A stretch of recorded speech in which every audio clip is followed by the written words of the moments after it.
231-500-139. Mr. Burmister's looking at me. Oh, okay. Counsel for the state are present. Counsel for the defendant are present, along with Ms. Richins. We're set this morning for a closing argument. Mr. Bloodworth, is the state ready to proceed? Yes, Your Honor. Ms. Lewis? We are. Okay. Anything before we invite the jury in? Mr. Bloodworth? No, sir. Ms. Lewis? No, Your Honor. All right.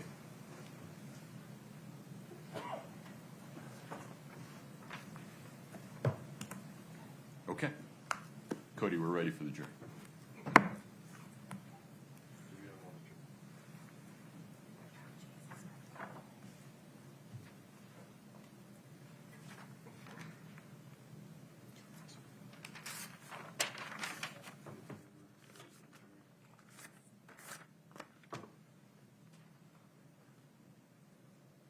While I have this moment, if one member from each of your respective teams would plan to meet with Brittany after closings are complete, just confirm that we have consensus regarding the exhibits that we're sending back into the jury room.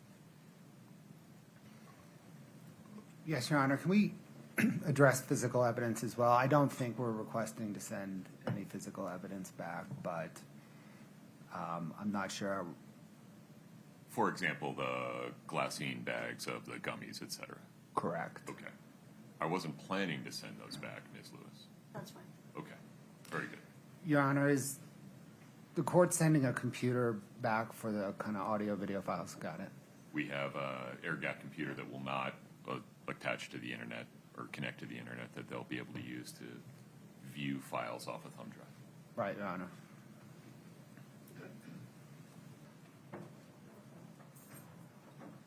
Have a seat, please. Ladies and gentlemen, welcome back. We will begin this morning with jury instructions. Then we'll take a restroom break, and then we'll proceed with closing arguments. You have a copy of the jury instructions on your chair. You're welcome to read along, but you're not required to. You'll be able to bring those back with you into the jury room to review during your deliberations.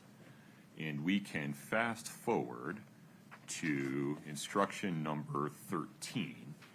The preceding pages before instruction 13 are just a written copy of the jury instructions the court gave prior to opening statements. Closing roadmap. Members of the jury, you now have all the evidence. 3 things remain to be done. First, I'll give you additional instructions that you will follow in deciding this case. Second, the lawyers will give their closing arguments. Prosecutor will go first, then the defense. Because the prosecution has the burden of proof, the prosecutor may give a rebuttal. Finally, you will go to the jury room to discuss and decide the case. You have 2 main duties as jurors. The first is to decide from the evidence what the facts are. Deciding what the facts are is your job, not mine. You are the exclusive judges of all questions of fact. The second duty is to take the law I give you in the instructions, apply it to the facts, and decide if the prosecution has proved the defendant guilty beyond a reasonable doubt. You are bound by your oath to follow the instructions that I give you, even if you personally disagree with them. This includes the instructions I gave you before trial, any instructions I may have given you during the trial, and these instructions. All the instructions are important, and you should consider them as a whole.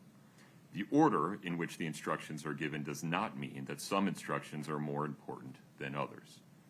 Whether any particular instruction applies may depend upon what you decide are the true facts of the case. If an instruction applies only to facts or circumstances that you find do not exist, you may disregard that instruction. Please perform your duties fairly. Do not let any bias, sympathy, or prejudice that you may feel toward one side or the other influence your decision in any way. You must also not let yourselves be influenced by public opinion. Regarding closing arguments, when the lawyers give their closing arguments, please keep in mind that they are advocating their views of the case. What they say during their closing arguments is not evidence. If the lawyers say anything about the evidence that conflicts with what you remember, you are to rely on your memory of the evidence. If they say anything about the law that conflicts with these instructions, you are to rely on these instructions. During the trial, I've made certain rulings. I made those rulings based on the law and not because I favor one side or the other.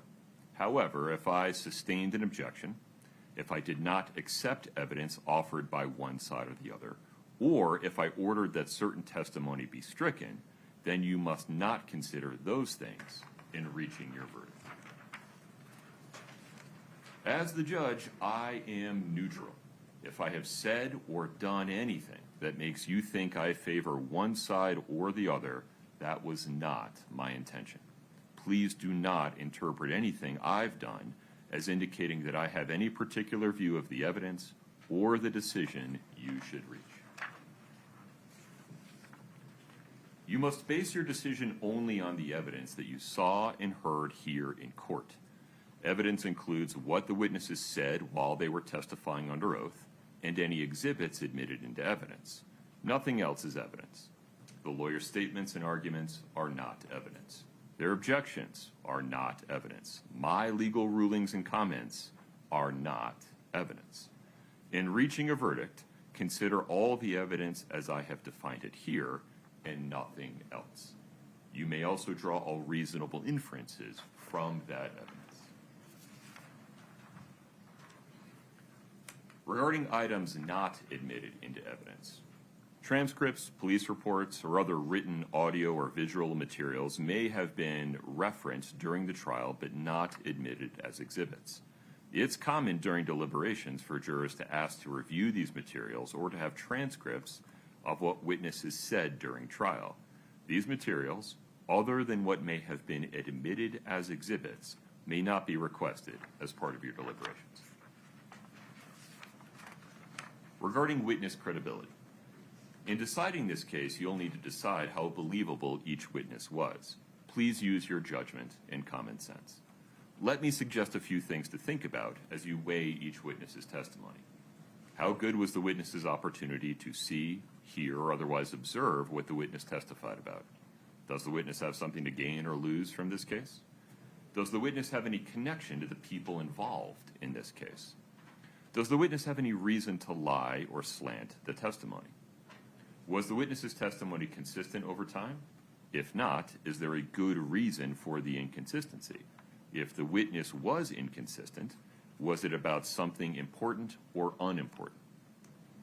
How believable was the witness's testimony in light of other evidence presented at trial? How believable was the witness's testimony in light of human experience? Was there anything about the way the witness testified that made the testimony more or less believable? In deciding whether or not to believe a witness, you may also consider anything else you think is important. You do not have to believe everything that a witness said. You may believe part and disbelieve the rest. On the other hand, if you're convinced that a witness lied, you may disbelieve anything the witness said. In other words, you may believe all, part, or none of a witness's testimony. You may believe many witnesses against one, or one witness against many. In deciding whether a witness testified truthfully, please remember that no one's memory is perfect. Anyone can make an honest mistake. Honest people may remember the same event differently. Evidence has been presented that a witness was previously convicted of a crime. This evidence was brought to your attention only to help you evaluate the credibility of that witness. Do not use it for any other purpose. It is not evidence of anything else. An informant is someone who provides evidence against someone else for a personal reason or advantage. The testimony of an informant alone, if believed by the jury, may be of sufficient weight to sustain a verdict of guilt, even though not corroborated or supported by other evidence. You must examine and weigh an informant's testimony with greater care than the testimony of an ordinary witness.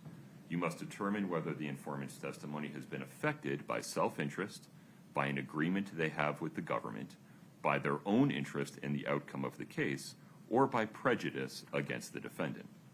You should not convict a defendant based on the unsupported testimony of an informant unless you believe the unsupported testimony beyond a reasonable doubt.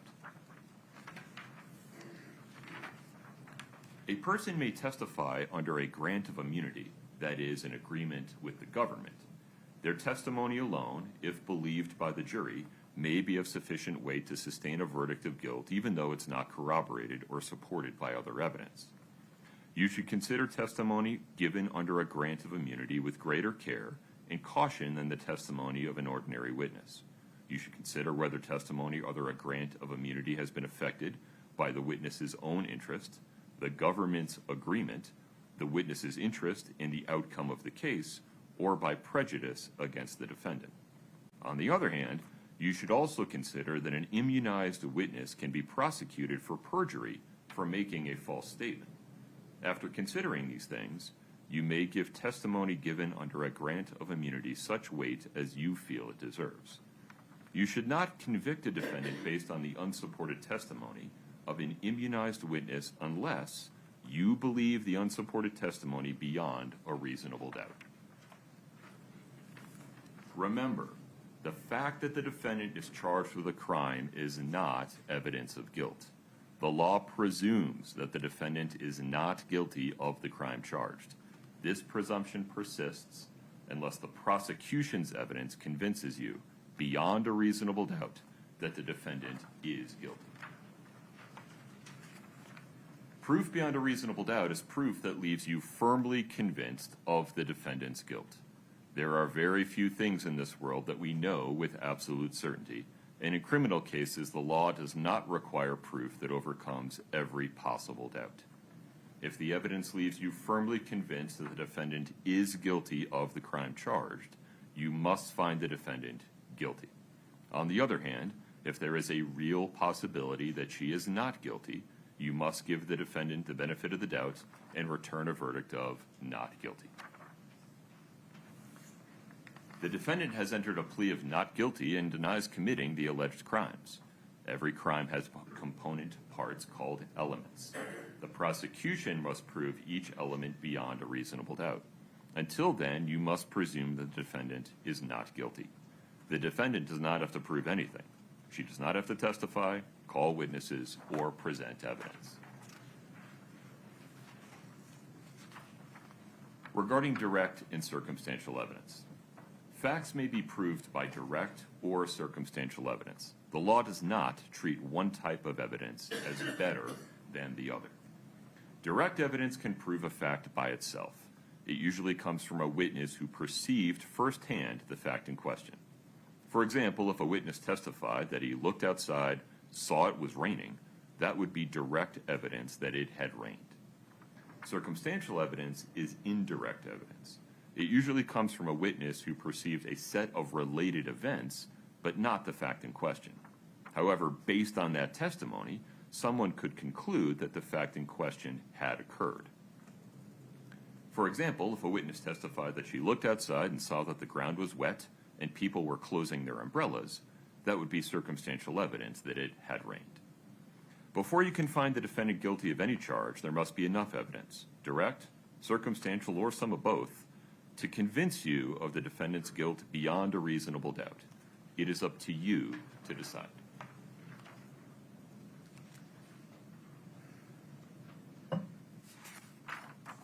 You have heard evidence that before or after the alleged acts charged in this case, the defendant may have done the following: made false statements connected to the financial affairs of her business, engaged in an extramarital affair, or made false claims about whether she was the sole author of a book. This evidence was not admitted to prove a character trait of the defendant or to show that she acted in a manner consistent with that trait. You may consider this evidence, if at all, for the limited purposes of determining motive, intent, preparation, plan, knowledge, identity, absence of mistake, or lack of accident. Keep in mind that the defendant is on trial for the crimes charged in this case, and for those crimes only. You may not convict the defendant simply because you believe she may have committed some other acts at another time. Regarding fact versus expert witnesses, there are two types of witnesses, fact witnesses and expert witnesses. Usually a fact witness can testify only about facts that he or she can see, hear, touch, taste, or smell. An expert witness has scientific, technical, or other special knowledge that allows the witness to give an opinion. An expert's knowledge can come from training, education, experience, or skill. Experts can testify about facts and they can give their opinions in their area of expertise. You may have to weigh one expert's opinion against another's. In weighing the opinions of experts, you may look at their qualifications, the reasoning process the experts used, and the overall credibility of their testimony. You may also look at things like bias, consistency, and reputation. Please use your common sense in evaluating all witnesses, including expert witnesses. You do not have to accept an expert's opinion. You may accept it all, reject it all, or accept part and reject part. Give it whatever weight you think it deserves. You have heard the testimony of law enforcement officers. The fact that a witness is employed in law enforcement does not mean that his or her testimony deserves more or less consideration than that of any other witness. It is up to you to give any witness's testimony whatever weight you think it deserves. Regarding the defendant not testifying, a person accused of a crime may choose whether or not to testify. In this case, the defendant chose not to testify. Do not hold that choice against the defendant. Do not try to guess why the defendant chose not to testify. Do not consider it in your deliberations. Decide the case only on the basis of the evidence. The defendant does not have to prove that she is not guilty. The prosecution must prove the defendant's guilt beyond a reasonable doubt.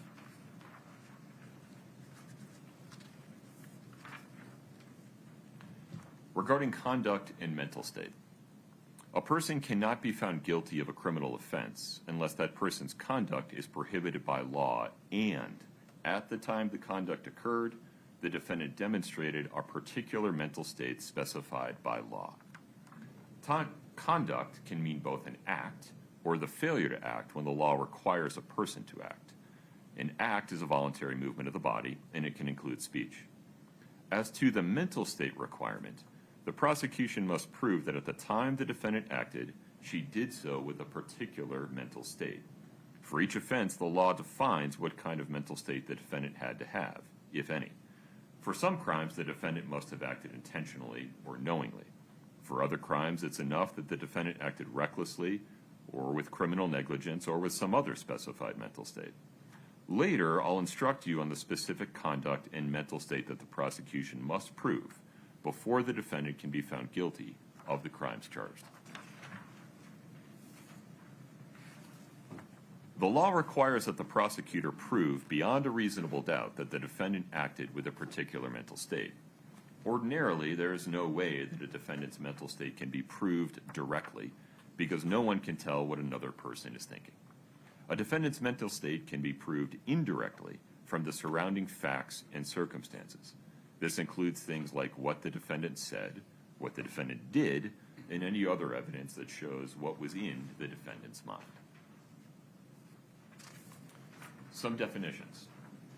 On or about includes any day that is near the day alleged in the information. For pecuniary gain means for the acquisition of money or something of monetary value.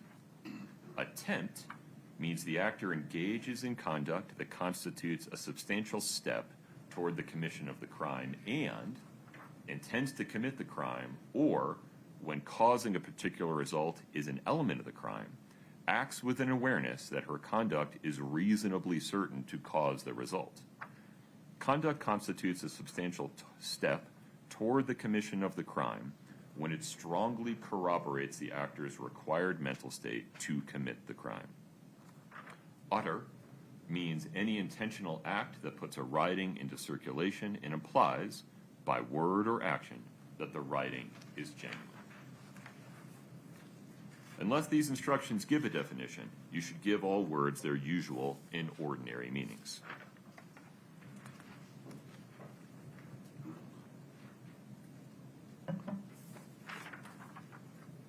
Elements of count 1, criminal homicide, aggravated murder.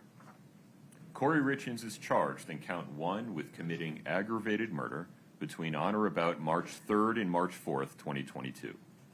You cannot convict her of this offense unless, based on the evidence, you unanimously find, beyond a reasonable doubt, each of the following elements.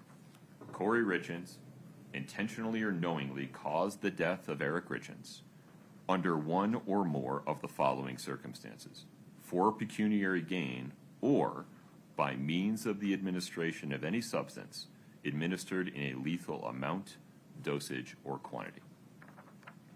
After you carefully consider all the evidence in this case, if you are convinced that each and every element has been proven beyond a reasonable doubt, then you must find the defendant guilty. On the other hand, if you are not convinced that each and every element has been proven beyond a reasonable doubt, then you must find the defendant not guilty. To find the defendant guilty of aggravated murder, you must unanimously agree the prosecution has proven at least one circumstance listed in element 3 beyond a reasonable doubt. You must also unanimously agree which circumstance or circumstances the prosecution has proven. You will mark your decisions on the verdict form. Elements of count 2, attempted criminal homicide, attempted aggravated murder. Kouri Richins is charged in count 2 with committing attempted aggravated murder on or about February 14, 2022. You cannot convict her of this offense unless, based on the evidence, you unanimously find, beyond a reasonable doubt, each of the following elements. Kouri Richins attempted to intentionally or knowingly cause the death of Eric Richins under one or more of the following circumstances: for pecuniary gain or by means of the administration of any substance administered in a lethal amount, dosage, or quantity. After you carefully consider all the evidence in this case, if you are convinced that each and every element has been proven beyond a reasonable doubt, then you must find the defendant guilty. On the other hand, if you are not convinced that each and every element has been proven beyond a reasonable doubt, then you must find the defendant not guilty. To find the defendant guilty of attempted aggravated murder, you must unanimously agree the prosecution has proven at least one circumstance listed in element 4 beyond a reasonable doubt. You must also unanimously agree which circumstance or circumstances the prosecution has proven. You will mark your decisions on the verdict form. Definitions of mental state related to counts 1 and 2. For the purposes of counts 1 and 2, a person acts intentionally or with intent when her conscious objective is to cause a certain result. A person acts knowingly or with knowledge when the person is aware that her conduct is reasonably certain to cause a particular result.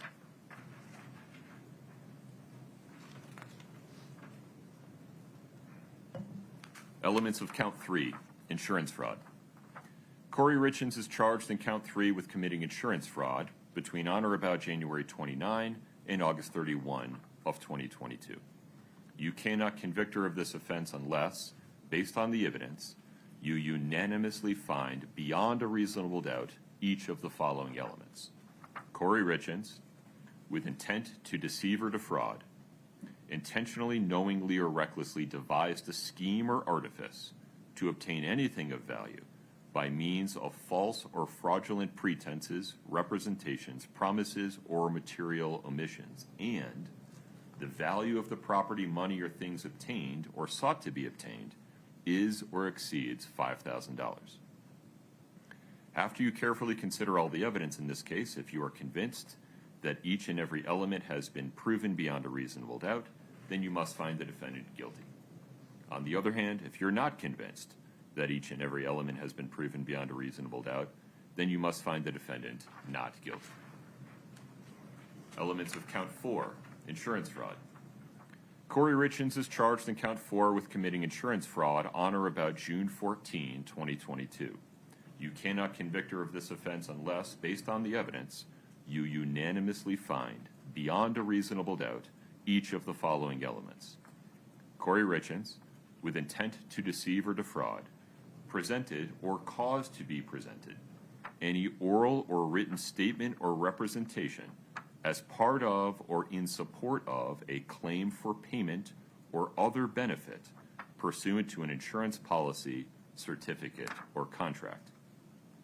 Knowing that the statement or representation contained false, incomplete, or fraudulent information concerning any fact or thing material to the claim, and the value of the property, money, or things obtained or sought to be obtained is or exceeds $5,000. After you carefully consider all the evidence in this case, if you are convinced that each and every element has been proven beyond a reasonable doubt, then you must find the defendant guilty. On the other hand, if you're not convinced that each and every element has been proven beyond a reasonable doubt, then you must find the defendant not guilty. Elements of count 5, forgery. Kouri Richins is charged in count 5 with committing forgery on or about January 29, 2022. You cannot convict her of this offense unless, based on the evidence, you unanimously find beyond a reasonable doubt each of the following elements.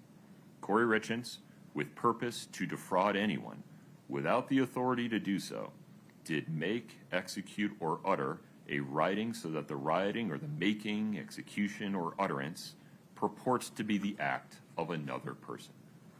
After you carefully consider all the evidence in this case, if you're convinced that each and every element has been proven beyond a reasonable doubt, then you must find the defendant guilty.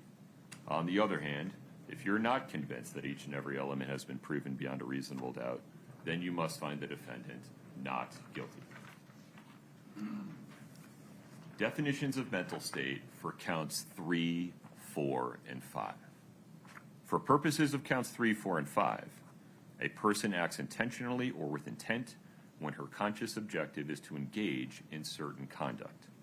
A person acts knowingly or with knowledge when the person is aware of the nature of her conduct, or is aware of the particular circumstances surrounding her conduct, or is aware that her conduct is reasonably certain to cause a particular result.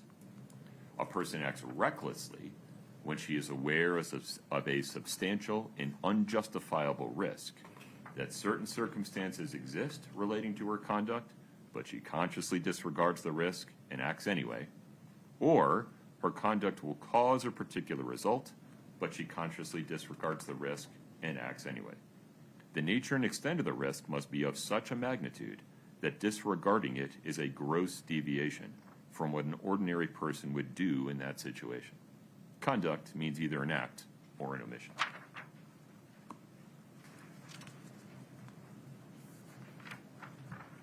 Separate consideration of multiple crimes. The defendant has been charged with more than one crime.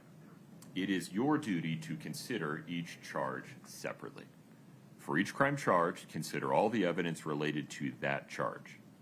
Decide whether the prosecution has presented proof beyond a reasonable doubt that the defendant is guilty of that particular crime. Your verdict on one charge does not determine your verdict on any other charge. Regarding jury unanimity. Because this is a criminal case, every single juror must agree with the verdict before the defendant can be found guilty or not guilty. That is, you must be unanimous in your verdict for each count charged. To help you in reaching unanimous agreement, I recommend that you not commit yourselves to a particular verdict before discussing all the evidence. In addition, you may not use methods of chance, such as drawing straws or flipping a coin. Rather, in the jury room, please consider the evidence and speak your minds with each other. Listen carefully and respectfully to each other's views, and keep an open mind about what others have to say. If there is a difference of opinion about the evidence or the verdict, do not hesitate to change your mind if you become convinced that your position is wrong. On the other hand, do not give up your honestly held views about the evidence simply to agree on a verdict, to give in to pressure from other jurors, or just to get the case over with. In the end, your vote must be your own. A unanimous verdict must reflect the individual, careful, and conscientious judgment of each juror as to whether the defendant is guilty or not guilty. In making your decision, do not consider what punishment could result from a verdict of guilty. Your duty is to decide if the defendant is guilty beyond a reasonable doubt. Punishment is not relevant to whether the defendant is guilty or not guilty. Let's pause there for now. That went a little quicker than I anticipated. Mr. Bloodworth, would you like to proceed? Yes, Your Honor, we may proceed and then maybe take an intermission. Understood.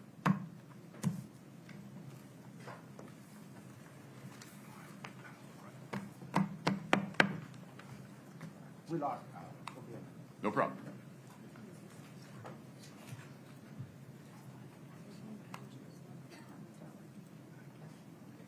We sure did.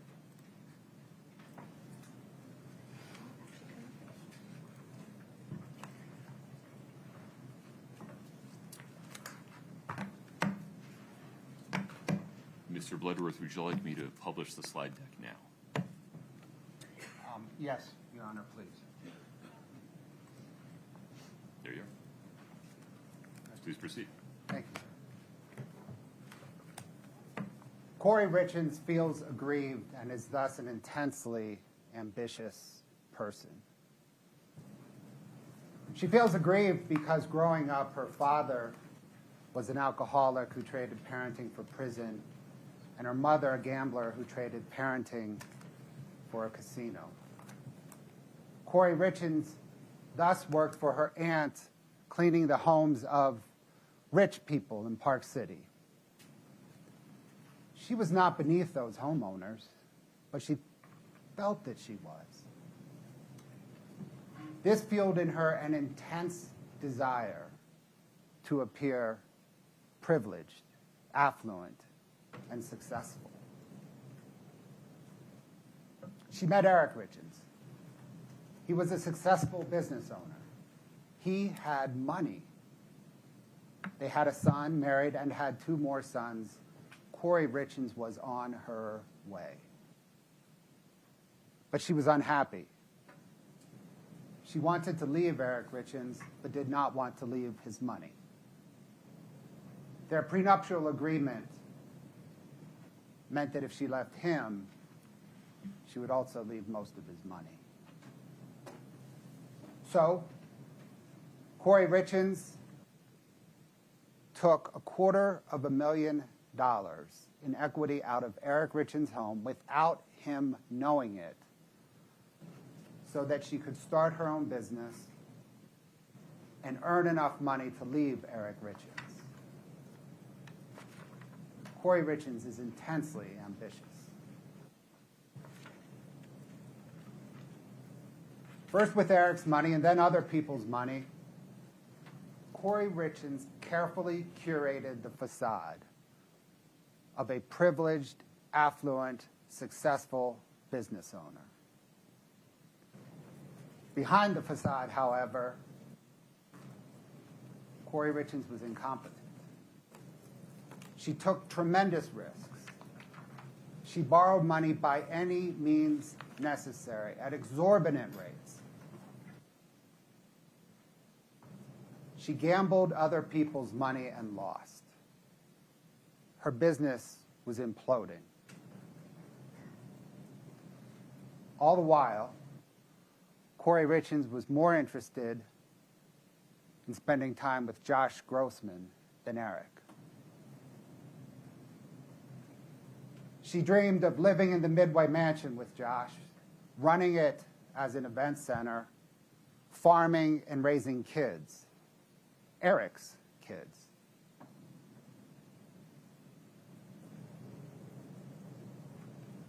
But she did not have the money to leave Eric or the money to salvage her business. Kouri Richins is an intensely ambitious person. She is a risk taker. There was a way forward. Eric had to die.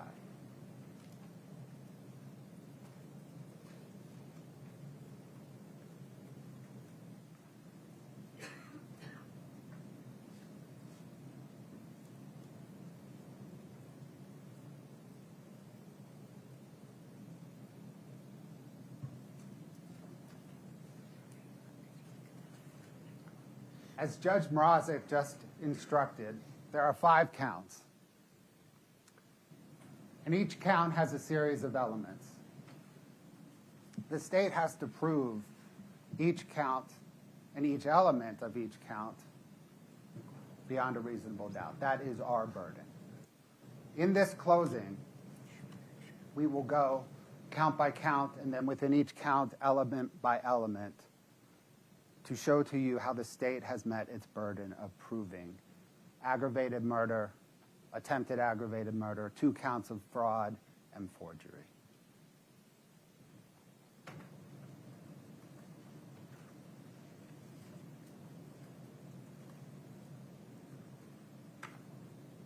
That, again, is the reasonable doubt instruction that Judge Mrazek just read, and you will have back with you in the jury room.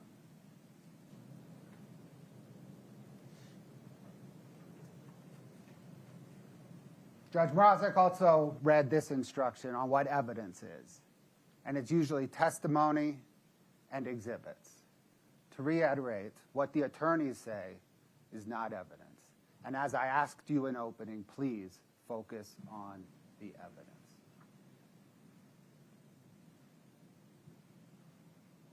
Throughout this presentation, I generally use this format for slides. And so everybody understands where we are, the count, and then the element within the count is at the top in the red banner. We then quote some witness testimony, and we cite it because it's the evidence that matters. So that you'll have the exhibits back with you when you deliberate, and you can reference them.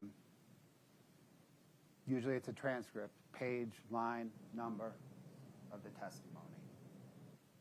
We also publish exhibits. And usually we'll have an exhibit number down here. If there's an exhibit, whatever, 2-5, so you can reference it.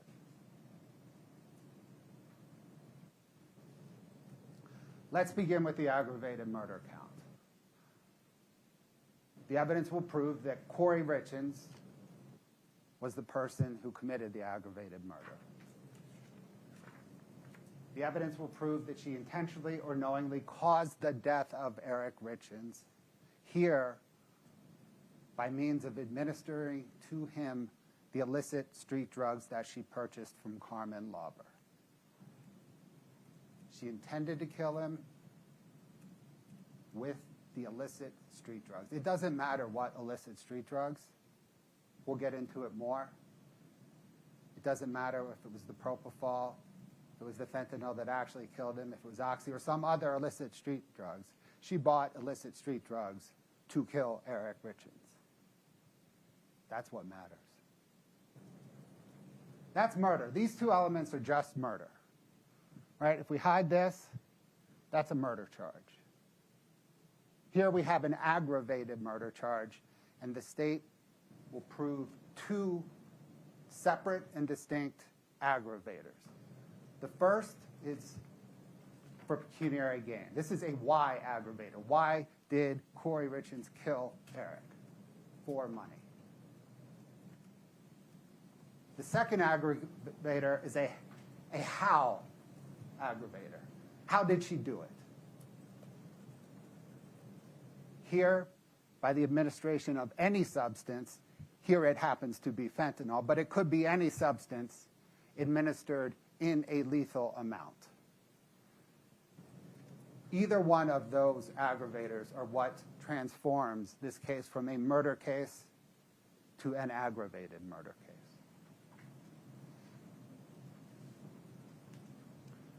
So, first count, first element, was it Kouri Richins? Yes. The state has proved that Kouri Richins had the means, here the fentanyl, the illicit street drugs, the motive, here money, and a fresh start at life, and the opportunity to kill Eric Richins. She was the only other adult in the home at the time. Nobody else killed Eric Richins.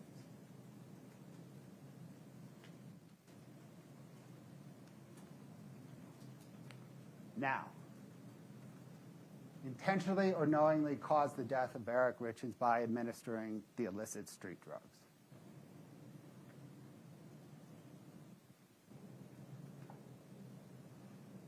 The state will prove with all kinds of evidence, testimony, exhibits, patterns of her behavior, and what each of us know about humans, that she intended to cause Eric's death.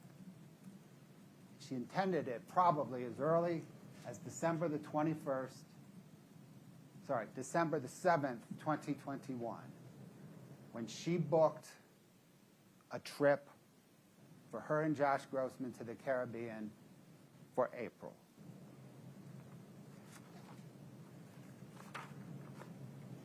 People don't book that trip. Kouri Richins did not book that trip thinking Eric Richins would be alive in April. She booked it knowing he would not.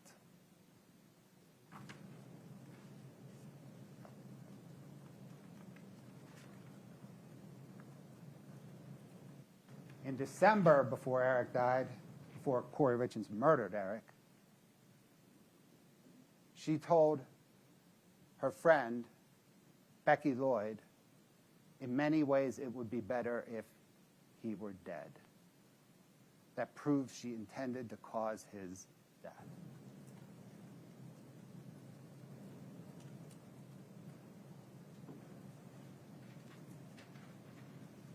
This was the New York Life policy that covered the C&E buy-sell agreement.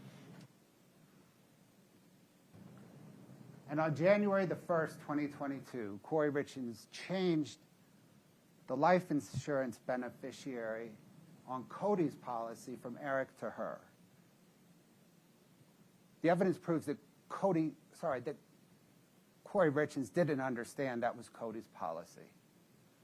And when she figured it out, she went ahead and changed it back because she planned to murder Eric. She did not plan to murder Cody.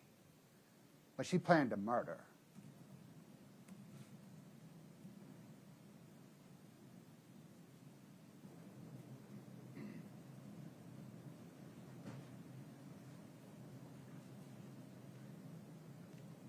Kouri Richins asked two people, Hayden Jeffs and Carmen Lauber, for the Michael Jackson drug.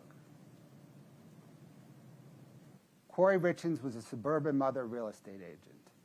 She does not know a lot about the illicit street drug world. But she knows Michael Jackson died from taking drugs. She doesn't know how to order a street drug, but she knows she wants the Michael Jackson stuff. She knows she wants it because it is lethal, it is fatal, it kills. And she wanted lethal, fatal death.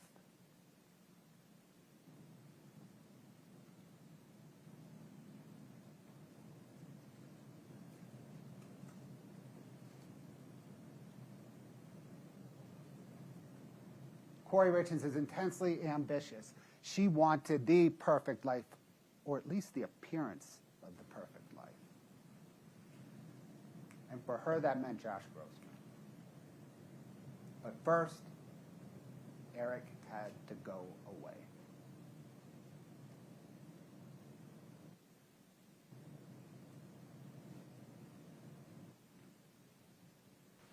So with these transactions, when Carmen hit you up, what did she tell you? She just told me that she had a friend that wanted, Did she ask for blue specifically or fentanyl specifically, or did she ask for oxys, or what did she ask for? I think she might have asked me for blue. I can't remember. But you sold her M30s, right? Yeah, I told her what she knew what she was buying. Okay, so it wasn't like she's asking for oxys or something like that, and she got the M30s. Right, no. Okay.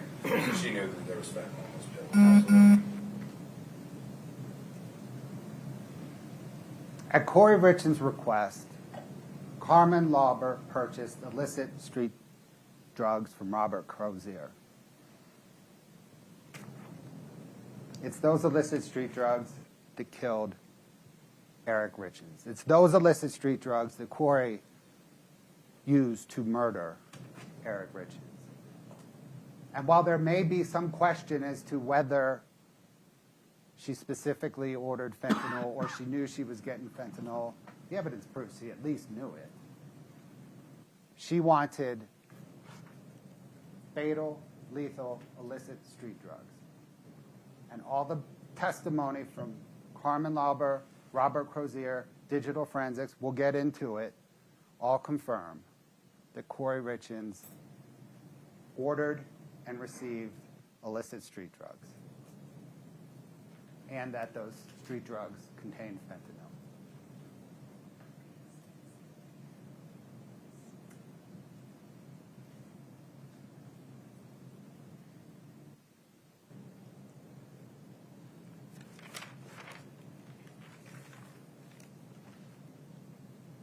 Illicit street drugs is all that matters.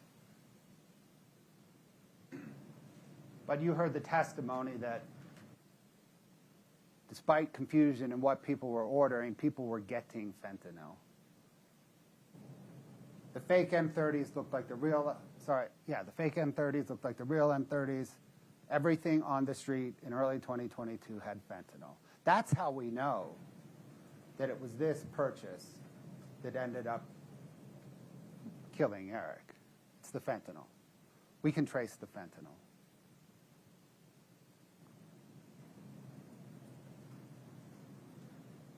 Next slide.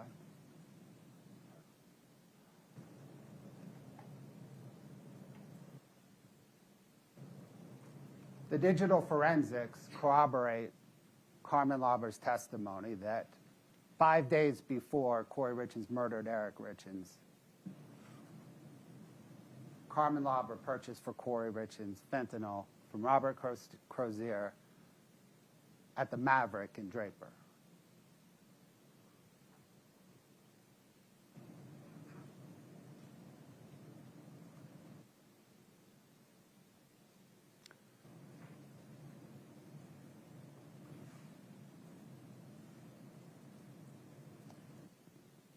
The call detail records show an extraordinary amount of overlapping communication between Carmen Lauber, Kouri Richins, Carmen Lauber, Robert Crozier during that time. We, of course, don't have the communications. Carmen Lauber deleted them because they were evidence of a drug deal. Kouri Richins deleted them because they were evidence of a drug deal and a murder. Robert Crozier said he had lost his phone. But that's an extraordinary number of communications.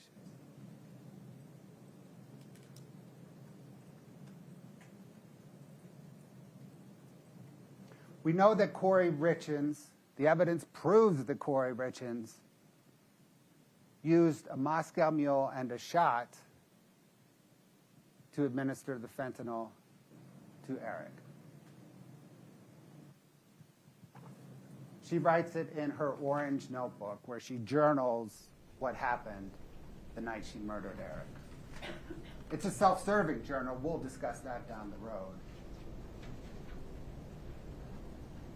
But she wrote Moscow Mule and a lemon drop shot. And that is consistent with all the toxicology.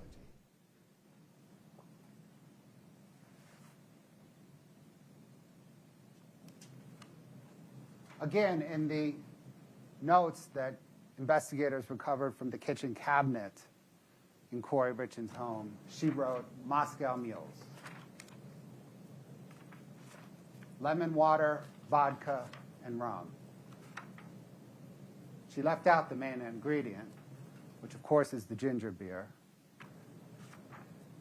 But there was ginger beer. We know that from the cock and bull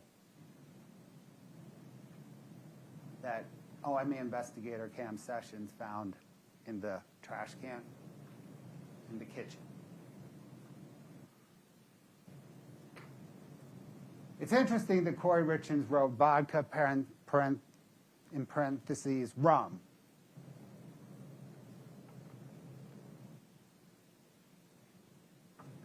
The evidence may show that the Moscow Mule she made that night was ginger beer and fentanyl. The lemon drop shot may be lemon and fentanyl.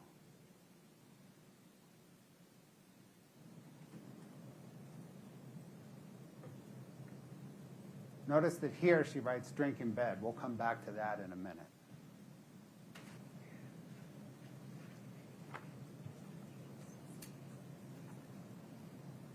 The cock and bull, as I mentioned, corroborates at least the Moscow Mule.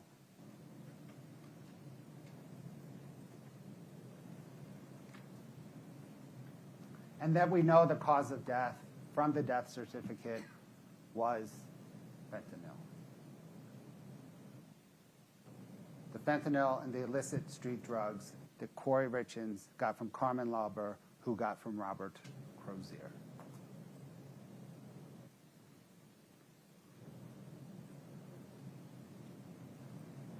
We know that Eric ingested the fentanyl from the Moscow Mule, the lemon drop shop, or both. Medical examiner Dr. Pamela Ulmer, toxicologist Brianna Peterson, chief medical examiner Dr. Eric Christensen, all testified that the 20,000 nanograms per milliliter of fentanyl, an extraordinary amount, in his stomach indicates oral ingestion. Indeed, Dr. Christensen not only testified to it, he told Kouri Richins that in their phone call that she recorded.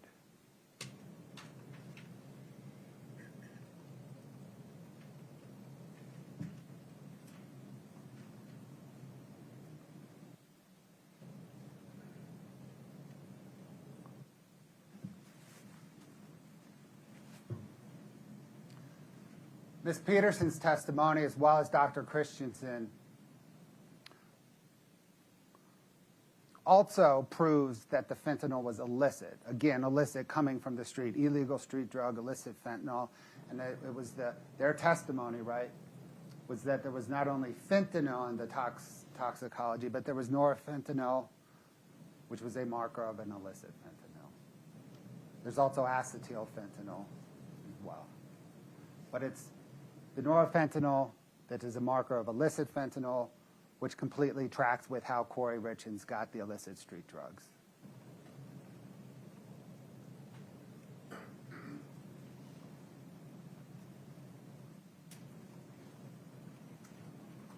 We also know that Kouri Richins intended to kill Eric Richins because the toxicology contained quetiapine.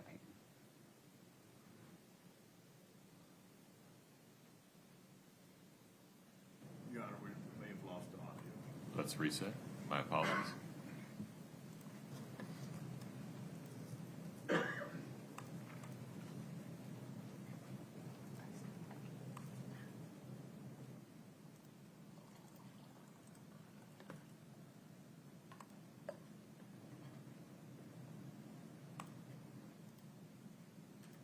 Is an antipsychotic medication. Last one. What is quetiapine? Quetiapine?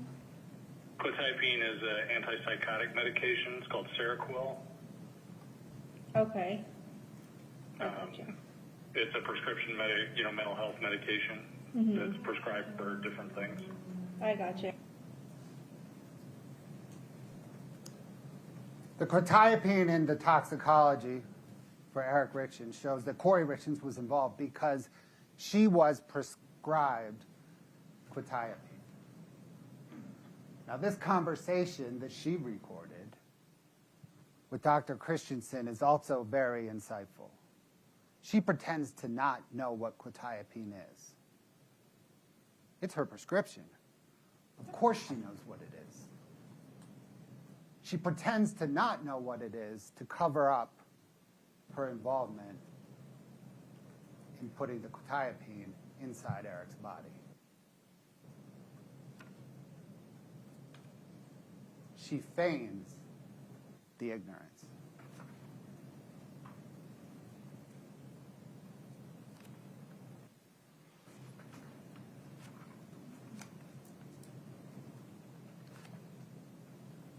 She covers up her conduct in murdering Eric Richins in several ways throughout beginning the night she murdered him, all the way through the walk the dog letter. In the orange notebook, she writes, she jumped out of bed, ran, turned on the lights, grabbed her phone, and called 911.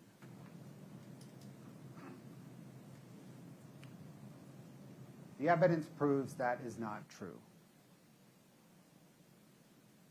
The evidence proves that when she returned to their bedroom, Kouri Richins says she was in Ashton's room. There's no evidence of that. But she returned from somewhere to their bedroom, unlocked her phone, put it on speaker. There's no call detail records showing a call at that time. But she may have called on Wi-Fi, somebody. That would not appear in the call detail records. It would appear on her phone if her phone had not been deleted. Objection, Your Honor. These are facts that are Overruled. not. Please have a seat. She then unlocked her phone again at 3:08, 3:10, 3:15, 3:19, 3:19. And then 15 minutes later, she called 911. That is not immediately called 911.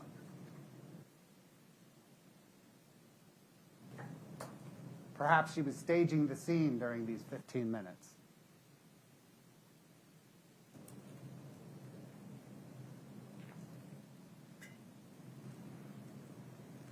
We're going to discuss the 911 call in a minute. This is a receiver activation. At 3:22:12, when we're in the 911 call,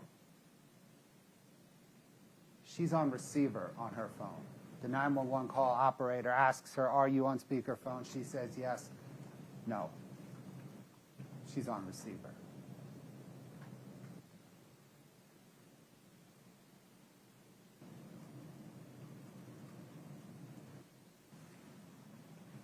Before we play this, sorry, we're going to listen to the first part, actually most of the 911 call again. I ask that as you listen to it, you'll hear the first minute. The first minute is not the sound of a wife becoming a widow. To echo her friend Chelsea Barney, the first minute is the sound of a wife becoming a black widow. Listen to how Kouri Richins, on the 911 call, immediately presents, or very soon after the call begins, presents her alibi narrative. Listen to how she tells the 911 dispatcher where she was when Eric died. She is distancing herself. Rather than, he's not breathing, he has no pulse, I have to figure out what to do, I need help, she's saying, hey, look, I was not there, I was in my son's room. That's her alibi. She's distancing herself from the time and the place that she murdered Eric.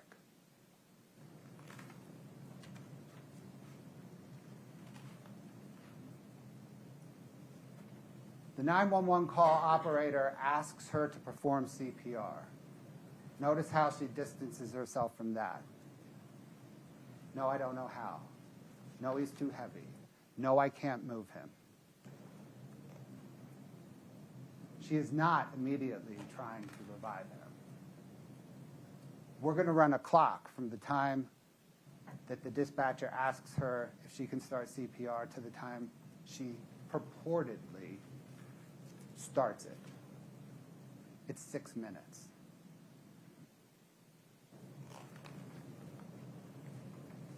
Listen, please, to the portion of the 911 call where the operator instructs Kouri Richins how to remove Eric from the bed. Listen how the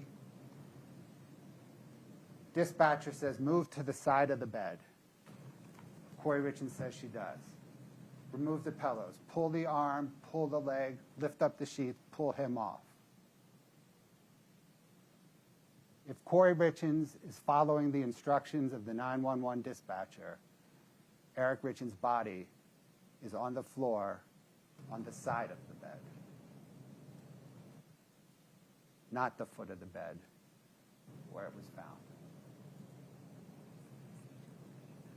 Listen also to her choice of language. She has dehumanized Eric Richins. When she is talking about removing Eric from the bed and she is protesting and she is saying she cannot, she is not saying, I can't move him. She is saying, I can't move it. Eric is no longer a him to him. She murdered Eric. Eric is an it. Finally, listen to when she says she is performing CPR and the phone is on speaker. The phone's not on speaker. Determine whether she's performing CPR. Okay, Scott. My husband's not breathing. He's cold. Okay, what's the address? 282 Willow Court. 282 Willow Court. Uh-huh. Okay, what's a good phone number in case we get disconnected? 435 671 1987. Okay, it's going to be in Francis. Uh-huh. Okay, tell me exactly what happened. I don't know. I just came in. I was sleeping with my kids. Okay, I can't understand you. I need you to take a deep breath. What's going on? I don't know. I was sleeping in with my kids. I just came in the bed, in our bed, and I turned over, and he's just cold. He's just cold. Who's cold? My husband. I turned the light on. And he's not breathing? He's not breathing? No. I need you to confirm it for me. Is he not breathing? No. Okay, can you do CPR? No. I don't know how. You don't know. I'm going to tell you how to. Are you willing to do CPR? Yeah. Okay. If there's a defibrillator available, send someone to get it now and tell me when you have it. No, there's You don't have not. one available? Okay. I'm sending the paramedics to help you now. Stay on the line and I'll tell you exactly what to do next, okay? Okay, are you right by your husband right now? Yeah, he's so pale. His mouth is Okay. open. Okay, listen carefully. Are you able to lay him on the floor or the ground on the ground? I'm just shaking. I can't touch him. I can't. You can do it. You can do it. You need to calm down, He's okay? just yellow. We need to help Yellow them. and white. I can guide you through CPR. Take a deep breath for me. I'm here with you.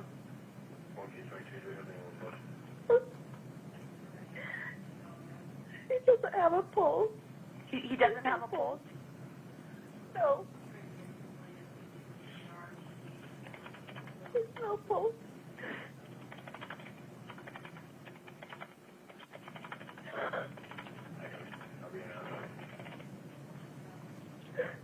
Okay, I'm here with you.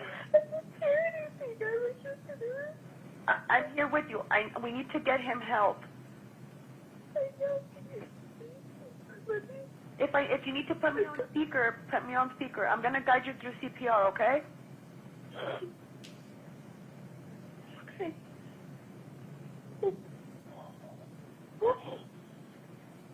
Tell me when you've done that. Okay, I'm ready. You ready? Okay, he's on the floor. He's on the bed. Okay, are you able by any chance to move him on the floor? Let me try.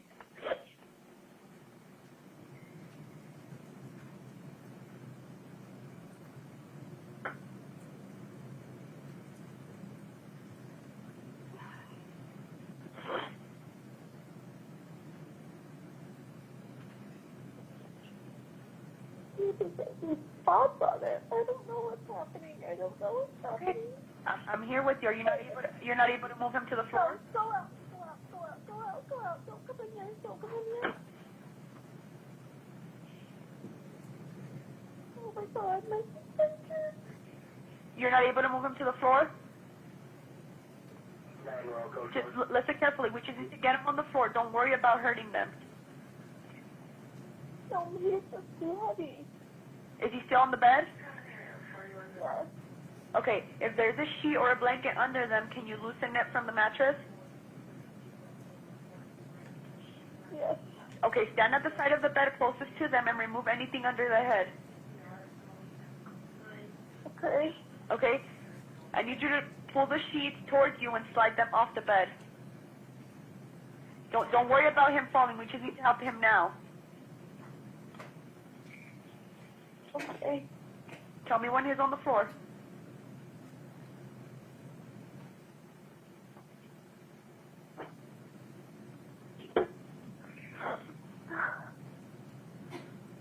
I can't move it. It's just dead weight. Like it just... You're not. If he has sheets under, pull them to the floor. Don't worry about hurting him.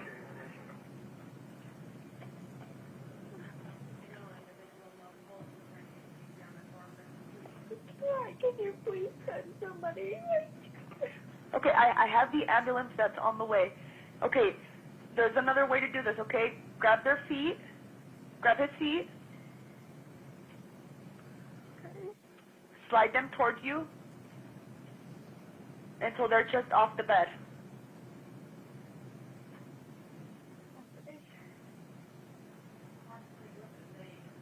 How old is your husband? 39. 39? Yes. Okay. Okay, were you able to put his feet off the bed? I'm pulling. Okay, now grab the arm closest to you and pull the rest of the way off the bed. Again, don't worry about the fall. We just need to help them now.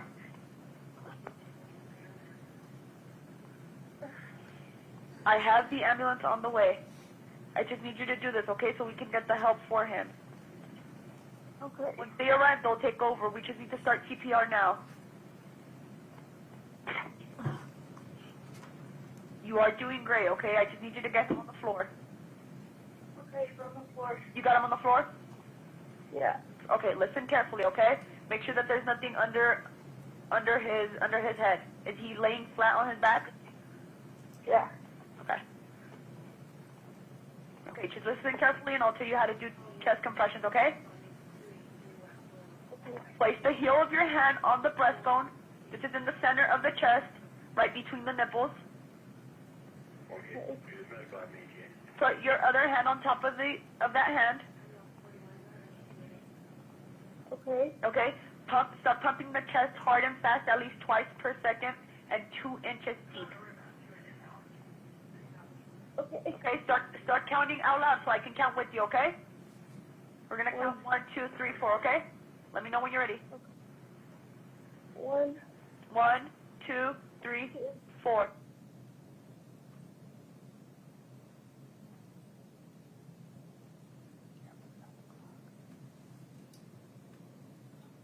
One, 2, 3, 4. Count out loud so I can hear you. I'm counting with you. 1, 2, 3, 4. 1, 2, 3, 4. 1, 2, 3, 4. 1, 2, 3, 4. 1, 2, 3, 4. 1, 2, 3, 4. 1, 2, 3, 4. 1. If it's easier for you, am I on speaker? yes. Okay. 1, 2, 3, 4. Do you know if the front door is open? No, it's locked. I need you to go. Is there anybody else within the home, or is it just you? It's all my kids. Okay. Are one of them old enough to go unlock the door? Yeah, it's unlocked. It's unlocked now? Yeah, he's here. He's there. Okay.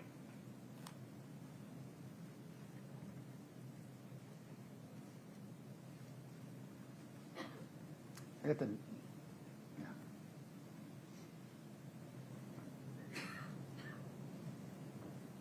The protesting that was part of the 6-minute delay in Kouri Richins performing CPR. I can't move it. It is just dead weight.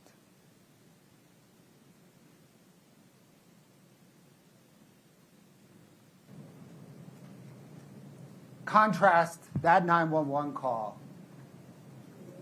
with her self-serving text message to her best friend, Chelsea Barney. I tried so fucking hard to save him, his lifeless body on my bedroom floor. I pumped so damn hard, so hard, screaming at him to come back to life, that I needed him. None of that happened. She's covering up her involvement in murdering Eric Richins.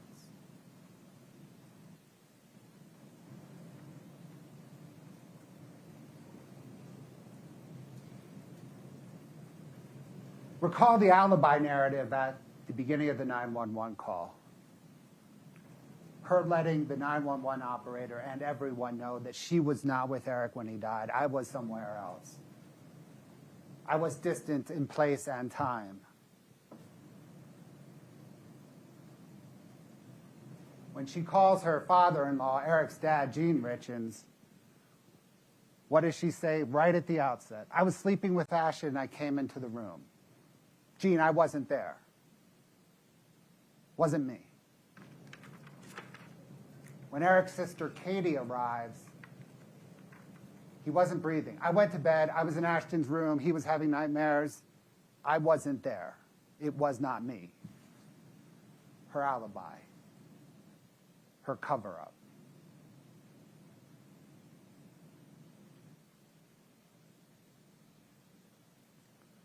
This is the written form that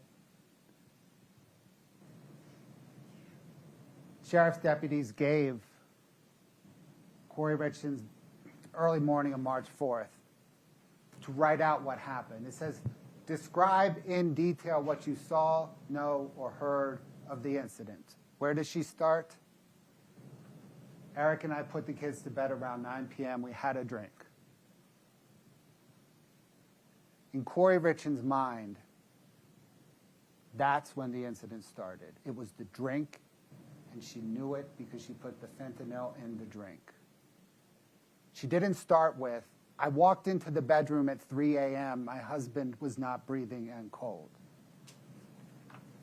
Describe the incident. The incident for her begins around 9:15 when she has the drink, because she knows that is, in fact, when the incident began.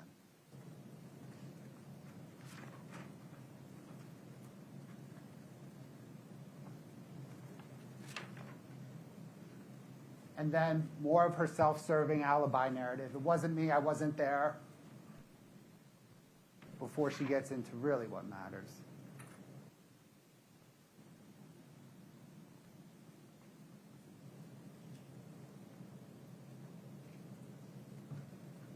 Intentionally or knowingly caused the death of Eric Richins. We know it was intentional because she planned the immediate reaction.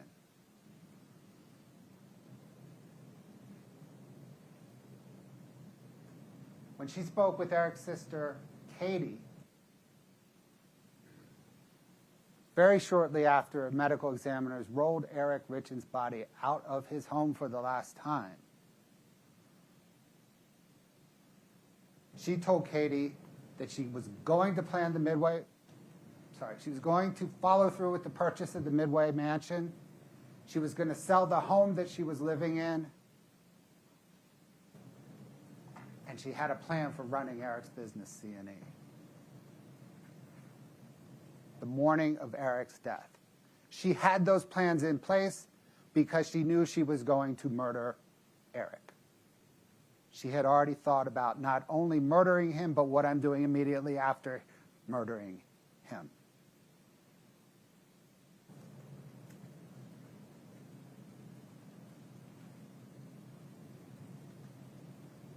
Her plan with the Midway mansion is consistent with her dream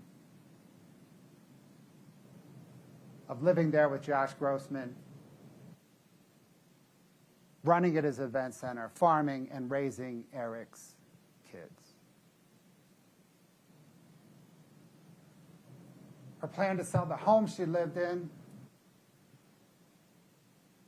proves that she had no idea that home was in a trust, and she couldn't sell it.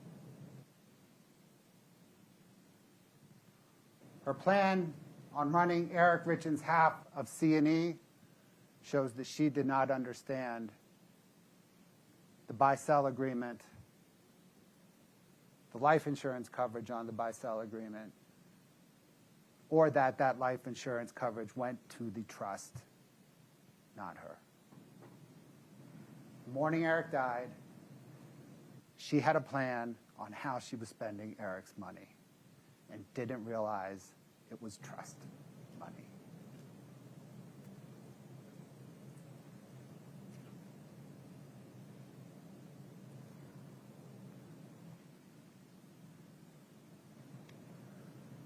We know that Kouri Richins intended to kill Eric. The evidence proves that she intended to kill Eric, in part based on her conversation with Josh Grossman shortly after killing Eric.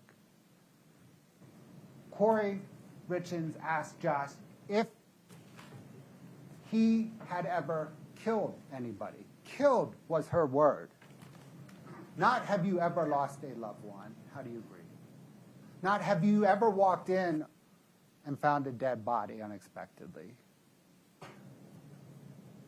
Not how do you respond to a tragic and horrible accident. It is have you killed? And then she asked how it made him feel. She asked that because she was working through her own feelings on killing and wanted Josh to help her work through those feelings. And never mind that that's a highly selfish question. She's worried about working through her feelings on killing. Never mind Josh Grossman's feelings on having had to have killed in service of his country. It was her feelings that mattered.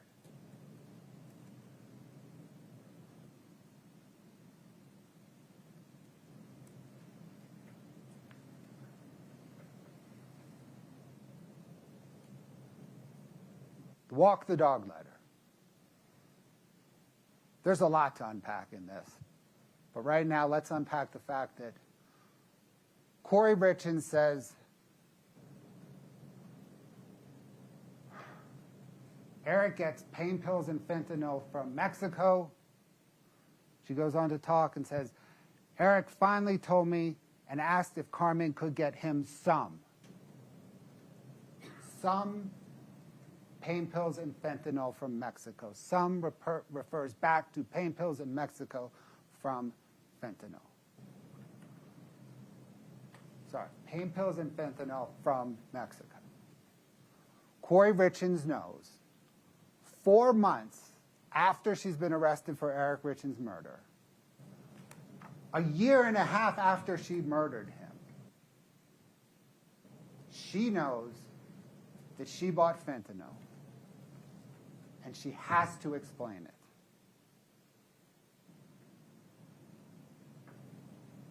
And how does she explain it? A year and a half after murdering Eric Richins, she blames it on Eric. Oh, I bought it for Eric.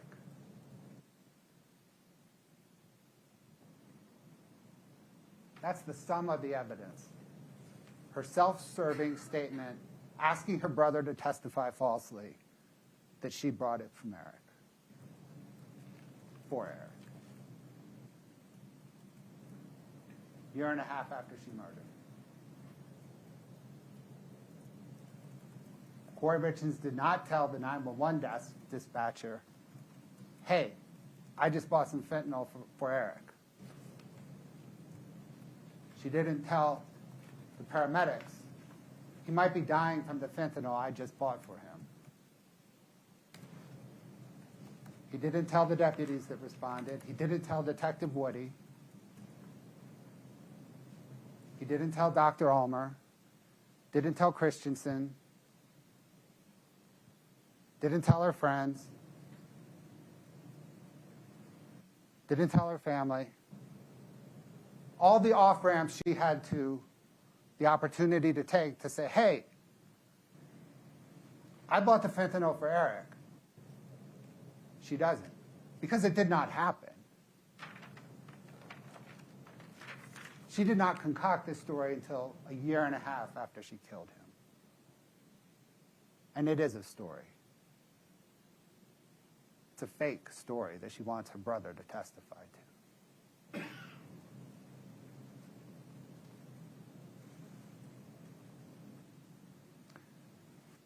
There are, of course, other inaccuracies.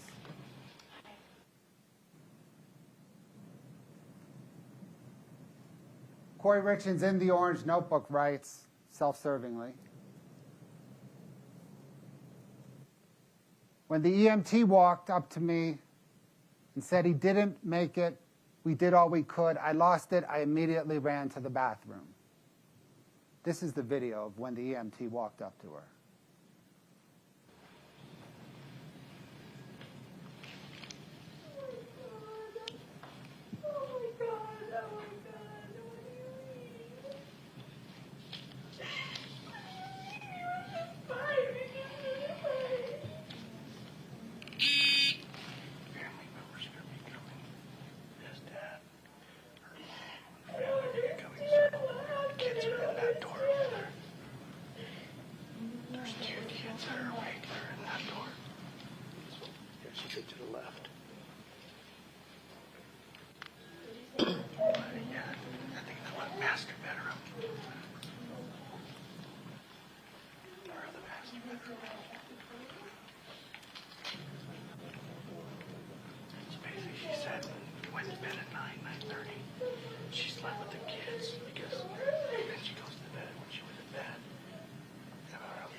We'll stop it there. We could play it for several more minutes. She doesn't immediately or otherwise run to the bathroom and throw up.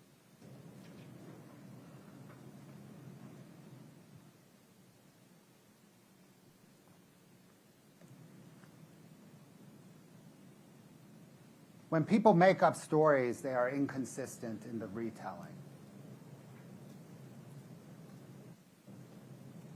Here, in the Orange Notebook, Kouri Richins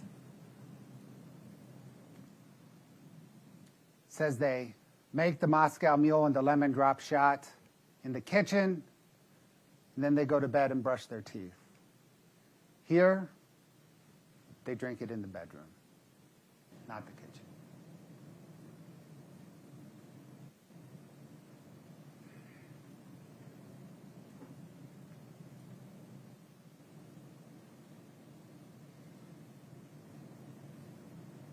Kouri Richins tells her attorney, it's on the right, she tells her attorney that Eric was on the phone when she went into Ashton's bedroom. But Eric Richins' phone activity tells a different story. Kouri Richins repeatedly said that she went into Ashton's bedroom 9:30, 9:45. Eric was off the phone before 9.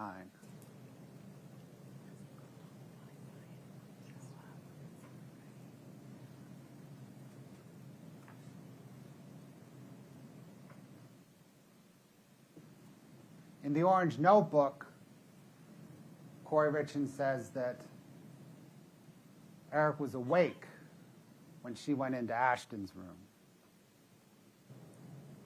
In that rambling phone call with Bryce Knutson that Chelsea Barney recorded, she suggests that he was asleep because she says when she returned to the bedroom about 3 a.m., Eric was in the exact same position as he was when he fell asleep. That means she was there when he fell asleep, not in Ashton's room. Her story is inconsistent in the details. that proves that much of it is fake.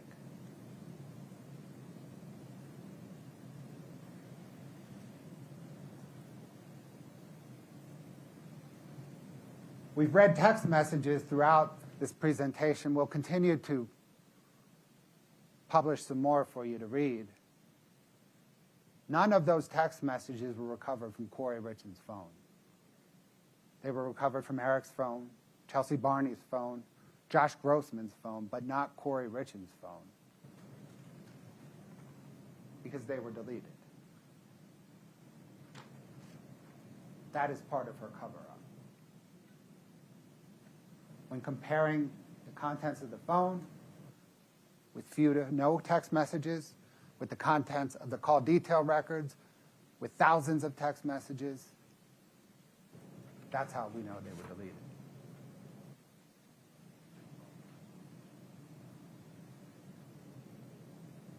When Detective Woody executed the first of the search warrants on April the 13th, 2022, and she informed Kouri Richins that toxicology showed that Eric died of fentanyl poisoning, Detective Woody seized her phone. On her phone that she got to replace the seized phone, on the phone that Kouri Richins got to replace the seized phone, these are the searches. What was Kouri Richins worried about? She was worried about the police recovering all her deleted text messages. Why? They're inculpatory. They would further prove that Kouri Richins bought drugs from Carmen Lauber to then murder Eric Richins.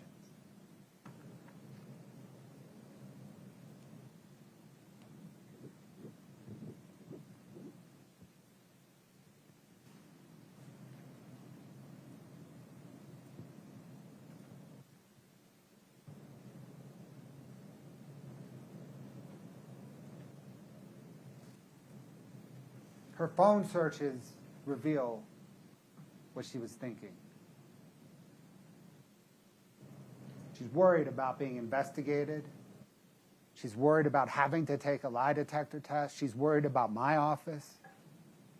She's worried about her seized electronics.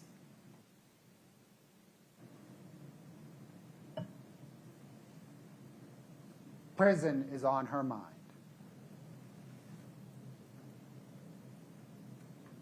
So is money. She's interested in the life insurance.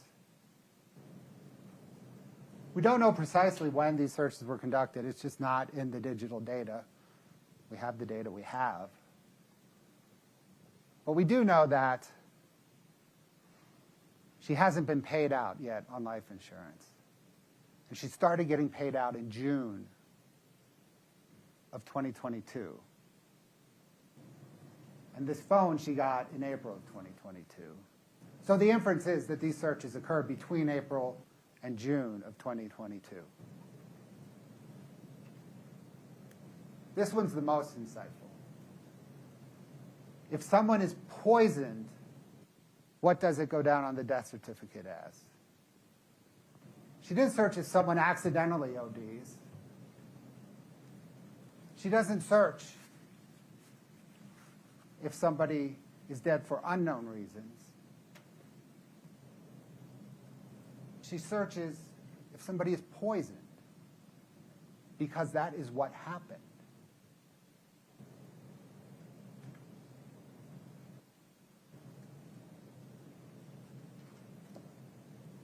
Now we have to prove that Kouri Richins intended to murder Eric Richins, which means we have to prove that Eric Richins did not commit suicide.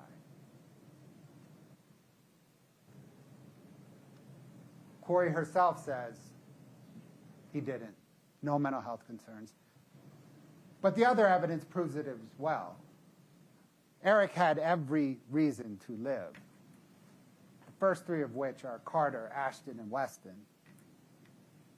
He was a phenomenal father. He protected his boys. He put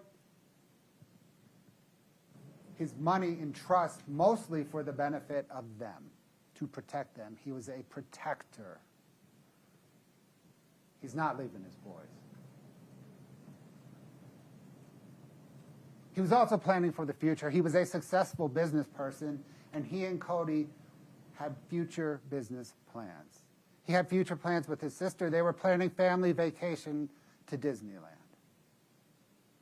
He was planning on buying a cabin in the Uintas with his father for the family.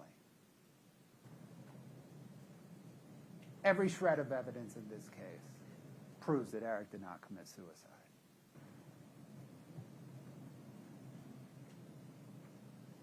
This wasn't an accidental overdose. Eric Richins did not use drugs.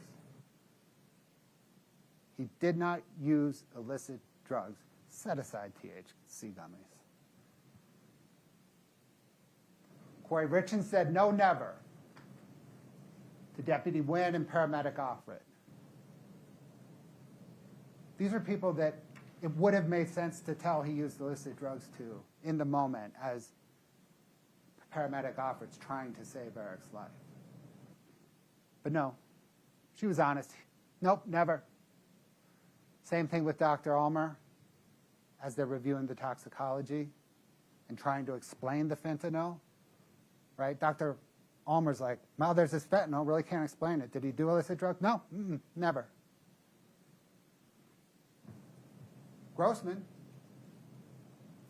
she's honest with anybody. She's honest with Grossman.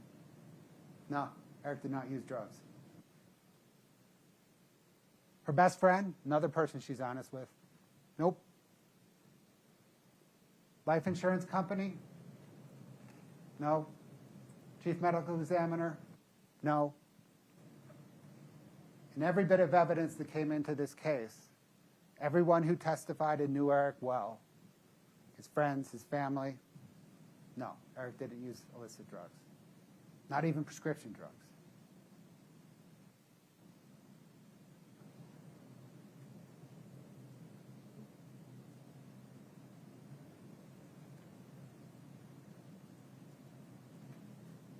Your Honor, this might be a good place to take a break. Let's do it. Folks, one moment, just a friendly reminder. Don't talk about the case. Don't allow anybody to talk to you about it. Do not do anything with your devices during this break related to this case at all. We'll return at 10:20. Please rise for the jury.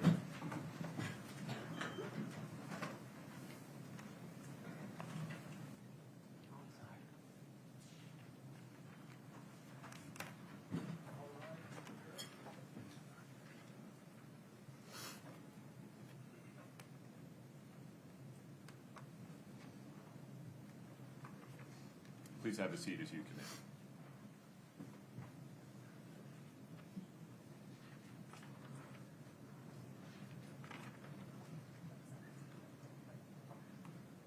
Please have a seat. Mr. Bloodworth, you can make sure that mic is still on, and please proceed. Very good. Thank you, Your Honor. Recall at the outset of closing when we were looking at the aggravated murder charge. I mentioned the first two elements are murder, and then we get into the two aggravators.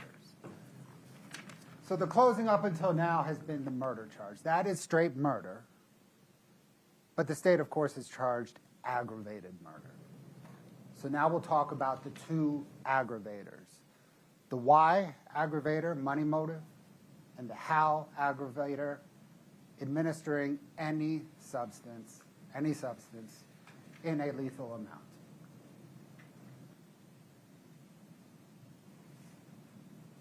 You'll recall Brooke Carrington's testimony. And when she began her forensic accounting analysis, this drew her attention. The number of overdraft and non-sufficient funds transactions beginning in April. That jumped from 1 in September to 37 in October, beginning in October. That jumped from 1 in September to 37 in October to 77 in December, and Brooke Carrington's analysis was the beginning of the downward financial death spiral.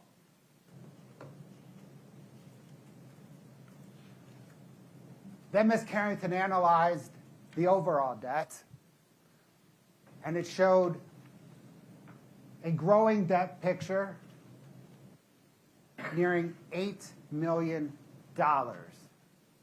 in debt when Kouri Richins closed on the Midway Mansion. All the while, she's not paying it off. She's barely sending her creditors any money. And it's never an increasing amount of money. It's flat.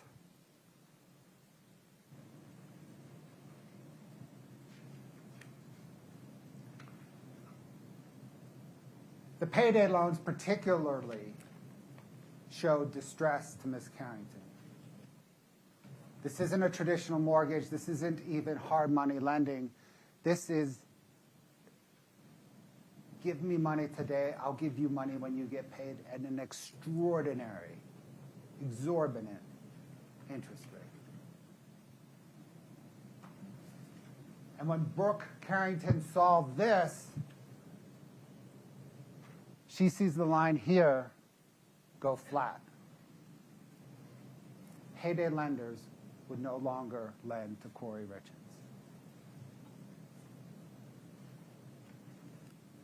She was barely paying them off, or barely paying towards them.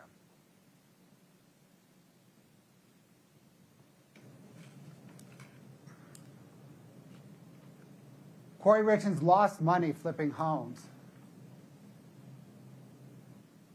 You heard Brooke Carrington testify about the extraordinary growth and unsustainable level of growth for even sophisticated business people. Kouri Richins is not a sophisticated business person. She didn't even understand fundamental accounting, fundamental tax reporting.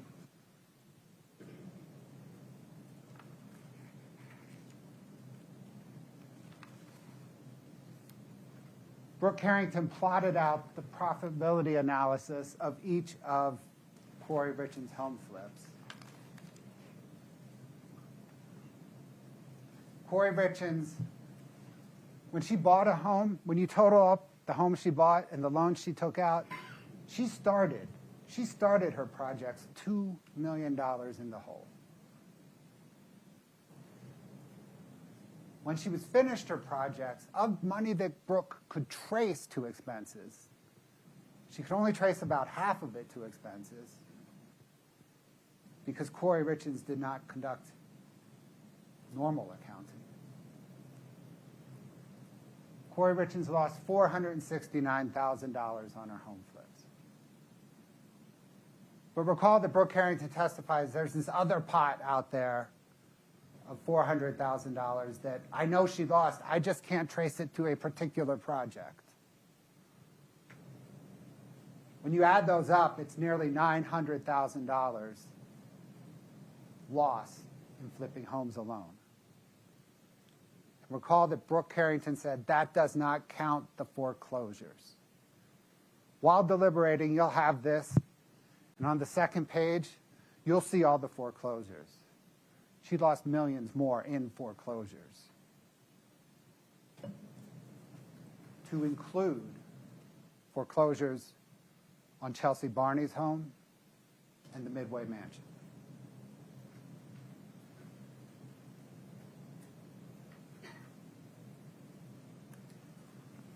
Kouri Richins would borrow money by any means necessary.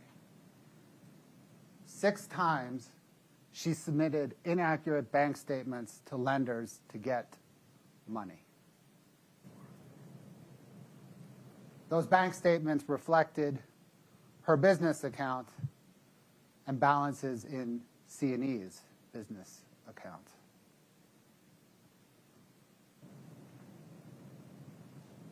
This evidence proves the level of financial desperation that Kouri Richins was in late 2021 and early 2022.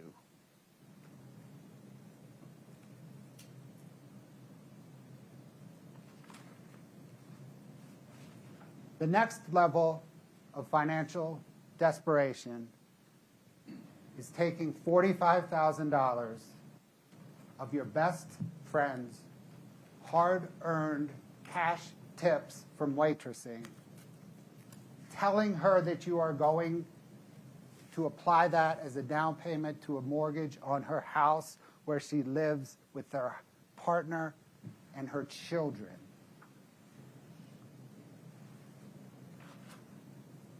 And then diverting part of it to pay off Fund 5 Merchant, a payday lender. And spending the remainder of it, as Brooke Harrington testified, on expenses to rehabilitate homes and servicing existing debt.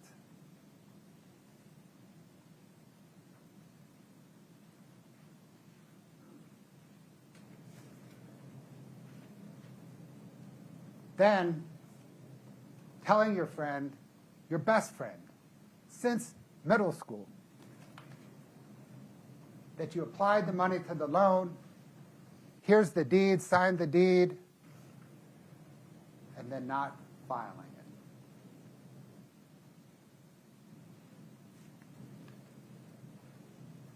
And you will see, if you review that Brooke Harrington's schedule that had all the property transactions, you'll see that not only did Kouri Richins not file the deed, she took out another loan on the house. That's the loan that was foreclosed on, that resulted in Chelsea Barney, her partner, and their children getting evicted and losing their life savings.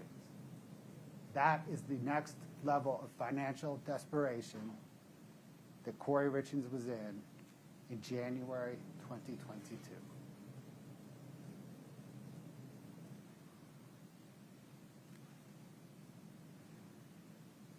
There's the tax liabilities.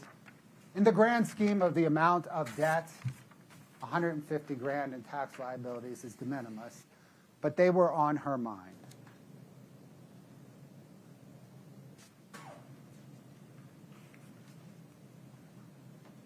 There's an interesting little nugget here. She underreported her expenses in flipping homes to her tax accountant, which resulted in her paying more taxes than she would have. One would think a sophisticated business person would think to limit their tax liability. That's not what interested Kouri Richins. What interested her was the appearance of success in business, the appearance of affluence. And by underreporting her expenses, it looks like she made more money than she did, and she appeared more successful than she was. Because she cared not about being successful, she cared about her facade. She cared about appearing successful.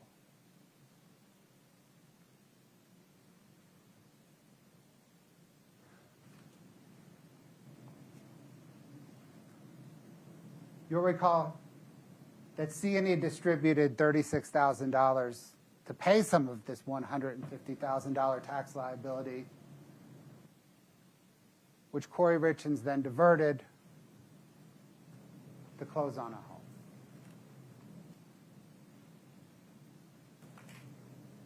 And her tax liability was on her mind. 2 days before murdering Eric Richins, she spent over an hour and a half on the phone with the IRS. It was on her mind because if the IRS moved on her tax liabilities, Eric would find out. She had to fix it with the IRS before Eric found out.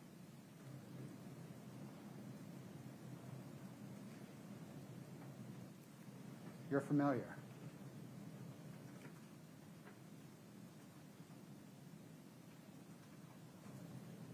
Kouri Richins needed cash immediately. when she murdered Eric. Eric's long-term earning potential, immaterial. She wanted to close on the Midway Mansion. She had no money to refurbish it, to flip it right away, to run it as an event center. But she was going to close on it. She needed money now. Doesn't matter if Eric's going to earn a ton of money down the road. That does not help her now with the Midway Mansion. It does not help her now with servicing her existing debt. She needs money now because she's closing on the Midway Mansion on March the 4th.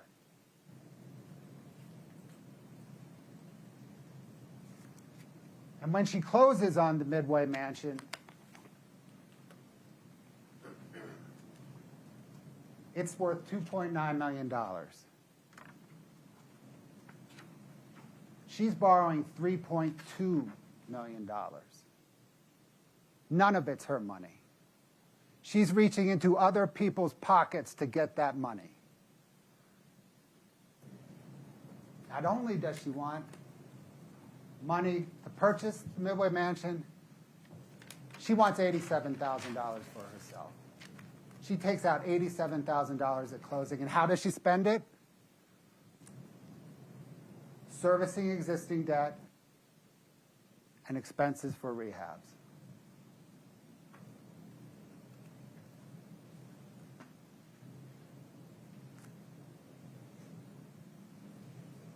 She ultimately closed on the Midway Mansion the day after she murdered Eric. There's an interesting thought here. Did she close on the Midway Mansion in spite of murdering Eric? Or did she close on it because she murdered Eric? She hedged. She was supposed to close on the 4th.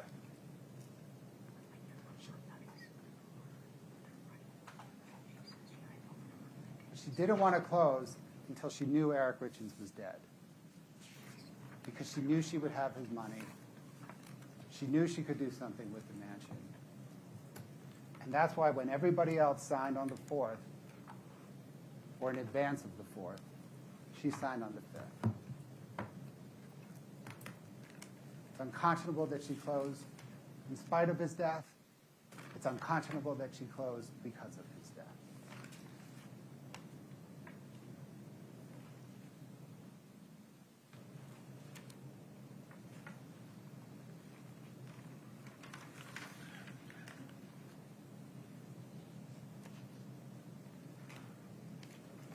This is probably Kouri Richins' true plan for the Midway Mansion. And if Eric had not put most of his assets into trust, could have happened.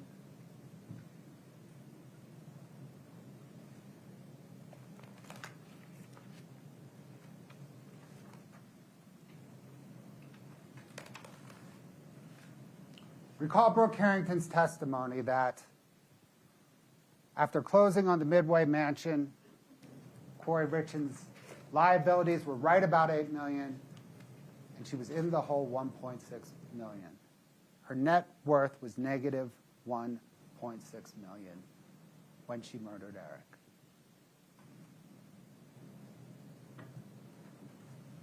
And that her business was in financial distress, her financial enterprise was collapsing, had been collapsing, and but for a significant infusion of cash and capital would continue to collapse.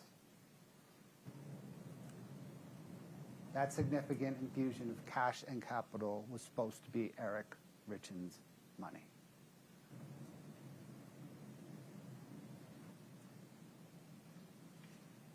You have a fortunate perspective during this case in that you get to observe the defendant. You get to observe Kouri Richins. And you observe her affect with some, when some witnesses testify, and you observe her affect change when other witnesses testify.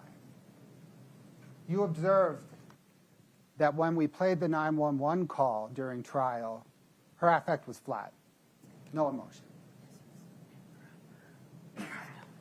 You also observe that when Brooke Carrington testified about the financial distress of her business, she was exercised, because that testimony pierced her facade.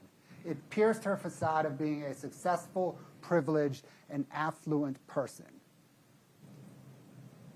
It was a narcissistic injury. She was bothered because the world saw that she is indeed not a success and not affluent.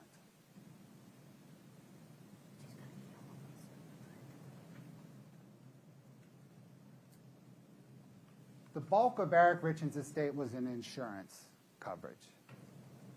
Some of it got paid out to the trust, some of it got paid out to Kouri Richins.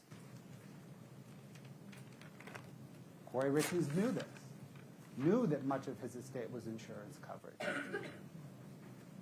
And different than taking money from Eric's home equity, different than taking money from Eric's bank account, to take Eric's insurance money,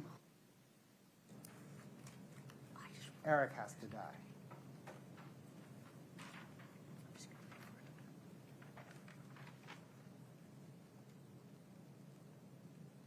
Now for the aggravator of administration of any substance in a lethal amount. The substance here happened to have been fentanyl, could have been any part of the illicit street drug that she bought, happened to be fentanyl that she administered in a Moscow Mule and a shot or a shot. But we know that's how she administered it because it was in his belly. We know it was a lethal amount. The death certificate, fentanyl killed him. That's the substance, lethal amount. Can be as small as 3 nanograms per milliliter. And in this case, he had 15. 5 times what can be a lethal amount. That, by the way, is not an accident. That amount of fentanyl shows that Kouri Richins wanted Eric not only dead, but good and dead.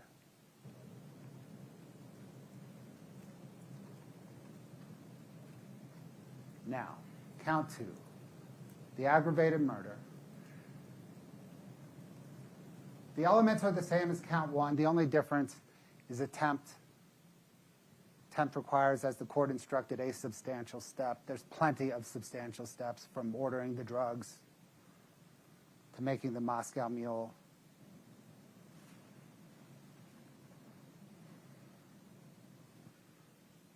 Here, the aggravated murder count proves the attempted aggravated murder count and vice versa.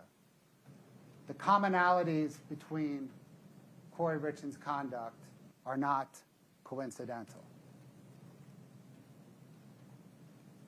In each instance, she purchased drugs from Carmen Lauber a few days out. In each instance, she spoke with the IRS a few days out. Taxes were on her mind. Eric would find out if the IRS was after them.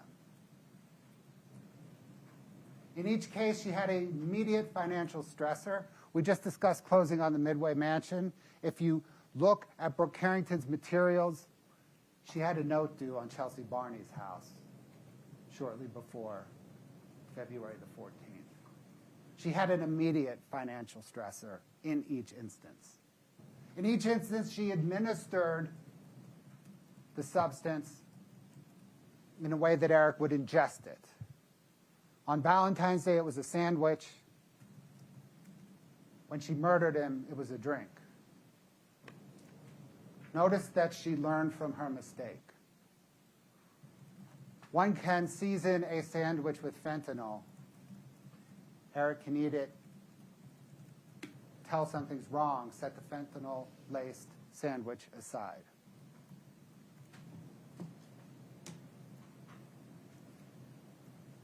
you throw a lemon drop shot back. By the time Eric would notice, the shot was in. It was in his body. Moscow Mule, just to be good and sure. In each case, she leaves Eric alone. She distances herself from the dirty deed. She leaves the bedroom when she murders him. She leaves the county when she attempts to murder him. That's part of her alibi. Not only can she not be present, she has to be distant. So that when she calls 911, she says, I wasn't even there. I was in Utah County.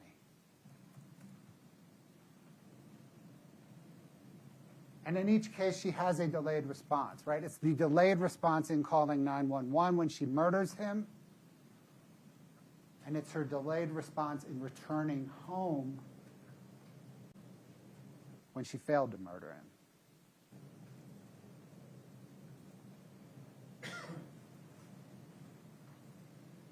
The element of, again, is it Kouri Richins? Yes. She is the person with the means, the motive, and the opportunity. Nobody else. The means, illicit street drugs in the sandwich. The motive, money, fresh start at life. The opportunity, she left the sandwich in Eric's spot.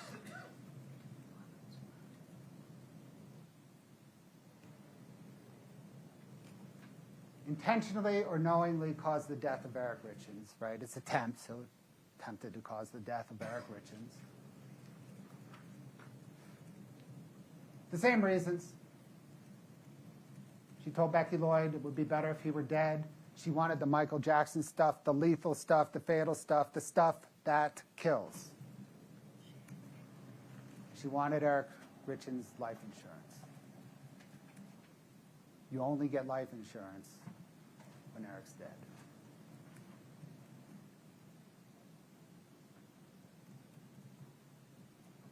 The commonalities persist. Kouri Richins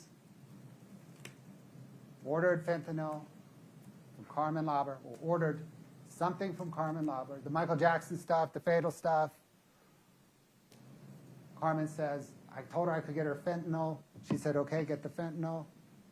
But she ordered illicit street drugs from Carmen Lauber, who got them from Robert Crozier at the Maverick in Draper.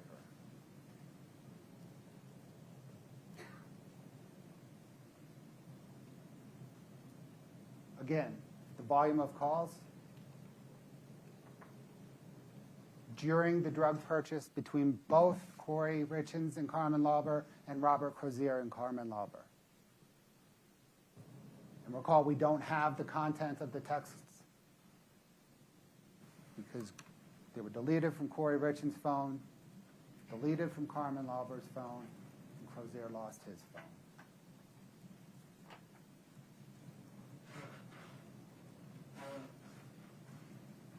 The IRS was on her mind. She called him twice, 3 days before attempting to murder Eric Richins. We know she placed the call to the Mirror Lake Diner to order a potentially fatal sandwich.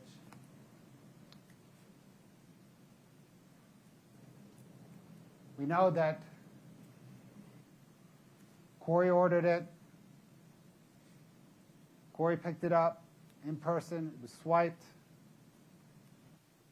Don't know if you can tell that's Kouri Richins' signature, but notice it's one stroke. There's no pen lift. We'll talk more about that in a minute.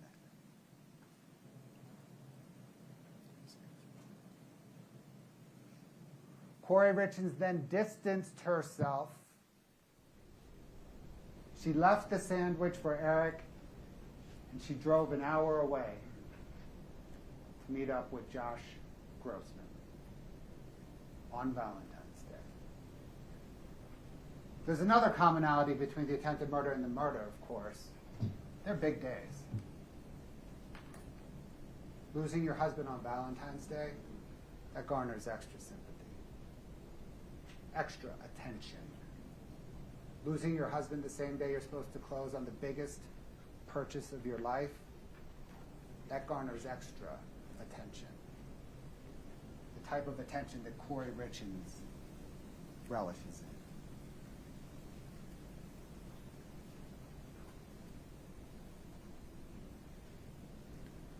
in. You heard Kouri Richins testify how Eric was a cowboy when it came to injury or illness. He worked through it all. He cowboyed up. Cowboys don't go to the hospital unless they're near death. They don't even think about going to the hospital unless they're near death. And at 11:33, Eric's thinking about going to the hospital. And then all the activity, the physical activity on his phone ceases. For 87 minutes in the middle of a busy workday.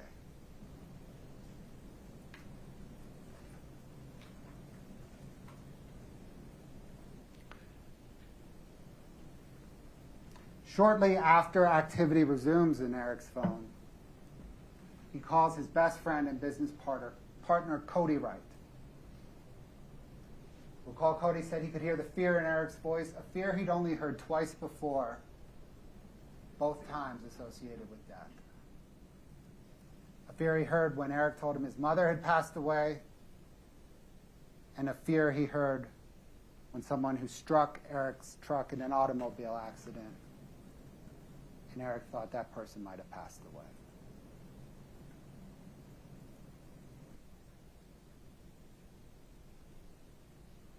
He then spoke with his hunting buddy and close friend, Josh Kays. You know and learn a lot about somebody when you hunt together and travel together. And Josh Kays said Eric sounded somber and serious. Josh asked Eric perhaps the two most pertinent questions. If he was going to the hospital, and what was he going to do about it?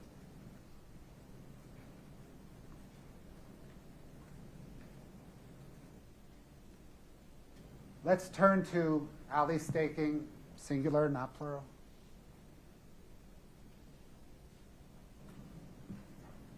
Clearly, close with Kouri. Friends since middle school. You observed the banter when Ms. Staking was testifying, the banter between her and Kouri Richins. It was friendly. She's still friendly with her.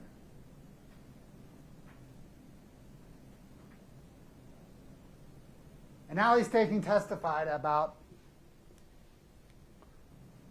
how a week or two after Valentine's Day, when Kouri Richins attempted to murder Eric, when I questioned her, she said, well, Eric jokingly, kind of jokingly, maybe jokingly, said that Kouri Richins tried to poison me.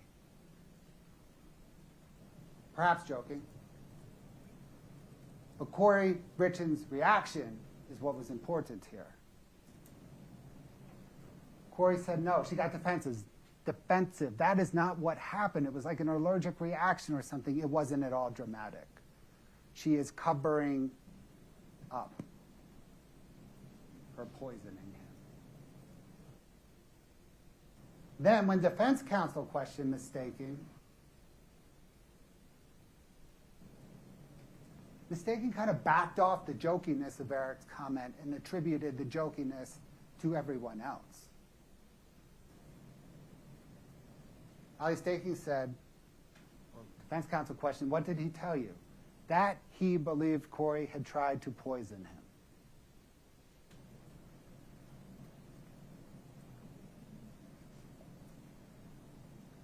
Maybe it was one of those joking things like, I'm sending a message to Kouri Richins. I know what you tried to do. I'm joking about it, but I'm going to let you know. Maybe he was serious. Either way, comes back to Kouri Richins trying to poison him on Valentine's Day.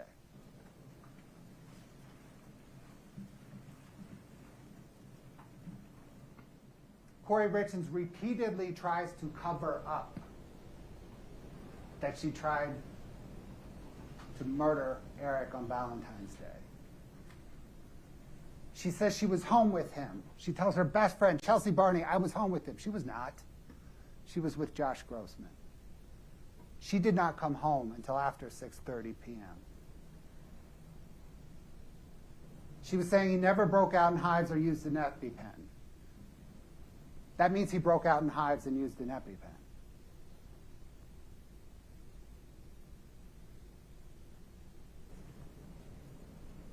When she spoke with her mother on August the 22nd,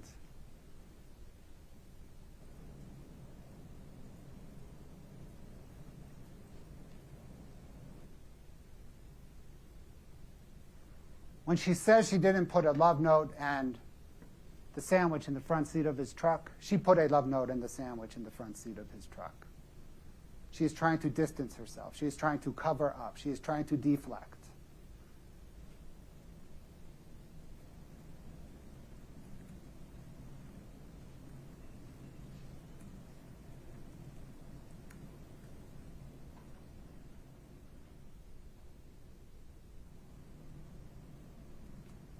When Eric said he was thinking about heading to the hospital, what did she say? Take a nap. Call me when you're up. She's saying that thinking he will take a nap and not wake up.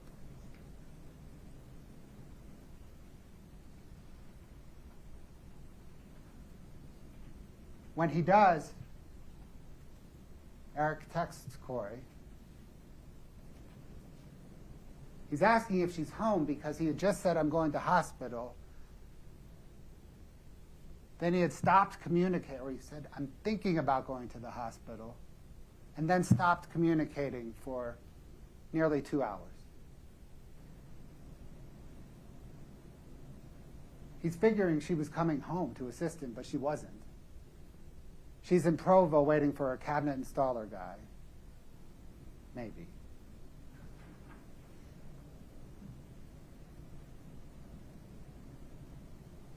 She says then she's going to head home in 20 minutes. Nearly 2 hours later, question mark, where are you? You were heading home 20 minutes ago. She responds, what? Thanks for answering. Did you call? You didn't call. She thinks he's heading home. She's not. She's trying to figure out what to do. She's trying to figure out what to do because Eric survived. She had not planned on that. She is delaying to make her plan. And then at 6:34, Eric texts, we're headed in there. Food is on the front seat of his truck. The same place she left the poisoned sandwich with the love note. Eric Richins is telling her, I know what you did.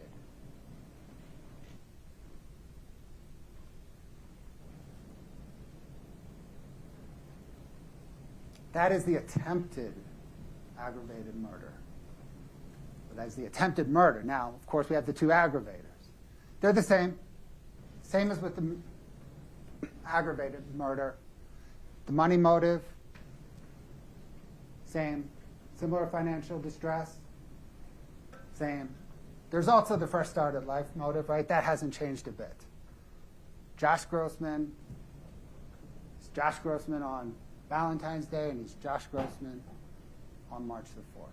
Money motive the same, fresh start at life motive the same.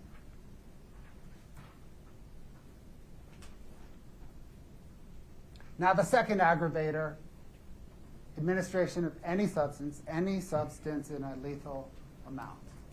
Recall Dr. Eric Christensen's testimony that hives, EpiPen, all consistent with an opiate-like or an opiate allergic-like response, a pseudo-allergic response.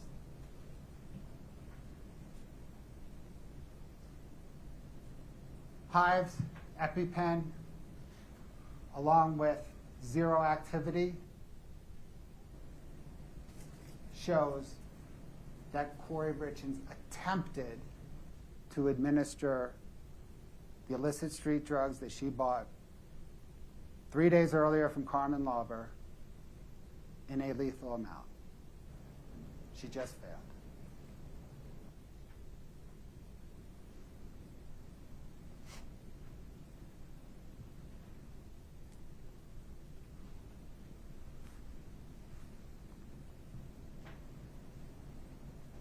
Next guy.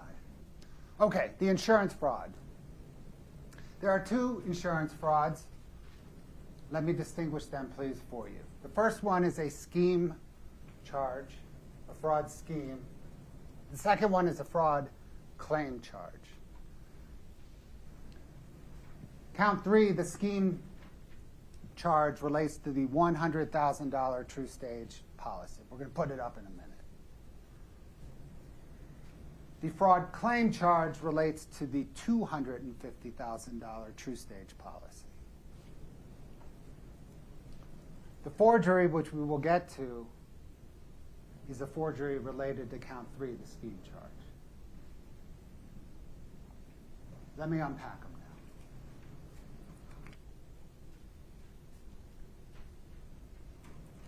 now. Okay. Different than the aggravated murder and attempted aggravated murder, I'll address all elements of the insurance fraud scheme kind of at once because they all jump out of this single page. And the scheme is quite simple. Kouri Richins wanted to murder Eric Richins, thus took out an insurance policy on his life to get money for murdering Eric Richins. Then she murdered Eric Richins, and then she submitted a claim to get the money. That is the scheme. And we know it was Kouri Richins because everything on this application for this $100,000 True Stage insurance policy returns to Kouri Richins. Kouri Richins received the application because she was a member of PED-FED. The application was addressed to her at her work address, so she would have been the one to receive it. If there was any questions about it, any further follow-up mailings about it, they would go to her and not to Eric. This applicant information is all her, but the partner information is all her as well. Her work address, no email address where they could contact Eric. We'll get to the Social Security number in a minute. The primary phone, that's not Eric's phone. You'll see that Eric's phone is 801-792-9317. And when you look at this closely during deliberations, you'll see that was originally a 7 that she later marked up to read like an 8. She initially wrote his correct phone number, then did not want anyone from True States to call him, so she changed the 7 to an 8. So that Eric would never know that this policy existed.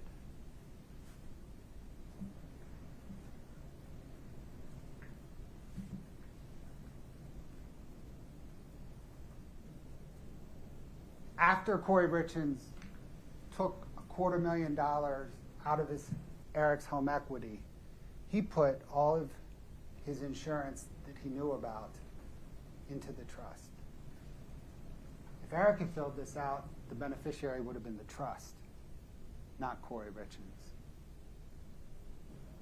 Then we'll get to the signature. That's the fraud count 5 as well. It plays into this. We'll talk to it during count 3. But it's also the freestanding charge in count 5. Let's go to the next page.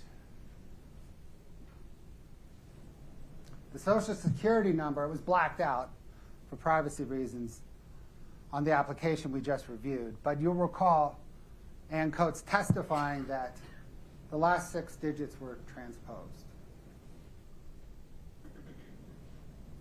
We all know our own Social Security numbers. We often get a little bit confused on our spouses.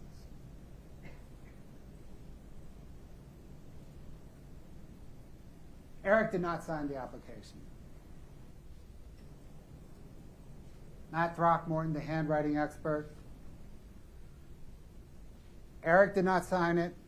It was probably a simulated forgery.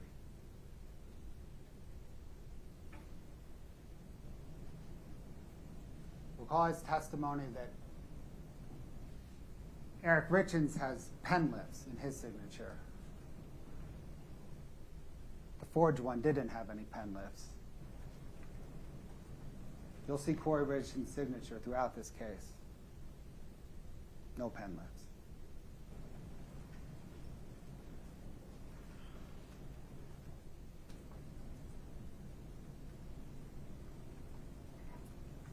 Then, Kouri Richins filed a claim for this $100,000 true stage policy. It's actually the same claim for both policies.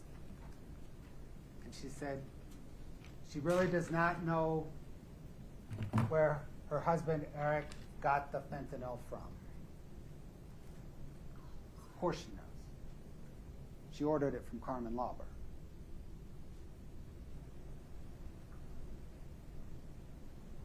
That is the fraud scheme. Plan to kill Eric, fill out life insurance so I can get money for killing Eric, kill Eric, and then claim the money.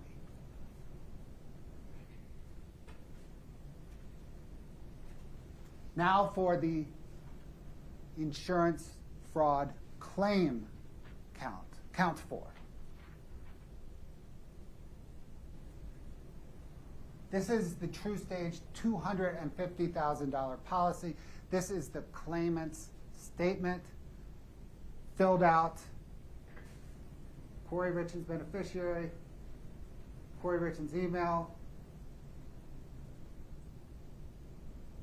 Kouri Richins address. Everything about this claim says Kouri Richins is submitting this claim. And then,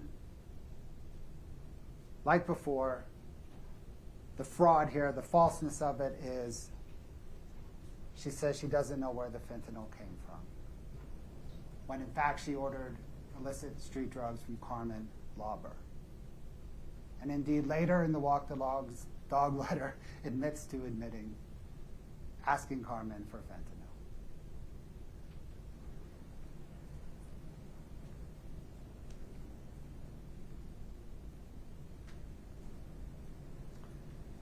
Finally, count 5, the forgery charge. We've discussed most of the forgery when we discussed count 3. But there's this without the authority to do so element. It's not a forgery if Eric gave Kouri Richins permission. The state has to prove that Kouri Richins did not sign Eric's name with permission, with authority.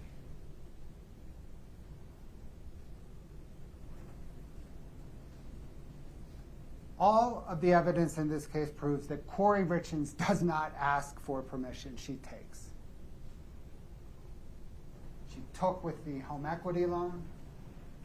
She took other people's money. She's a taker, not an asker. Finally, like I mentioned earlier, Eric Richins, the evidence proves, would have put the trust as the beneficiary, not Kouri Richins. If he had given permission, it would have been permission to make the trust the beneficiary.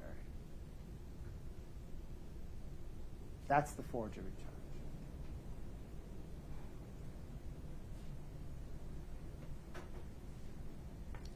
Let's please now turn to Kouri's motive for a fresh start at life. You heard the instructions. The state does not have to prove any motive except for the pecuniary gain motive because it's an aggravator.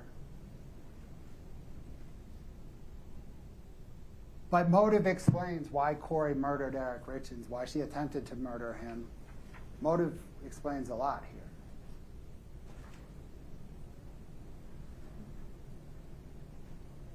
These texts at this point are familiar.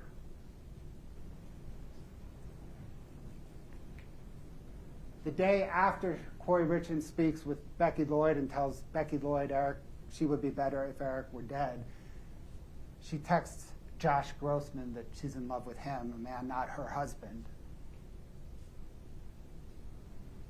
If I was divorced right now and asked you to marry me, would you? That's the day after the attempted murder.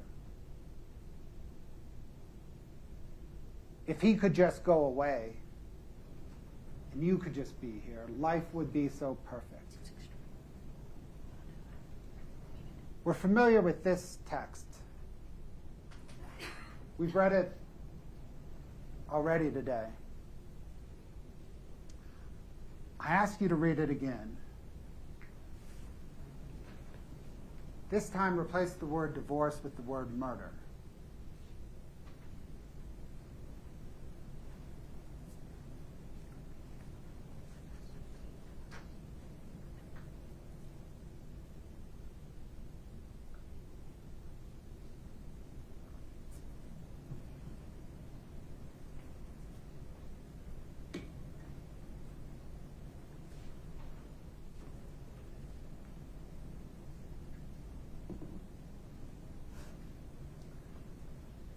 This graphic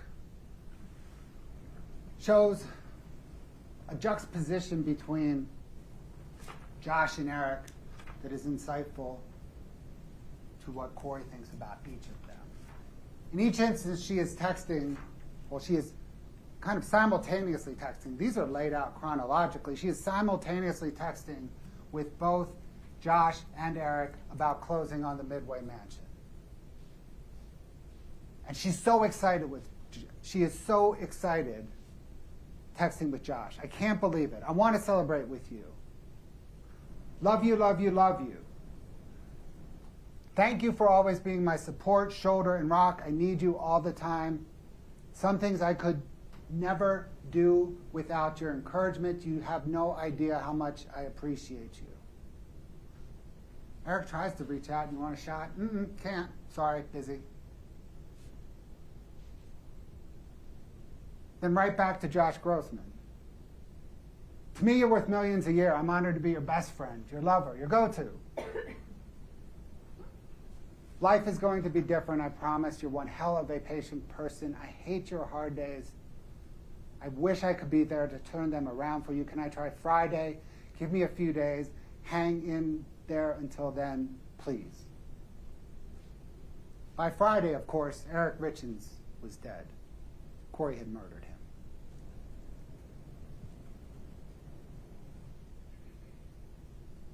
She's right. Life's going to be different. She promised him. It was.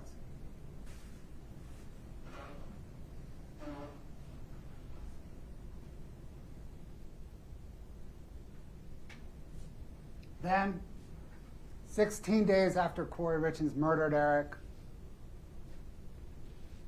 are we there yet?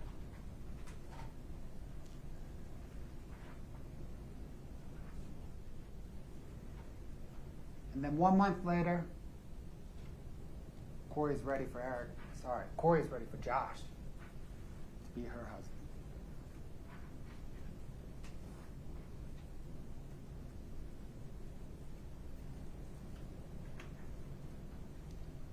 Josh Grossman loved Kouri Richins.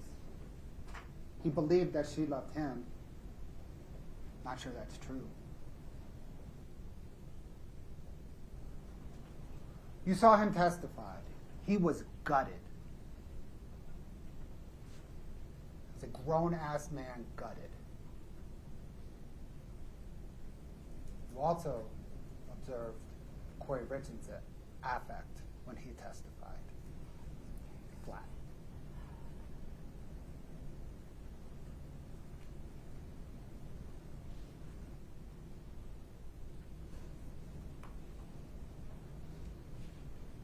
The evidence proves that Kouri Richins murdered, attempted to murder Eric Richins, and that she committed 2 counts of insurance fraud and forgery. The evidence does not support any other rational explanation.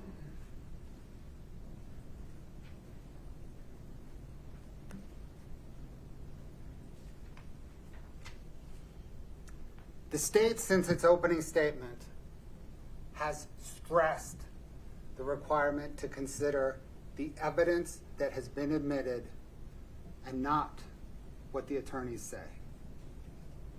What the attorneys say, insinuate, speculate, is not evidence. Please let me show you why the state has stressed this. In the defense's opening statement, counsel said that the evidence will show that Kouri Richins had a 1/2 interest in the Willow Court home. There is no evidence of that, and indeed contrary evidence. Defense counsel said that the evidence would show that Eric was always checking Kouri's phone. There's no evidence of that. Defense counsel said that the evidence will show Eric and Kouri Richins went to marriage counseling. There's no evidence of that. Defense counsel said that the evidence will show in the few weeks before Eric died, his closest friend thought that he and Kouri Richins were the happiest together that the friend had ever seen. There's no evidence of that. Defense counsel said that the night Eric died, he and Kouri Richins had their drinks and set their cups in the sink. There's no evidence of that. Defense counsel said that the evidence will show that the cups were sitting in the sink and the nanny put them in the dishwasher the next morning and they still had fluid in them. There's no evidence of that. Defense counsel said that Eric talked to a friend named Scott Wagner at 10 p.m. the night he died. There's no evidence of that, and indeed contrary evidence. Defense counsel said that the evidence would show Eric unlocked Kouri Richins' phone at 10:30 p.m. the night he died, and this is the last thing that he did. There's no evidence of that. Defense counsel said that the evidence would show investigators interviewed Kouri over and over and over again about what happened the night that Eric died. There's no evidence of that. Defense counsel said that the evidence would show that law enforcement secretly recorded Kouri Richins' phone conversations for over a year after Eric died. There's no evidence of that, and indeed contrary evidence. Defense counsel said that you will hear Kouri Richins telling her family that she purchased pain pills for Eric at his request. You did not hear that, although she did write it in the Walk the Dog letter 4 months after she was arrested. In listening to defense counsel's closing argument, please only consider the evidence that has been admitted.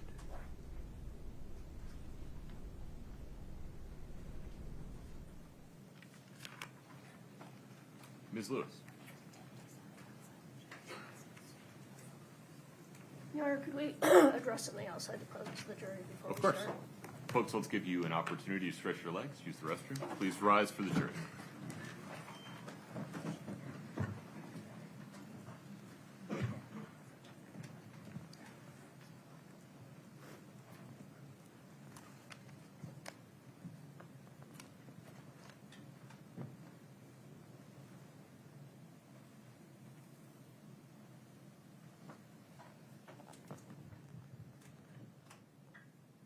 Have a seat.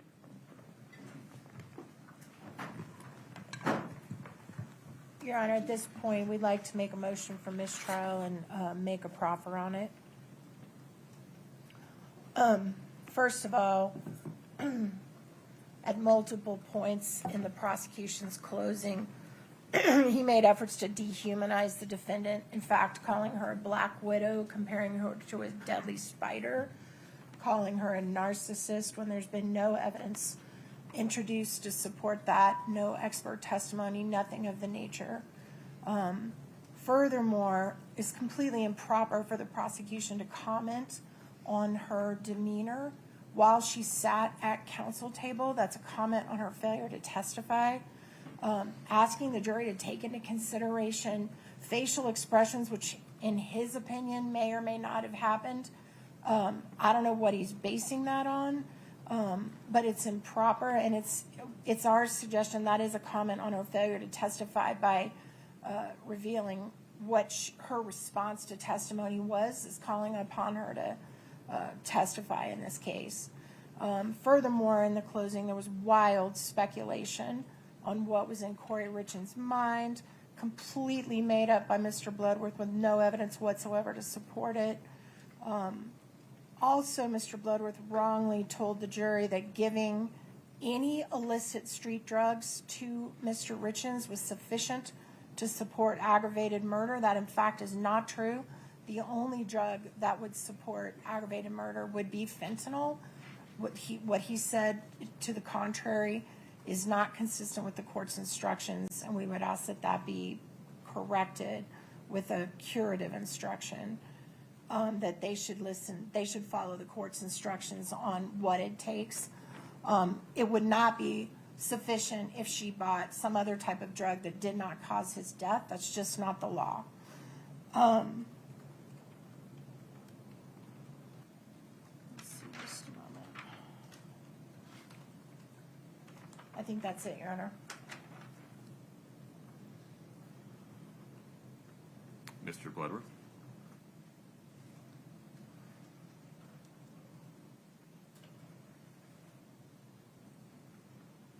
Forgive me, I need a little bit more detail as I go through these. Yeah. Which of these do you want a curative instruction regarding, and which of these are you moving for a mistrial on?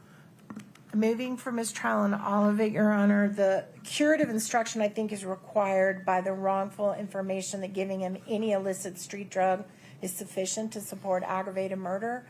That's just not true.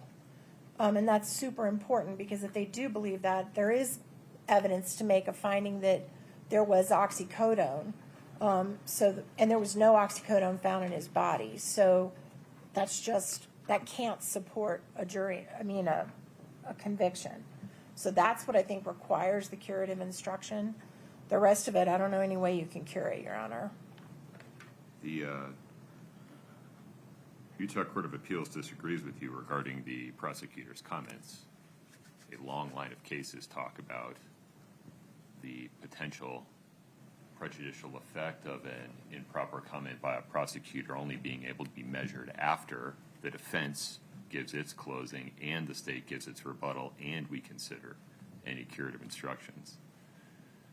What's your alternative position there?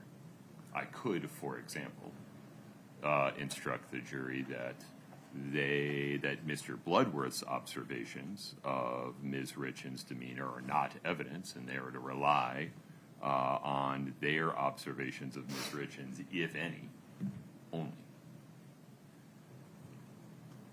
I just don't even think that her demeanor is proper to rely upon, because she didn't Certainly testify. Can be. I mean, she burst out in laughter during the showing of the decedent's body. I don't think it would be appropriate for me to tell the jury you can't possibly consider that. I'm sorry, but I have no idea what you're talking about. I totally trust you, but I have no recollection of any laughter when his body was shown. No, it was a hypothetical, Ms. Nestor. Oh, to thank probe goodness. the bounds of your categorical statement that the jury can never consider the defendant's demeanor. I'm sorry. I thought you were saying she did that, and I was just horrified. Please so. stay focused. But I am focused. I just misheard you.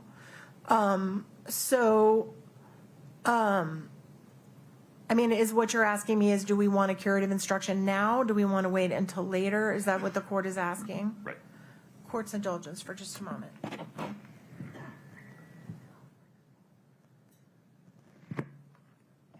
Okay, I think we do want it now, if we can get one now. Let's hash that out for a second.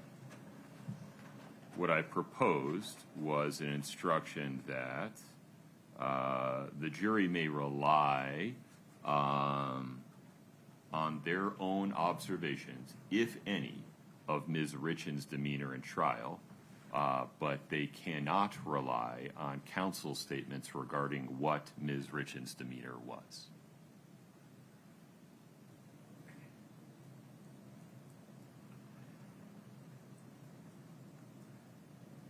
I want to be clear, there were no comments regarding her silence. Well, I mean, it's our position that when you comment on how she looked while she remained silent at counsel table, that is a comment on her silence in our estimation. But I agree that he didn't say anything specifically about silence.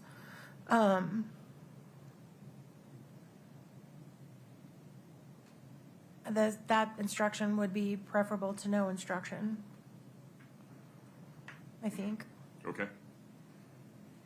And then the Black Widow comment was connected to comments that were made by Chelsea Barney, correct? I mean, they came out of his mouth in closing. And he specifically referenced Chelsea Barney's testimony. Is it your position that Chelsea Barney never used that phrase or words? I don't recall her saying that, but it's been a long trial, and I would not want to make that I 1,000% am sure, but I certainly don't recall that. It was in the recorded phone call with Bryce Knutson. And then everybody is speculating as to defendant's state of mind. It's one of the factual issues that the jury will have to determine according to circumstantial evidence, because as we instruct them, there's no direct evidence of what's in her mind.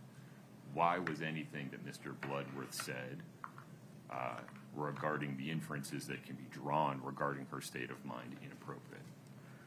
Because they were made up out of whole cloth with no evidence to back it up. You're going to have to be more specific. So he went to great lengths to fantasize about what she was thinking about when there's been no evidence to that. He could have certainly said, look, she could have been thinking this, she could have been thinking that. He didn't. He gave them what was in her mind, which is just based on things he made up in his own head, not based on evidence. Why aren't they all based on his view of the evidence that came in at trial? Was there any references to evidence that did not come in? Well, first of all, calling her a narcissist, I mean, that didn't come in. There was no testimony that she's ever been diagnosed to have a narcissistic personality disorder. There's no evidence at all about her mental condition. And then when he talked about her putting the reasoning why she picked certain days to get more attention, nothing about that has ever come in to play, ever. I mean, that's just one of many. He went through lots of scenarios about what she was thinking as if it was a fact, and it wasn't.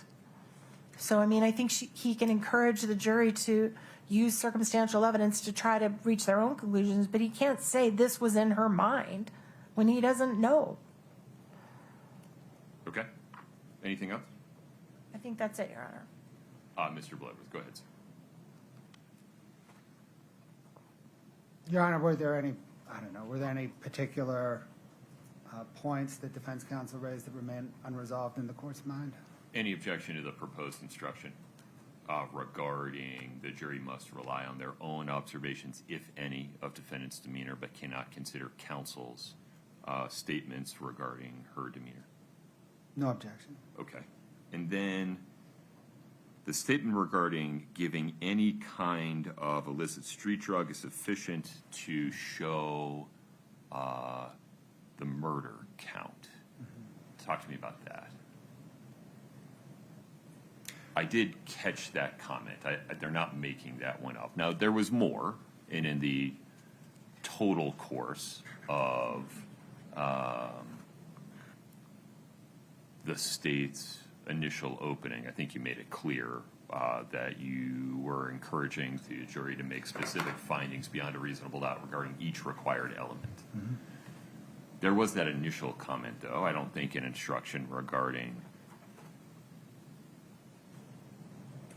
having trouble crafting a curative instruction that doesn't just give a theory of the case. What's your view of this? Your Honor, I don't think anything needs to be cured.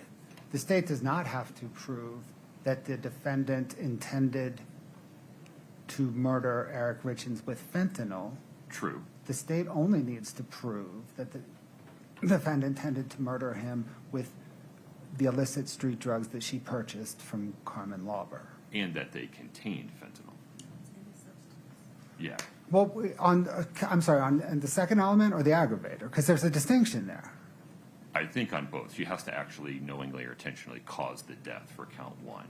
So if she buys something that she thinks is OxyContin. Correct. And intends the giving of the OxyContin to kill him. And it turns out that what she got was blue M30s that had fentanyl and it killed him. The difference between aggravated murder and murder is irrelevant. She has committed an aggravated murder. What the distinction, I think, that I acknowledge is that she doesn't have to intend to kill him with fentanyl. She has to intend to kill him with poison. Even if she thought she was getting one and got the other. Correct. As long as it worked, Correct. she committed the crime. Correct. And I think that's what I said throughout. I think that is the weight of the argument overall that you made. If there's a particular sentence I said that is different than that, then I agree we should cure it. But I don't think I said anything different than that. On this one, Ms. Nestor, I think the better course, rather than for the court to insert itself at this point, is to allow the rest of closing to play out, and we can readdress this issue at the end. Okay. I expect that this issue will get teased out in detail through Ms. Lewis's closing and the state's rebuttal. Give me a moment to collect my thoughts regarding the others. All right, thank you. Court will be in recess until, oh, I'm sorry, go ahead. I'm sorry, Your Honor, can I just maybe say one thing? Yes, please. The state did not refer to the defendant as a narcissist. The state said that that was a narcissistic injury. Right, I got it.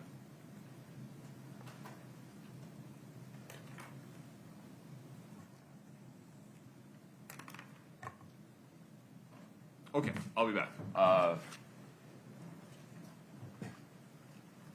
11:40, please. We'll be in recess.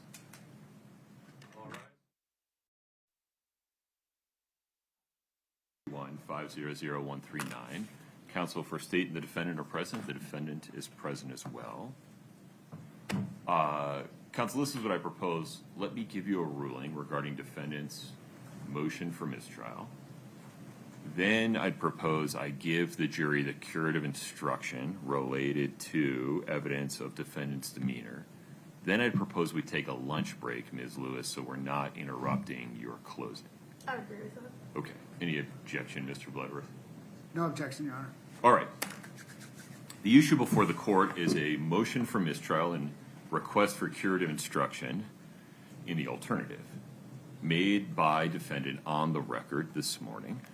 The motion for mistrial is based upon several comments made by Mr. Bloodworth in the state's initial opening that, in defendant's view, are so improper as to require a mistrial. The court will address defendant's arguments one at a time. First, the defendant argues that Mr. Bloodworth's reference to Chelsea Barney using the phrase black widow during a recorded telephone conversation that was played for the jury, though Chelsea Barney's comment was not admitted for its truth, improperly compares defendant to some kind of terrible insect. The court listened to the comment in real time during the state's opening. That is not a fair characterization. Rather, that was a rhetorical flourish by Mr. Bloodworth comparing comments by one witness or the defendant herself to her becoming a widow to Chelsea Barney, referring to her being referred to or considered as a black widow. It's not a reference to an insect. Rather, it's a reference to in the court's view of Chelsea Barney's comment, a spouse that kills another spouse. There's nothing so improper or improper at all about that comparison, which has a factual foundation in Chelsea Barney's statements that were played for the jury as to support a request for mistrial or require any other relief. Moreover, the defendant requests a mistrial based upon, in defendant's view, Mr. Bloodworth characterizing Ms. Richins as a narcissist. Defendant argues that that is unsupported and improper expert testimony from counsel that has no basis in the evidence. The actual phrase used by Mr. Bloodworth was a narcissistic injury in relation to Ms. Richins' hearing from Brooke Carrington when she testified that, in the state's view, defendants' appearances of wealth and success were not accurate. That is permissible line of advocacy during closing argument. It is not testifying in any way by Mr. Bloodworth. It is not otherwise prejudicial or unfairly prejudicial. With respect to Mr. Bloodworth's argument related to defendant's demeanor, the court determines that in an abundance of caution it is appropriate to instruct the jury that they may consider their observations of defendant's demeanor in the courtroom, if any, but they may not consider counsel's statements regarding counsel's observations of defendant's demeanor, as counsel's statements and counsel's observations are not evidence. Moreover, the court notes that Mr. Bloodworth did not comment on Ms. Richins' silence or in other way otherwise implicate her protected right to choose not to testify. Mr. Bloodworth's statements regarding what the state believes it has proven regarding defendant's state of mind at various points in time is permissible advocacy based upon evidence in the record, and defendant's counsel will have ample opportunity to try to persuade the jury to draw different inferences from that same evidence regarding defendant's state of mind. There's no basis for a mistrial there. And regarding any misstatement by Mr. Bloodworth in his initial comments regarding count one that may have created confusion as to whether the state needed to show that regardless of her intent to purchase, secure, or otherwise administer fentanyl, all the state needs to show is that Kouri Richins intended to purchase, secure, and administer poison, and that it happened to contain fentanyl. That was, on the one hand, borne out in detail through the rest of the state's initial closing, and the court expects will be borne out in detail through defendant's closing and the state's rebuttal. The court determines that no curative instruction is necessary on that point at this time. Mr. Bloodworth, any clarification? No, Your Honor. Ms. Nestor? No, Your Honor. Okay. All right. Are we ready for the jury, Mr. Bloodworth? Yes, sir.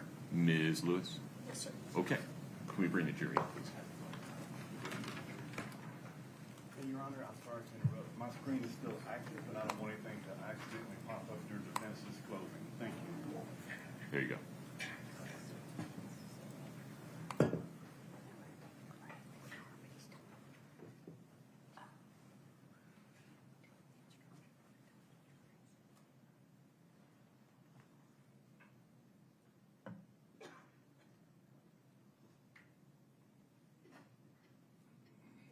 Bless you.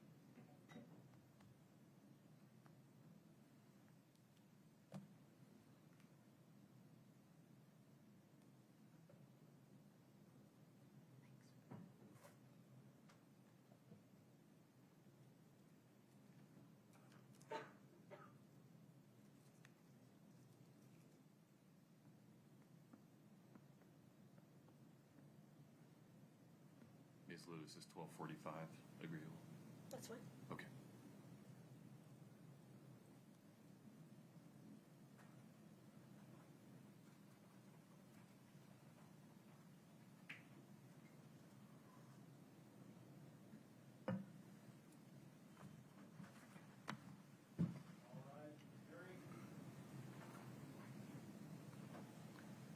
Folks, this time just stay standing. This will be a quick turnaround.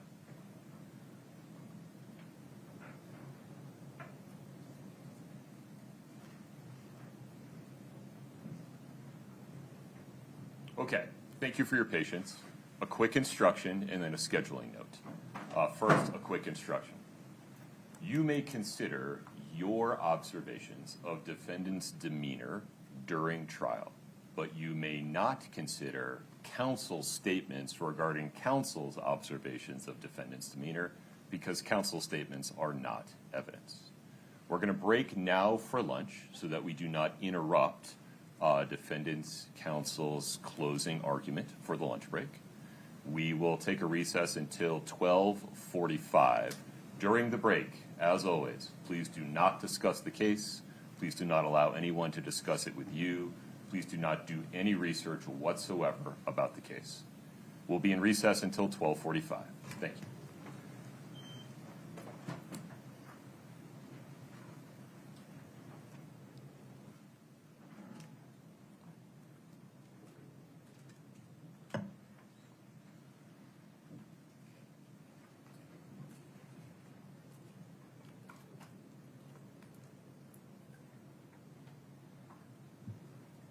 Present. Ms. Richins is present.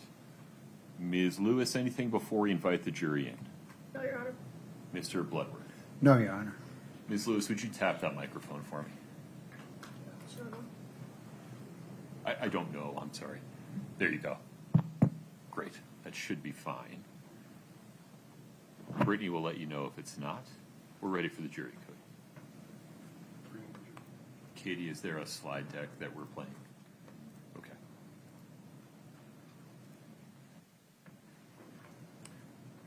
I have a picture of a house at the moment, right? Okay. You'll let me know when you want to publish, Ms. Lewis? I think Katie just has it ready to go. Yeah. Oh, okay. But it's not up yet. Okay.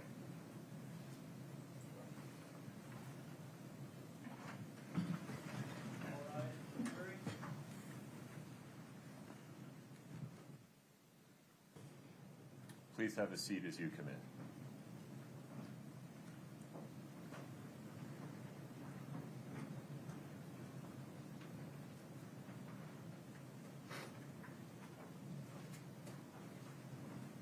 All right, please have a seat. Thank you for your patience. We'll continue with closing argument. Ms. Lewis.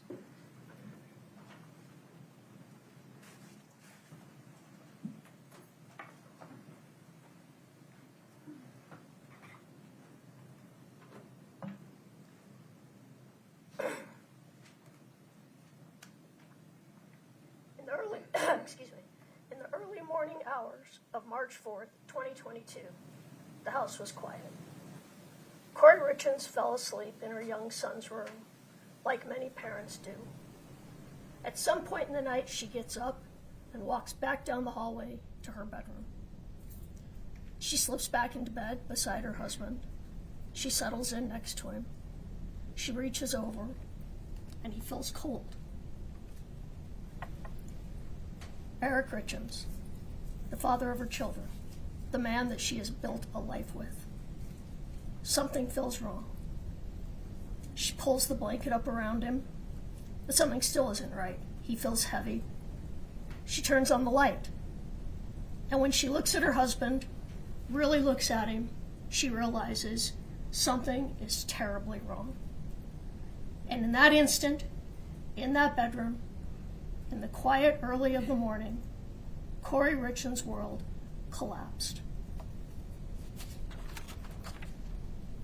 Reasonable doubt. It's not just a slogan, it's not just a suggestion, it's a constitutional shield that protects the innocent and prevents the state from punishing without truth. And it is the state that has that high burden, the highest burden under the law, to prove each and every single element of each and every charged offense beyond a reasonable doubt. The state stood up on day one and they told you they were going to prove that Kouri Richins had the means, the motive, and the opportunity to kill Eric Richins. And we're going to talk about each of these, but first, I want to talk a little more about reasonable doubt. I've told juries for a long time that one way to understand reasonable doubt is, are there other reasonable explanations as to what happened? As you look at the evidence, if there are other reasonable explanations, this is reasonable doubt. And you have to find Kouri not guilty. I put to you that every fact that the state has put forth to say that Ms. Richins is guilty has another reasonable explanation. Let's go back to March 3rd, 2022. From everything we've heard during this trial, Kouri and Eric were happy that night. They were celebrating. Kouri was just about to close on the Midway Mansion. Rightly or wrongly, she believed that this was going to be the deal that put her over the top.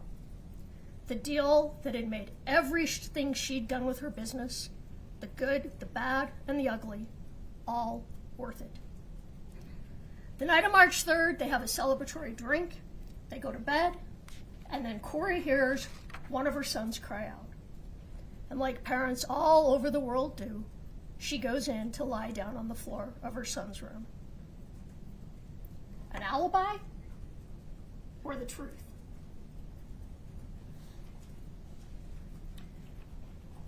She wasn't inconsistent when she told this story. She told everyone, I was lying in Ash's room, I was lying down with him. What does reason tell you? What does experience tell you? When she wakes up, she goes back to her room. Eric appears to be asleep.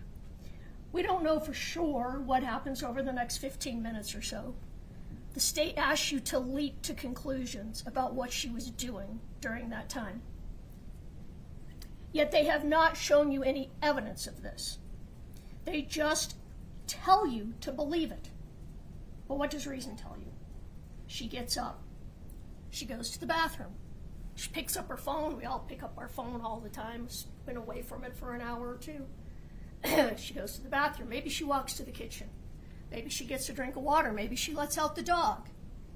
And then she goes back to her bedroom, phone probably in hand, gets into the bed next to her husband, again, realizes he's cold, pulls up the blanket, realizes something's wrong, and turns on the light. It probably takes a moment or two for her brain to register what she's seen. And then she makes that call that nobody ever wants to make. She calls 911. A big part of this state's case is that Ms. Richins is not grieving properly. You heard this from a couple of different witnesses, 2 or 3. What does that mean? I was unexpectedly widowed when I was not much older than Kouri, and I had 2 little boys. How do you judge someone in that moment? If I've learned one thing during this trial, I've learned I didn't grieve right. I didn't know that, but it's clear now that I didn't. They want you to look at a woman in the worst moment of her life and to judge her grief. There is no wrong way to grieve. They're asking you to judge how she is acting at that moment and then use that moment of evidence of guilt. In the opening, we pointed out, go ahead and put it on that the state looks at facts one way and sees a witch. But if you look at those facts another way, you see a widow. Here's an example. Hands over her face, curled up. A witch, hiding because she's done something wrong, or a widow, hiding and blocking out what has just happened to her, what has just happened to her children, which has just happened to her family and to her life.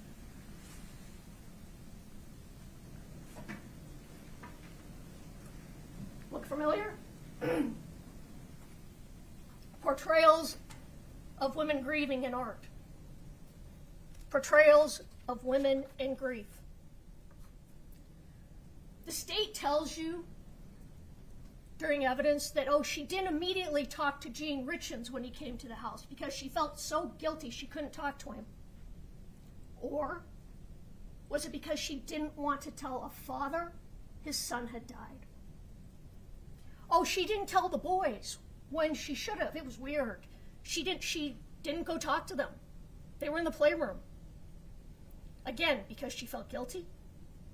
Or because she was dreading the most difficult conversation, the conversation nobody, no mother, ever wants to have with her young sons. Their father is dead. The father that everyone agrees was a wonderful father is gone, and she has to tell those little boys, you're never going to see him again. Believe me, that conversation may be the worst moment in a mother's life. How can a woman be judged on how she handles that moment? You heard her friend Allie staking. When Allie arrived at the home that day, she said Kouri was clearly upset. She said she was distraught. This is someone who's known her since junior high, not an officer who met her 5 minutes ago. She said Kouri was acting as you would expect. That night, friends came over to talk about Eric, to drink to Eric. A wake is what the Irish call it. The state wants you to leap to the conclusion that that night, Kouri was celebrating Eric's death. You heard Allie stalking. They were celebrating Eric's life. They kept it light for the boys. They were dancing, they were smiling. All of them were, even Eric's sister. Can we not smile in our grief? They want to tell you no. But reason and experience tells you differently. Let's talk about the investigation. The investigation in this matter was nothing but sloppy. It was driven by bias. Did you notice during the state's closing they didn't really even talk about the investigation? Instead, they speculated. What was in people's heads? What were they thinking? Speculation, conjecture, not proof. Instead of looking at the evidence to determine what happened, the state they determined what happened, and then they found the evidence to support it. This is confirmation bias. Confirmation bias is when you favor evidence that supports a belief and ignore evidence that contradicts it. That is how this entire case was investigated, working backwards from a conclusion. It started on March 4th. Detective Woody, before she's even entered the home, Amy Richin tells her they think Kouri is somehow involved. Then both Katie and Amy Richins tell Detective Woody they think this is because she recently found out about a trust Eric created. Immediately, this influenced this investigation. But what happened that first day? They found nothing to support foul play. Kouri tells them he was a user of THC gummies, that maybe he used one that night. They never ask where the gummies are. They do a cursory search of the bedroom and bathroom. They admit that they don't look in places where the gummies were found a month later, high up in the bathroom, high above the refrigerator, high up in the laundry room, somewhere in a pocket of either Kouri or Eric's jacket in a closet. All places where they would have been put out of reach of children. But they didn't find any of them that day. You know what else they didn't do? They didn't secure the scene. They moved things around. They told you they didn't have probable cause to search the whole house. We couldn't search the whole house. All we could do was look in the bedroom and the bathroom. But they could have asked for consent. Kouri gave them consent when they asked to search one place outside of the bedroom. The entire house could have been searched that day, but they didn't do it. They didn't even ask. What else happens that morning? Officer Nguyen, he does his death checklist. He says, did he have any history of prescription abuse? Did he have any history of illicit drug use? And what does Kouri tell him? No. How easy would it have been to just say yes?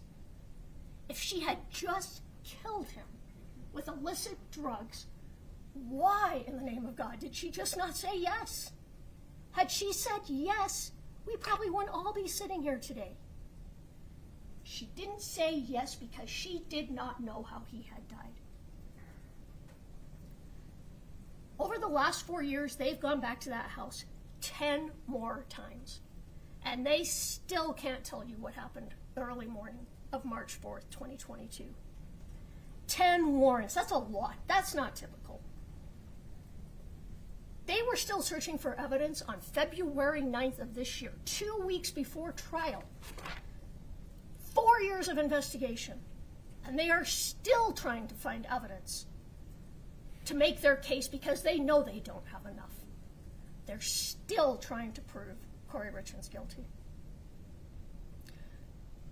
So let's talk about Todd Gabler. In comes Todd Gabler, the private investigator. Jeff O'Driscoll told you, well, he was an investigator for the estate. Just the civil case.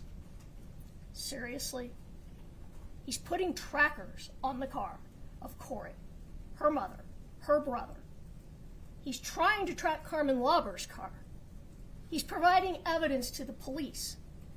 Detective Woody testified that this information from the private investigator is what helped advance their investigation. He testified he was in the house alone numerous times, finding things the police didn't, not using gloves, calling law enforcement when he found things. He said he didn't need a babysitter while he did all these things, which is different than what Clint Benson told you. He said nobody was ever in that house without me being there. That wasn't true. What he told you wasn't true. Todd Gabler was in and out of that house numerous times by himself.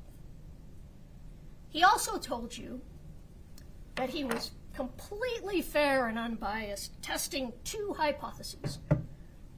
His hypotheses, suicide and homicide. He ignored any others, including accident. And how did he handle this unbiased testing of hypotheses? You heard Josh Grossman. He said the first time he talked to Todd Gabler said right out of the gate, Kouri killed Eric. Josh told you that tainted what he thought of next. How does it not taint an interview when your opening line is, oh, Kouri killed Eric, so now let's tell me what you have, what you know. Josh told you he started looking back at things differently than he had before because of that. Like I said, he tracked Kouri's car, he tracked her family's car, he tracked Carmen's Lauber car. He didn't track Cody Wright's car.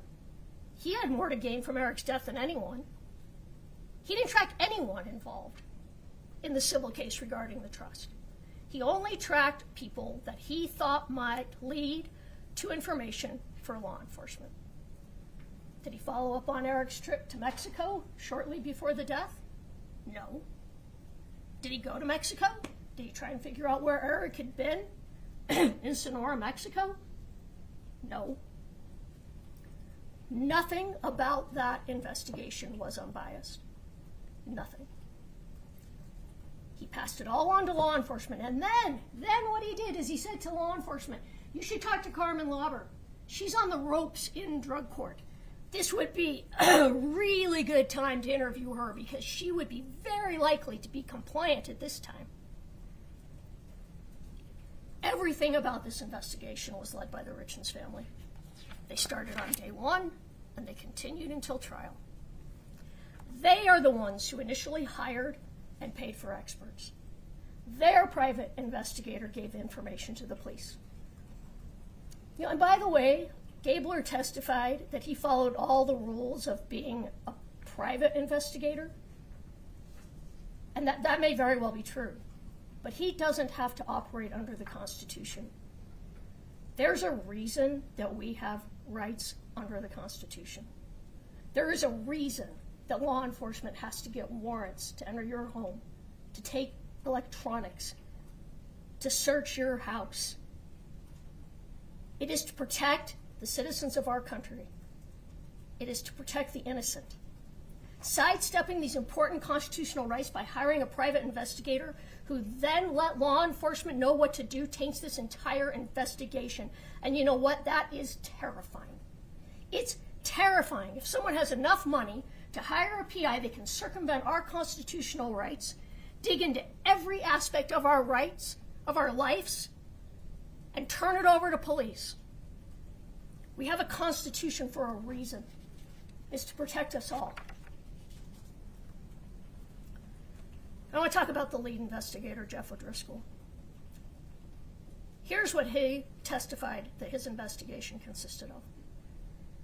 He got assigned to the case sometime in March of 2023. He got a search warrant for some medical records. He thinks he got a search warrant for a couple of cell phones. He interviewed Chelsea Barney, where they discovered that they were wrong about some text messages. Law enforcement was wrong with what they thought they were looking for. He interviewed someone named Jake Sorensen, who must not have had anything important to say because we never heard from him. Then he interviews Carmen Lauber, because he was told to by the private investigator. That's it. That was the investigation. He didn't investigate any other leads. He didn't attempt to corroborate information, particularly in the letter that we saw that Kouri wrote to her mother, the walk the dog letter. Now, he told you he didn't need to corroborate that because he didn't get that letter till after Kouri was arrested. So, I guess the state was done. You wouldn't want to start looking for things that might show her innocent. You've arrested her. Interestingly, they were still executing search warrants. They were still trying to find evidence for guilt, but they weren't looking at any evidence that might show innocence. It is absolutely possible that everything she said in that letter was true. In fact, at least 3 things in that letter were corroborated by the state's own witnesses. But they didn't investigate it.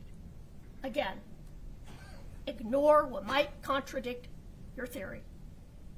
Confirmation bias. Reasonable doubt. Also remember that letter never went to anyone. So it was nothing more than thoughts on paper. That's all that letter was. What else didn't he do? He didn't interview the person Eric was talking to in Mexico the night of his death, and we'll come back to that, but he didn't follow up on that. He said that. He didn't follow up on where Eric went in Mexico or who he was communicating with in Mexico when he was there. He didn't investigate what Eric did or where he went on February 14th, 2022. He didn't follow up to see did Eric go to the hospital that day. In fact, he did nothing regarding that day. Nothing. What else? He didn't find fentanyl anywhere. Allegedly, there were 90 to 120 pills of something. At least oxycodone. Where were they? I guess somebody took them. But they didn't have them. So whatever pills Carmen may or may not have provided to Kouri were gone. They no longer existed. They couldn't find or test those pills. And we do know that she bought oxycodone. But you know what? There was no oxycodone in Eric's stomach that night. So instead, Detective O'Driscoll says, well, we wanted to corroborate Carmen's story. I mean, we were going to corroborate it. We weren't just going to go by it. The story that they fed her, they want to corroborate the truth. They wanted to corroborate a story. Again, let's find what confirms our theory. Let's ignore what doesn't. Confirmation bias. Reasonable doubt. Sitting here in this courtroom after 4 years of investigation, there was an awful lot that O'Driscoll just could not tell you. Things he couldn't remember. He couldn't remember what people had told him in interviews. For example, he was asked, did you interview Eric's allergy doctor? Well, yes, but I can't remember what he said. Well, that might have been important because he testified the EpiPens in the house belonged to the children. Well, maybe because Eric had recently used his a couple of weeks earlier when he had an allergic reaction. He said, well, if I could have a few minutes, I could find out what was said. I could give you more information. We were in trial. He was on the stand 4 years after Eric had died. 3 years after he'd been appointed as lead investigator, and either he wasn't prepared to testify or he just didn't know. He is the lead investigator. Now the state elicited testimony from him that how could he possibly know the entire case? It's just too much. I couldn't know all of that information.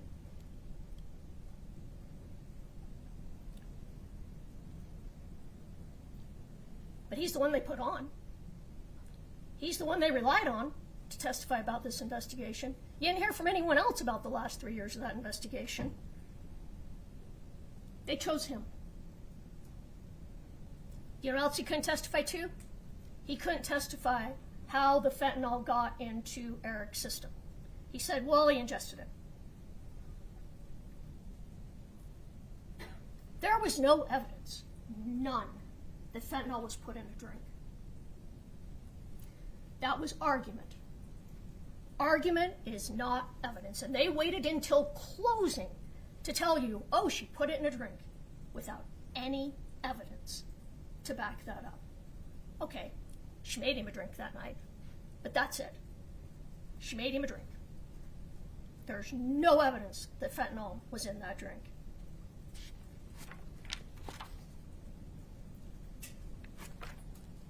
And the lead detective who couldn't tell you anything, he sat through this entire trial. He heard every witness testify. He had an opportunity to form his answers or reform his answers based on what he knew other people had said. And yet, he still didn't know the evidence.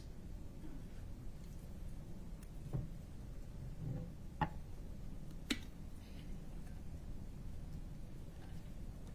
want to talk a minute about deleted texts and the phone searches just quickly.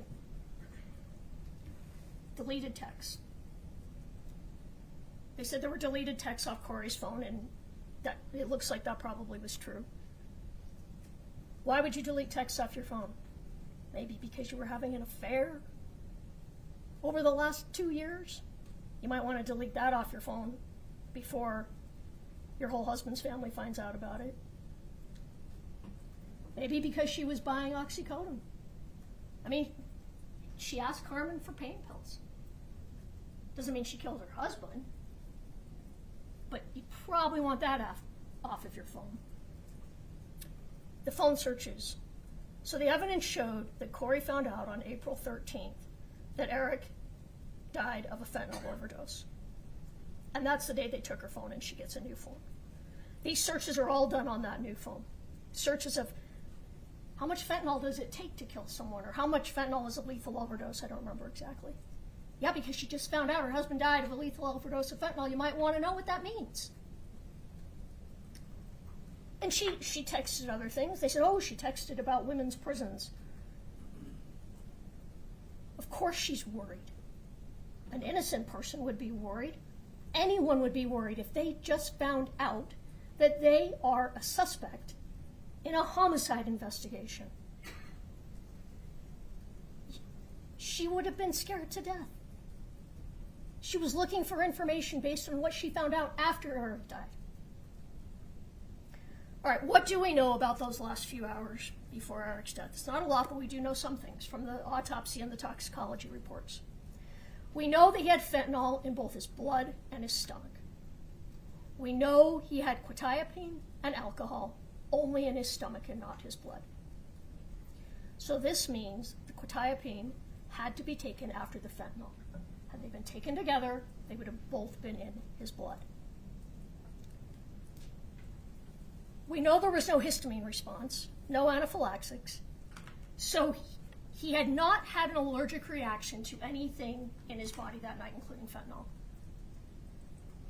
The state wants you to believe that the allergic reaction he had on February 14th was to fentanyl. If he had an allergic reaction on February 14th, he would have had one again 3 weeks later. Now, I know the toxicologist testified, well, you don't have an allergic reaction every time, and you can look at her testimony, but it was a little bit hard to understand, but I believe she was talking about, you might eat peanuts for a lot of times and then have an allergic reaction, and then it starts. Once you have an allergic reaction to something, it doesn't typically go away. We know he had norfentanyl in his body, and this is because his body had started to metabolize the fentanyl. The state's toxicologist told you that the fentanyl could have been left over from a previous use. That was a possibility. Another reasonable possibility. The fentanyl was there from a previous use. That was the evidence. That is reasonable doubt. What else do we know from the ME and the toxicologist? Well, we know that the fentanyl was not put in a drink. And how do we know this? There was only fentanyl in the blood and not alcohol. The state's toxicologist leaned toward the fact that maybe Eric didn't even drink alcohol, that the alcohol in his stomach was post-mortem decomposition. But the other scenario that she said that was possible was that Eric took the fentanyl, then took the quetiapine, had a small amount of alcohol. She testified that it would take 15 to 60 minutes for fentanyl to make its way into the blood. That alcohol takes 15 to 30 minutes to make its way into the blood. So if the alcohol and fentanyl were taken together, they both would have been there at the same time in the blood. But just the fact that one reasonable possibility is that the fentanyl was taken before the quetiapine and the alcohol gives you reasonable doubt that it was placed in a drink an hour earlier. Now the state's saying, well, maybe she put it in a non-alcoholic drink. So their celebratory drink maybe didn't have alcohol in it. There's no evidence of that, but they're throwing around a lot of theories. Why is that? Because they don't have one. They don't know what happened. Dr. Christensen and Dr. Ulmer testified that the manner of death could not be determined. This is really important. Dr. Christensen testified the ME's office didn't know enough about Eric's history to determine if it was an accident. They also didn't have enough information to determine it was a homicide. The ME had at least a reasonable doubt as to the cause of death. And the ME isn't held to the high standard that the state is. And there was no evidence that the autopsy couldn't have been amended at a later date if additional information was received. The ME testified, excuse me, the ME didn't tell you that they couldn't amend the autopsy. He just told you they didn't. What else didn't they do? Why didn't they do a hair follicle test? Dr. Christensen said, well, we don't do that unless we're asked to. Who would you be asked to do that by? Law enforcement. Again, Summit County was only looking for evidence to confirm their theory.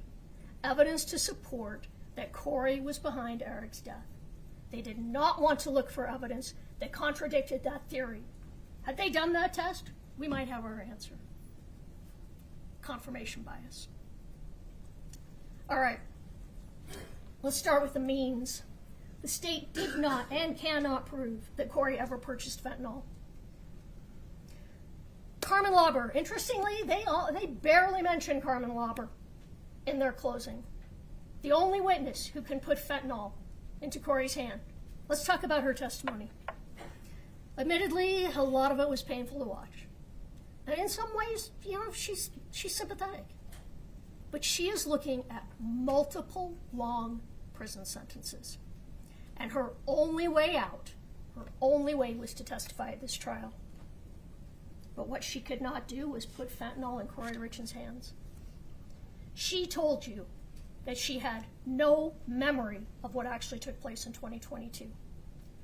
During those interviews, she told detectives over and over again, my brain is fried. I've been using drugs since 6th grade.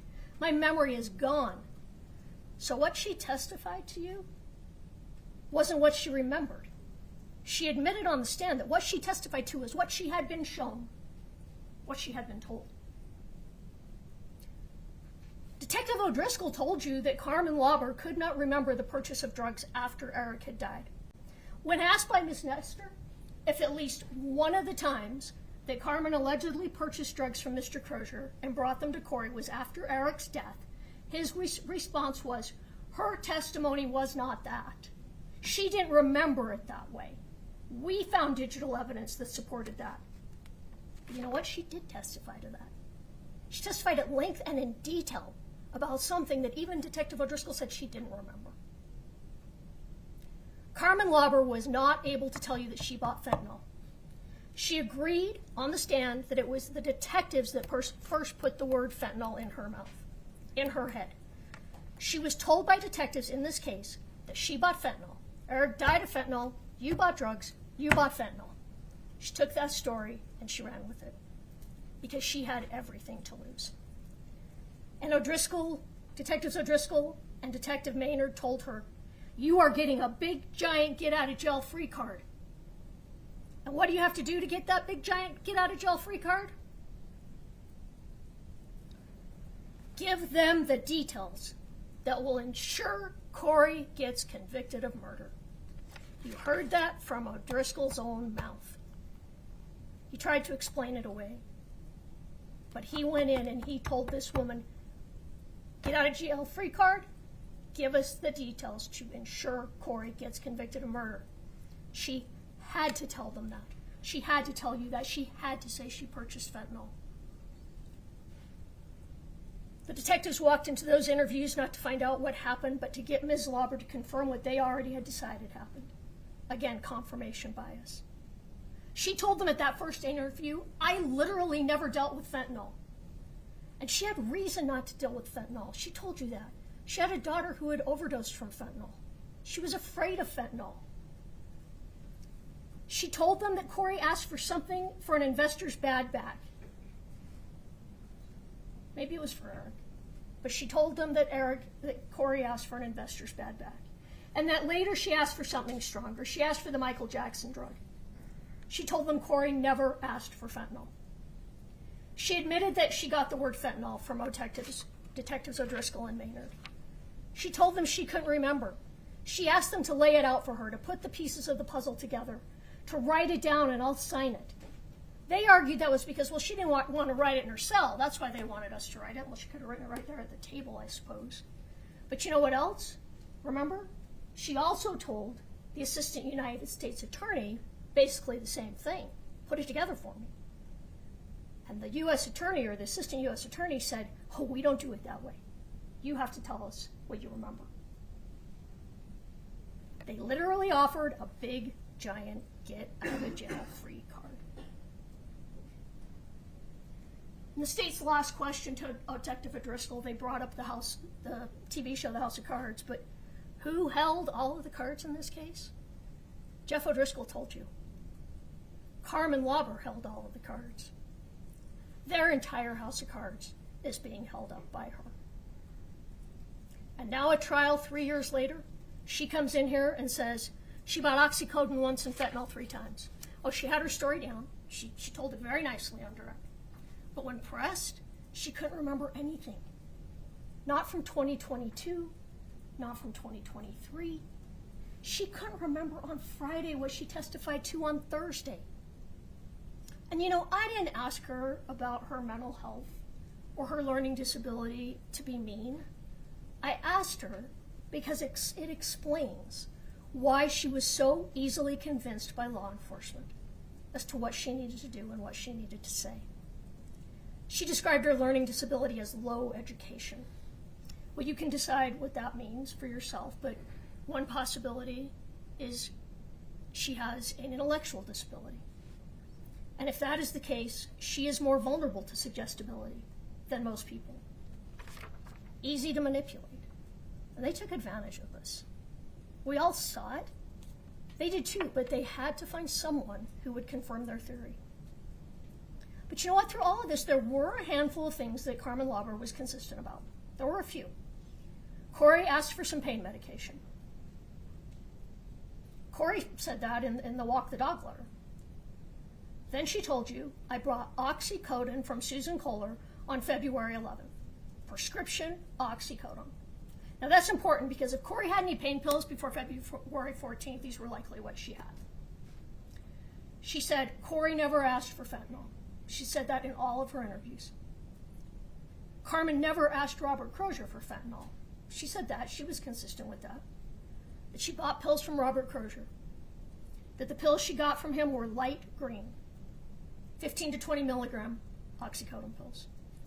When she bought from him again, she asked for more of the same. Those are the things she said throughout. Everything she said, every other thing she said has changed multiple times. It changed again while she was on the stand. Now she says the number of purchases were more. That changed. The date changed. For the first time, she says that Crozier was the first one to say the word fentanyl. It's the first time we've heard that. Wasn't in the interviews.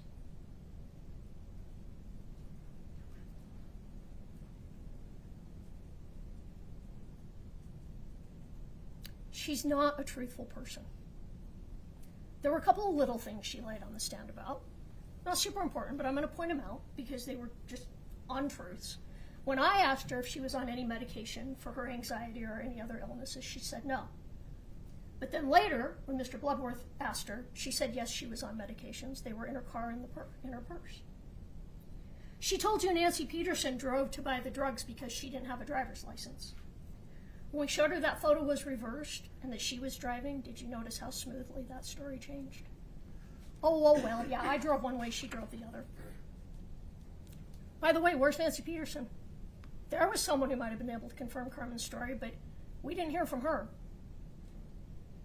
What else did Carmen lie about?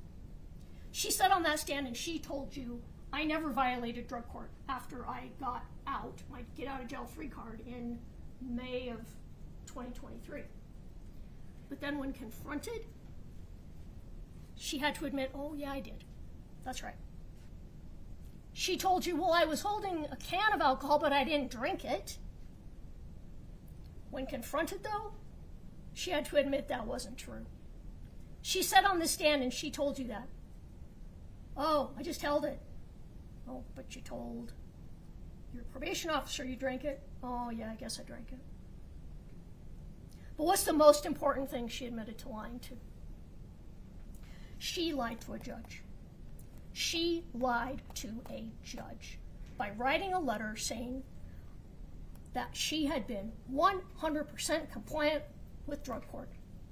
And why did she lie to that judge? She wanted to go to Vegas.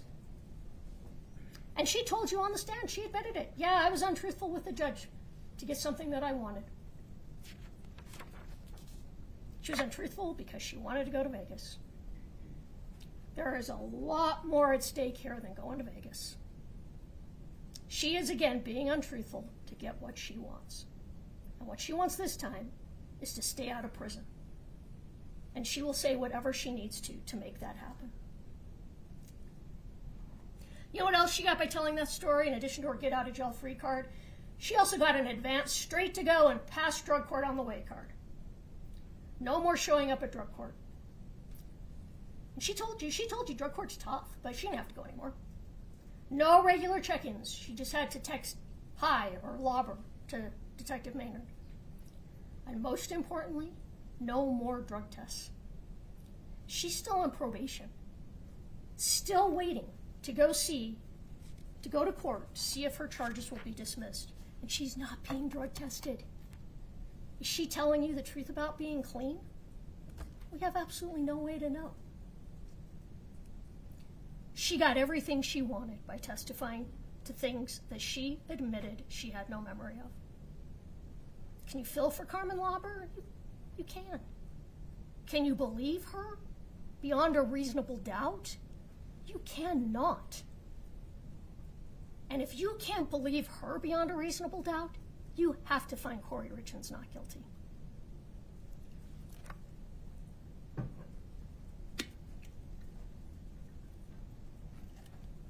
I don't want to talk about Robert Crozier, because he's also an addict, and he also changed his story.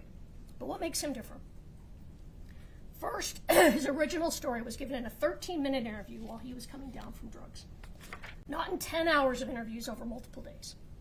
Detectives came in, and they told him he sold fentanyl. They said, we already know. We know you sold fentanyl. You just need to confirm it.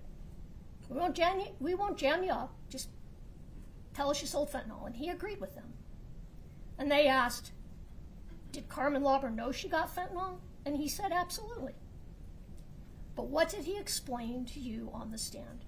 Now that he's been through rehab, now that we know he's sober, that he gave people what they asked for when he was selling drugs. He always gave them what they asked for.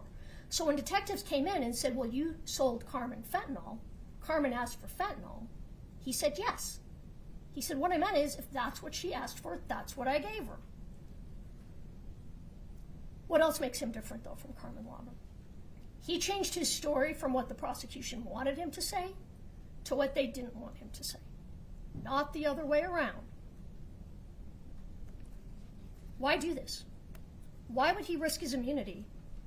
It would have been so much easier for him just to stick with his original story. Let's go back. So he gives that original story in April of 23. He sobers up. He meets with the state. He meets with Mr. Bloodworth in April of 25, before he ever spoke to me or to Mr. Berman. And he tells them at that time that he got it wrong. He says, no, I sold Carmen oxycodone, not fentanyl. And how does he know this? He told you. Because he didn't start selling fentanyl until late 2022. And he sold to Carmen Lauber in early 2022. Also, his source gave him fentanyl that was so dark it was almost purple. It wasn't light green. It wasn't light blue. Okay, so then he meets with our team in October of 25. He says the same thing. He signed an affidavit swearing it to be true. He testified to the same thing at trial. I was only selling Oxy in 2022. And not only that, he told you it was prescription Oxy from a pharmacy. So not fake Oxy that was actually fentanyl, but real Oxy. And he was a bit of an expert on the topic. I think he knew more than the drug expert did. He told you, light green pills, those were 15 to 20 milligram pills. Light blue pills, those were 30 milligram pills. His prescription was 10 milligram pills. He knew his stuff. He was a pretty successful drug dealer. And he told you when I sold fentanyl, those pills were almost purple. What did he have to gain by testifying to this? He's never met Kouri Richins. He'd never met Eric Richins. He didn't know Carmen. He isn't getting anything from anyone. It's for these reasons that his testimony is more credible than Carmen's. Her freedom is at stake, so she had to say fentanyl. She has to give them Kouri. He has nothing to gain. He just told you the truth. The state told you in closing that they traced the fentanyl. It's absolutely not true. Carmen never even looked at those pills. She didn't test those pills. She didn't take any of them, according to her.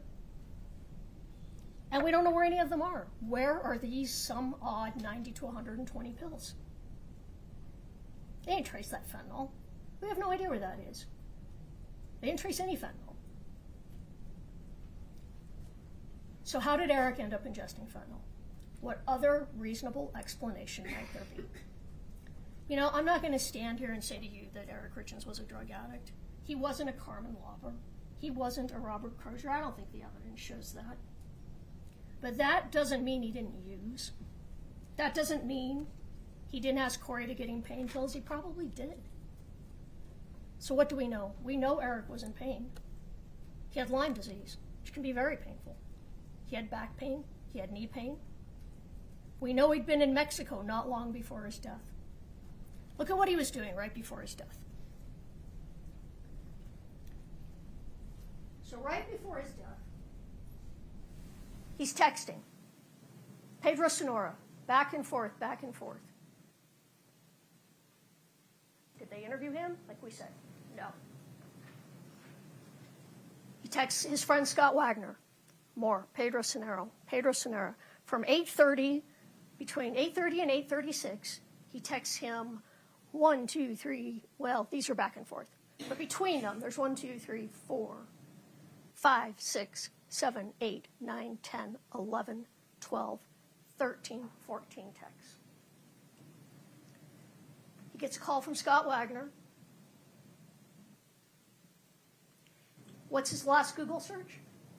How far is it from Scottsdale to Nogales?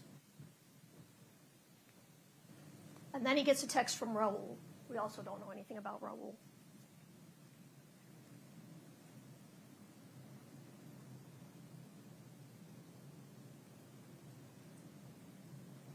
Maybe he made other calls. The state said maybe Kouri was calling on the Wi-Fi. Maybe so was he. We don't know who else he talked to, but this is what we do know.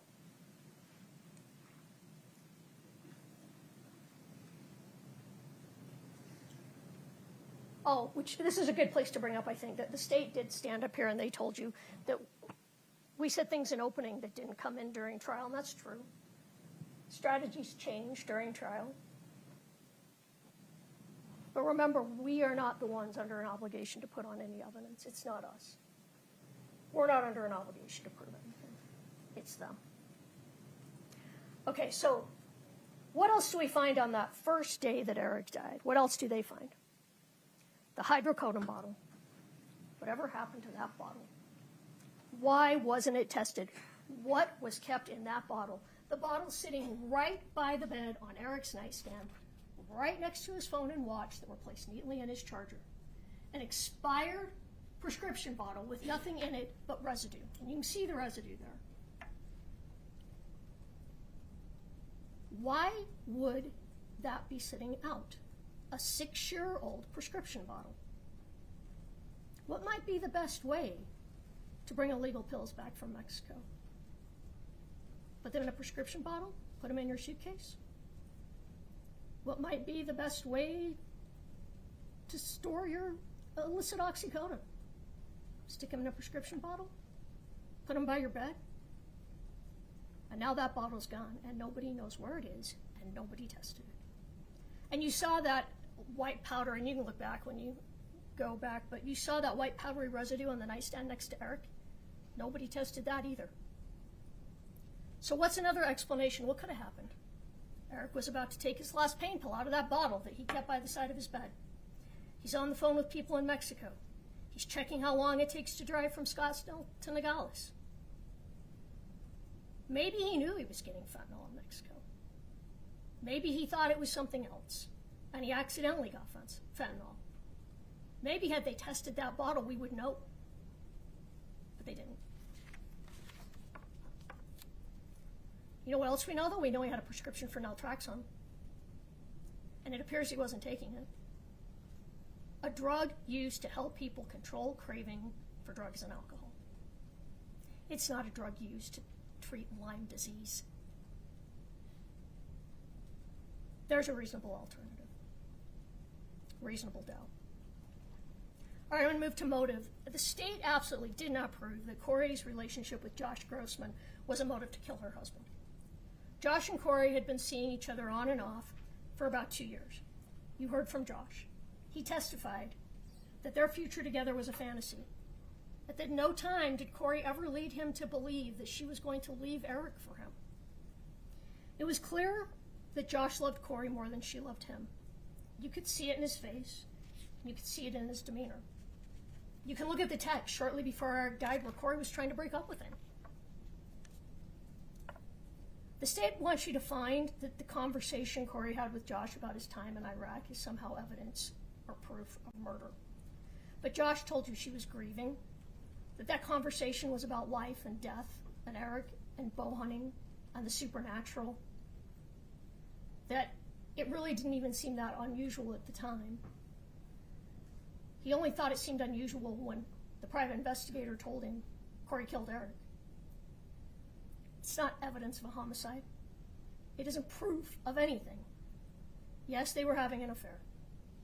Eric was also having an affair, possibly more than one. You heard there was a text about an open relationship, and they can laugh about that, but that's what the text said. And you know what? We do not bring this up to make Eric out to be a bad person. It doesn't matter what he was doing in his personal life. That's not the point. The point is that there were parts of Eric's life that he didn't share with people. Just like he didn't share with Cody that he used marijuana, or even that he took prescriptions. The point is we all have secrets, and Eric had secrets. But back to Josh. The best evidence that Josh was not a motive for Kouri to kill her husband is that after Eric died, she never did get together with Josh. She didn't show up at the brunch that they'd planned to celebrate the closing on the Midway Mansion. She didn't go on a vacation with him in April. She never even finished paying for that vacation. Josh told you that Kouri changed after Eric's death, that she was grieving, that he saw less and less of her, and ultimately she broke things off. And by the way, if Kouri was as motivated by money as they would have you think, would she really have killed her wealthy husband to run off with the handyman who lived for free in one of her houses? That doesn't fit with the state's theory.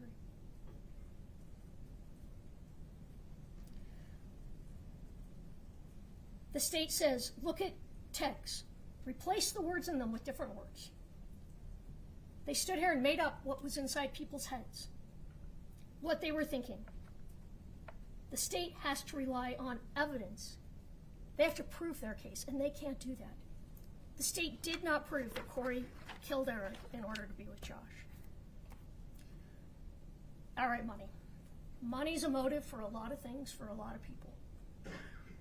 Was Kouri a brilliant businesswoman? No. Was her business struggling? Yes, it was. Was there fake it till you make it? There seemed to be a lot of that going on. Brooke Carrington testified that money was not a priority to Kouri Richins. She could have used an accountant, she said. She didn't even use QuickBooks. And this is all true. A young mother trying to run a business, like most young mothers, young working mothers, did her accounting take a back seat to her family? Probably. The state also wants you to believe that Kouri was cheating her best friend, but that's not what the evidence showed. The evidence showed that the $45,000 that Chelsea gave to Kouri was not earmarked for closing. Kouri could do whatever she wanted with that money. All that mattered was that when she went to that closing on that house, that she showed up with $45,000. It didn't have to be that $45,000. It could have been $45,000 she expected to come in from another flip. But then Kouri was arrested and never got the opportunity to do that. That's why that house foreclosed. But you know what the evidence has shown?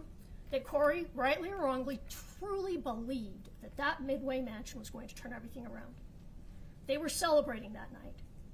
If Kouri was going to kill Eric for money, she certainly would not have done it on the night that she believed she had just secured a multi-million-dollar property.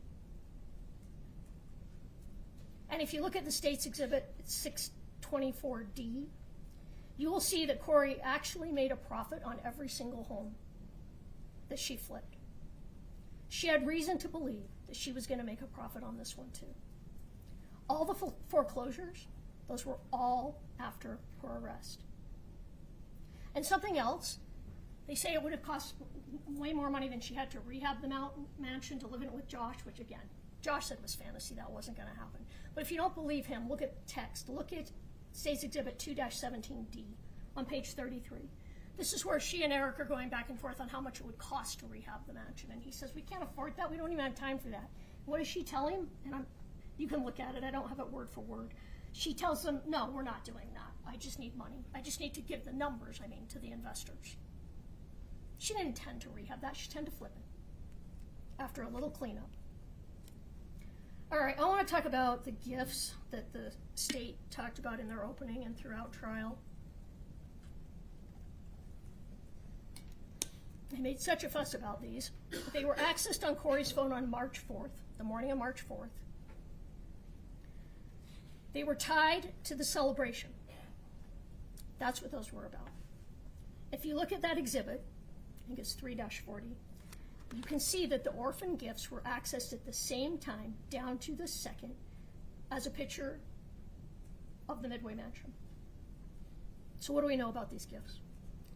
We know that some photos were stored in a cache on the phone, not connected to any particular text. We know that they were accessed the morning of the 4th.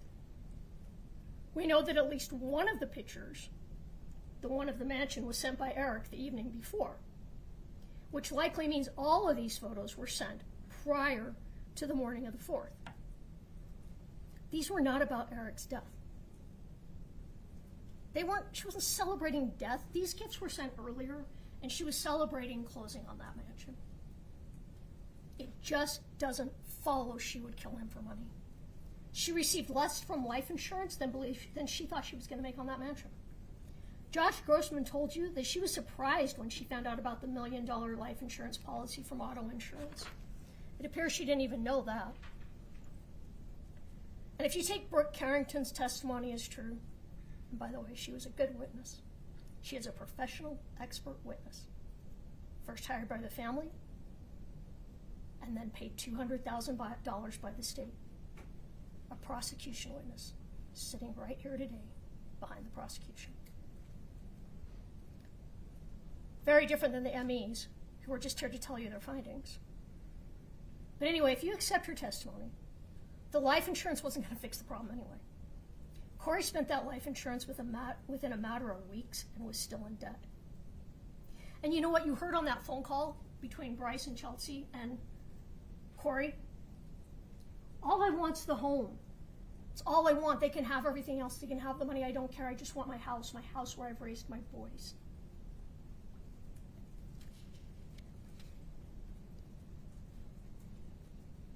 And you know what? Eric was making good money.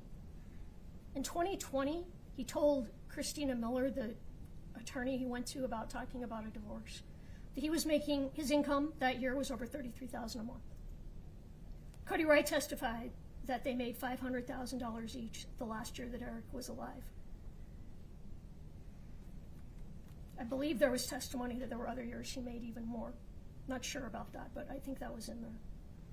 So if this case was about money, Eric was worth so much more to Kouri alive than dead.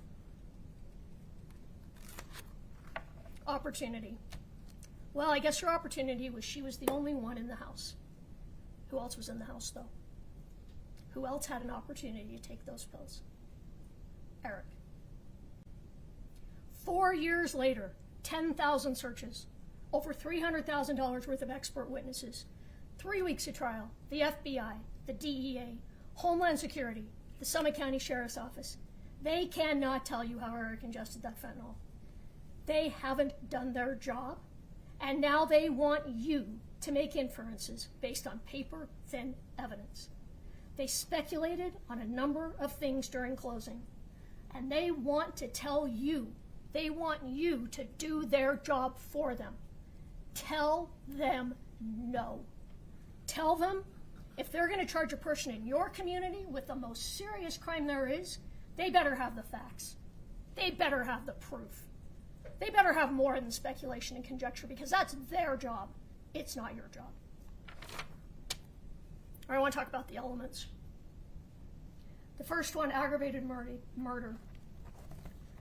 Okay, so they have to prove that that Kouri Richins intentionally or knowingly caused the death of Eric Richins. The state has not proven this. They haven't even proven that she obtained fentanyl. They have not proven where the pills ended up or how Eric took them. The state stood up here and argued, well, it really doesn't matter what drug she purchased. As long as it was an illicit street drug, it absolutely matters. Because what did he die of? He died of fentanyl. There was no oxycodone in his system. There was no other drug in his system. They must prove that she purchased and gave him fentanyl. Oh, and let me talk about Becky Lloyd for 1 minute. She said that she had a conversation after a drink or two where Kouri allegedly said, things would be easier, I'd be better off if Eric was dead. But what else did you hear? You heard Becky in a recording tell officers and investigators, I don't think I can testify to that on the stand. I'm not sure that that's true. But then she testified to it. Well, maybe they threatened to bring a catch pole for her dog too. One thing I want to point out here, though, is if after looking at all the evidence, you believe that Ms. Richins accidentally obtained fentanyl when she thought she was getting oxycodone, and then Eric took those pills voluntarily and died, that is not intentionally and knowingly. That is not aggravated murder. And if you conclude that, you must find Kouri Richins not guilty. All right, attempted murder. What is the evidence of this? And again, it has to be intentionally or knowingly, and it has the rest of the elements there. She had to take a substantial step. So here's the evidence. Kouri bought an omelet and an egg sandwich at 9 o'clock the morning of February 14th. There was no evidence that she left that sandwich in the truck. To the contrary, there was a conversation with her mother saying, they think I left some sandwich in a truck. That didn't happen. Eric said he wasn't feeling well. He took a nap between 11:30 and 2. He called a couple of friends and sounded upset. He joked a few days later with Kouri and friends that his wife had tried to poison him, that he'd had an allergic reaction and used an EpiPen. Alex Staking told you that, Ollie Staking. She never said that Kouri got defensive. She didn't say that. She said they were all laughing. She said that Eric didn't seem upset or scared. It was a joke.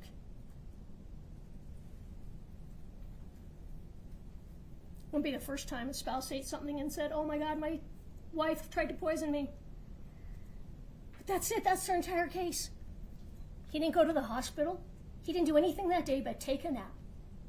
Eating an egg sandwich, having an allergic reaction to something, and taking a nap.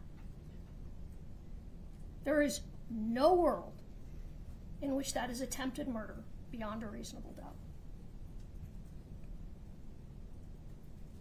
Oh, they point out that months later in text to Chelsea, her friend, that she gets some details wrong about that day.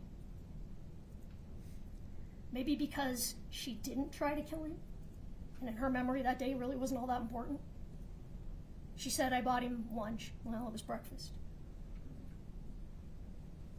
Again, they stood here and said, Eric was thinking this, Kouri was thinking this. She was, off with Josh thinking all these things. None of this was evidence, not any of it.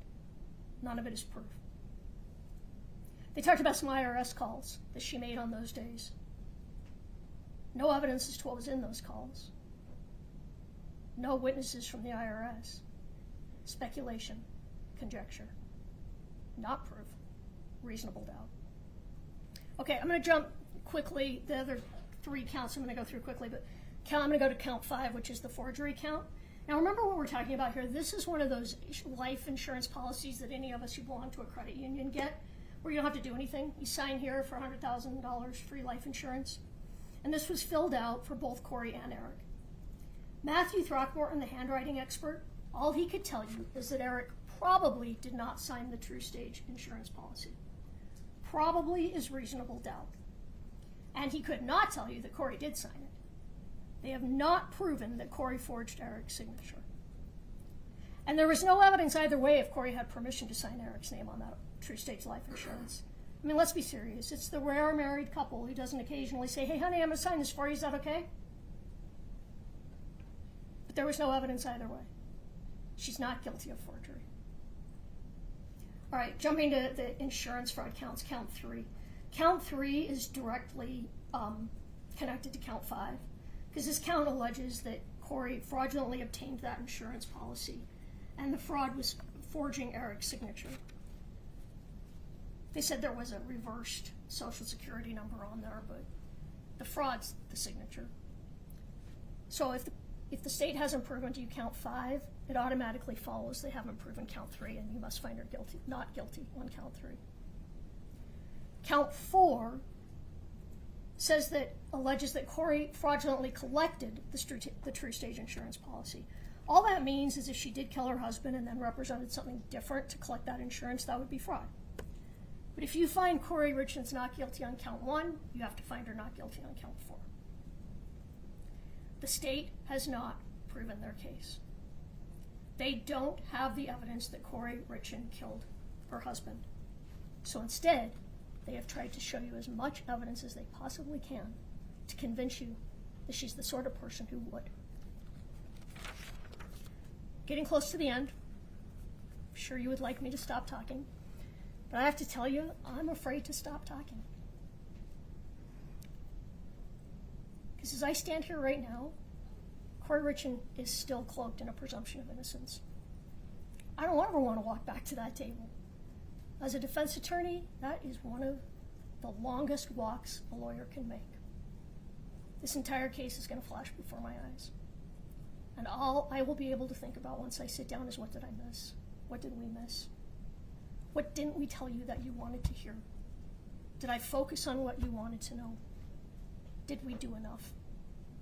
You're about to go through those doors and into the jury room and start deliberations. Everyone in this courtroom, everyone watching around the world, we all wish we could follow you and listen in. But that room, that jury room is yours. It's sacrosanct. In that room, you get to decide. And when you get in that room and you look at the evidence, if you think that Kouri Richins might have killed her husband, that she likely killed her husband, that she probably killed her husband, you must find her not guilty. Because maybe, probably, likely, very likely, none of these reach that extraordinary burden of proof beyond a reasonable doubt. I'm going to ask you to do a couple of things when you go into that room. First, you might be tempted to go around the room and take a vote for guilty or not guilty to see where you all stand. We ask that you refrain from this. Instead, we ask, talk to each other about where you see reasonable doubt. Also, if Kathy or Alex or myself did something to offend you during this trial, please hold that against us and not against Kouri. Now, the state's going to get up and talk to you again because they get the last word. And the reason they have that last word is because of that heavy burden. But when you filled out that jury questionnaire, we asked you if you would be comfortable making your voice heard in that jury room. Would you stand by your convictions, by what you believe? And each and every one of you said yes. So here's my final ask of you. When you're deliberating and something comes up that we didn't respond to, will you be courageous? Courageous enough to raise your hand and talk about what our response would be. Raise your hand for Kouri, because you are the last line between an innocent woman and the state. Be courageous. Courage is what this moment demands. The courage to stand between a member of your community and the state and demand that they comply with the Constitution, that they comply with their burden. Do not let them fool you. Do not fall for red herrings. Kouri Richins did not kill Eric Richins. The state did not prove this case beyond a reasonable doubt, and you have the courage to tell them this and find Kouri Richins not guilty.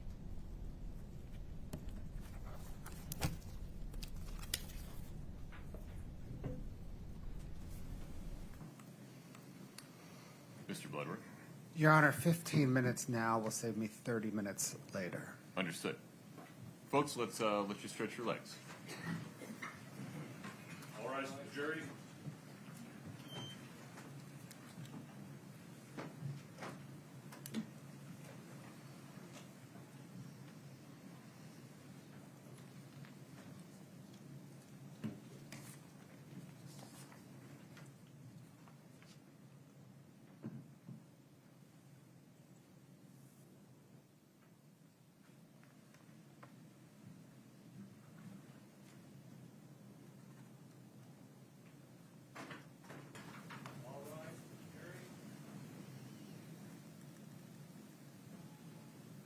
Please have a seat as you come in.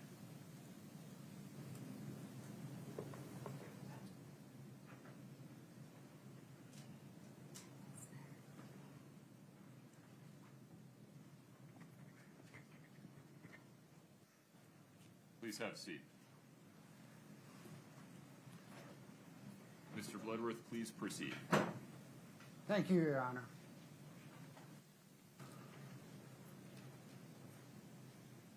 Next, guys. Parlor tricks are not legal standards. Legal standards are what matter. Let's review a couple of the important ones. You'll have them in your instructions when you go back to deliberate. Reasonable doubt.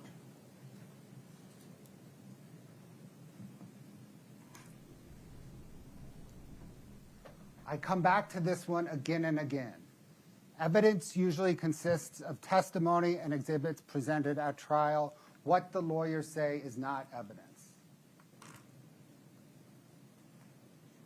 I've come back to this slide in rebuttal precisely because of defense's closing.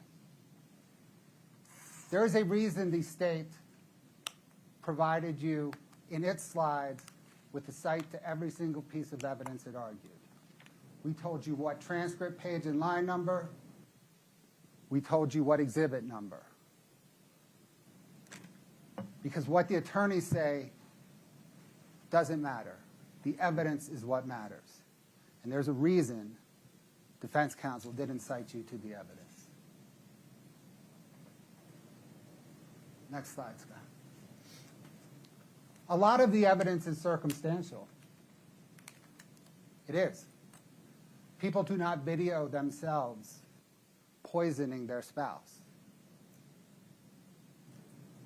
But circumstantial evidence is just as good as direct evidence. You can use circumstantial evidence to conclude facts just as you can use direct evidence. The instruction gives the example of it is wet outside and people are closing up their umbrellas. That makes sense. Let me put it to you a different way. Does everybody know what happened here?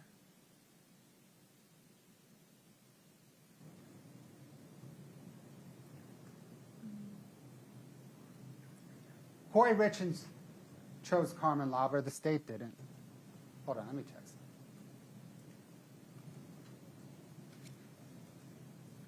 Go back one. Kouri Richins chose Carmen Lauber, not the state. Go ahead, Scott. Thanks.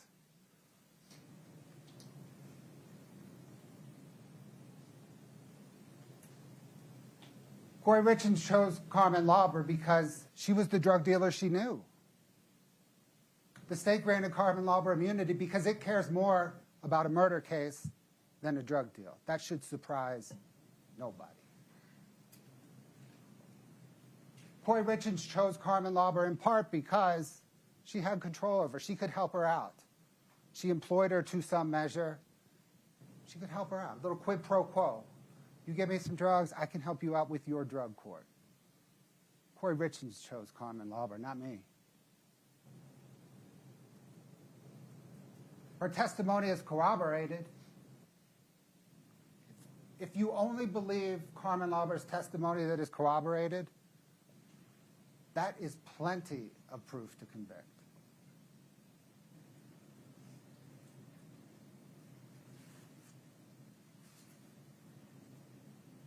She was only at that Maverick in Draper 3 times. That's what the digital evidence shows.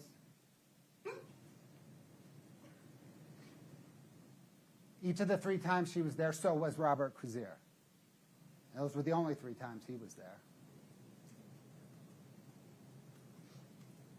Their testimony corroborates each other in the relevant matter. It corroborates that they met, that he sold her drugs, illicit street drugs, that it had fentanyl. Blues had fentanyl.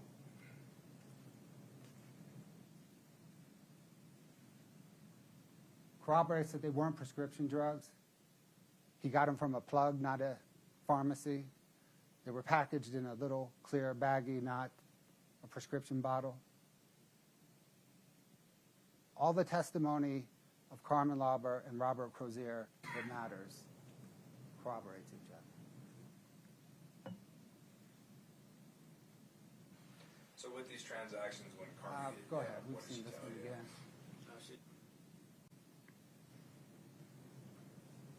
Crozier was at the gas station 3 times.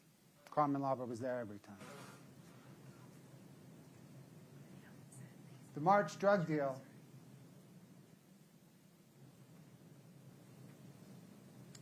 Timing of this is very interesting. Shortly after Eric's death, Carmen Lauber spoke with Kouri Richins and asked, "Please tell me these pills were not for him." Of course she denied it. No. But then, a few days later, she asked for more pills. It's curious as to why. Perhaps to cover up that the pills were indeed for Eric. If I ask for more, she'll know they weren't for Eric. It's also interesting that she said she needed something to get her mind. What? I don't know. Maybe she wanted the pills for herself. This suggests she wanted the pills for herself to calm her mind, which tells you she knows that a pill that she buys from Carmen Lauber is not bad. It's a whole bunch of pills that kill.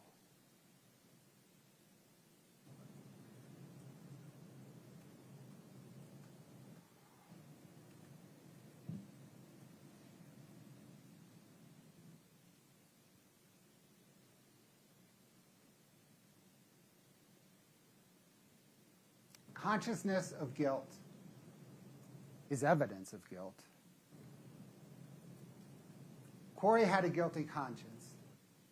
She couldn't talk to her father that night, not because she was overcome by grief, because she could not face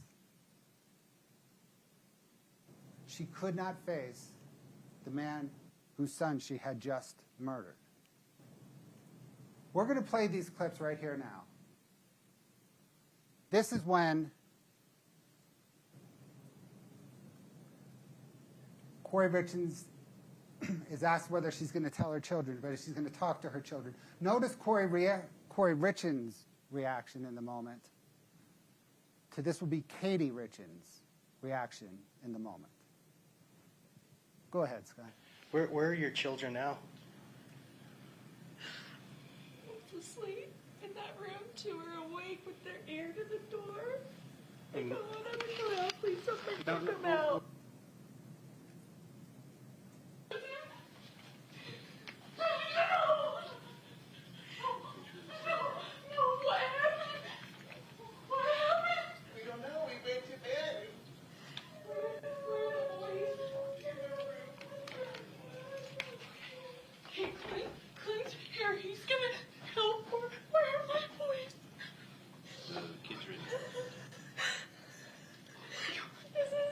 Where's my brother? He's in this room. No.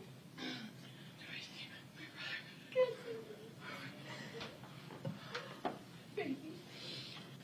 Kouri, is there a way we could relocate your boys upstairs? Yeah. Because there's going to be a lot of traffic. Yeah, I'll tell her now. What? Wait,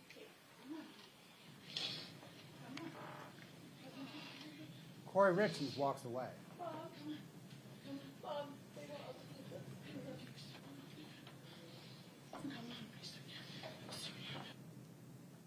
Katie then takes the boys upstairs. In moments of tragedy and profound sorrow, you not only comfort your children, they comfort you.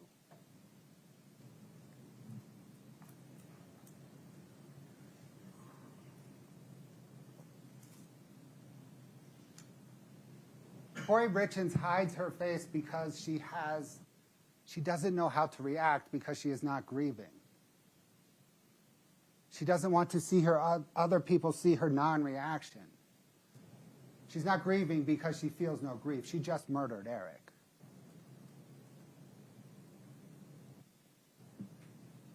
You heard Deputy Wynn testify.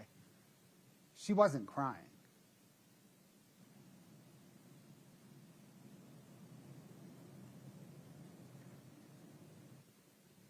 Deputy Wynn's body camera did catch a moment of surprise. That's the moment he informed her that he, Deputy Wynn, was sending Eric's body for an autopsy. That's her surprise. She didn't tell anybody that night that Eric used fentanyl because she thought she would get away with it. She didn't think anybody would find out that Eric used fentanyl. And the minute Deputy Wynn said, "We're sending his body for an autopsy,"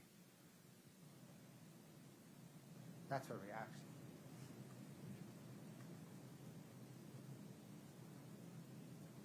The 2016 empty hydrocodone bottle is immaterial. Eric had no hydrocodone in his toxicology results. The only other hydrocodone reference in the entire body of evidence before you is that investigators recovered on the first search warrant a bag, like a Ziploc type bag, full of hydrocodone pills in the laundry room and the mudroom of the house. Perhaps Kouri Richins removed them from that bottle and staged the crime scene.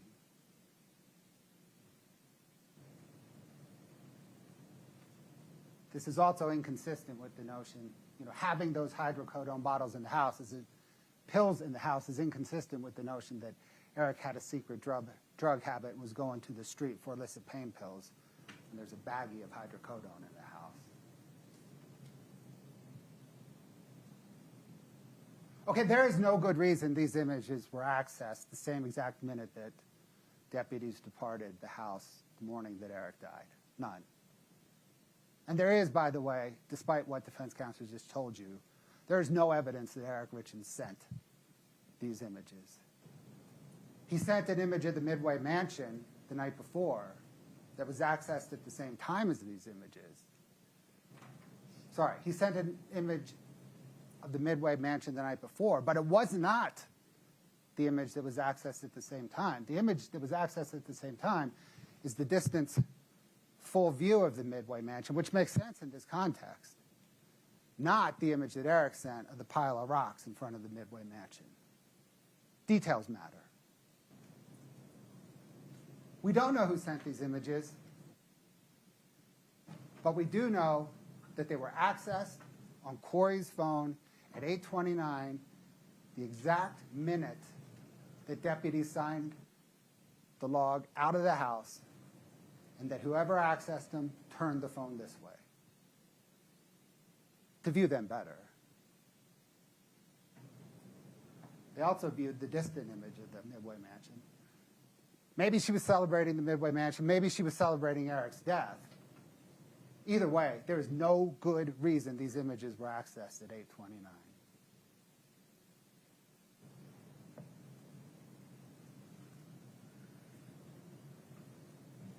Kouri Richins minimized how Eric died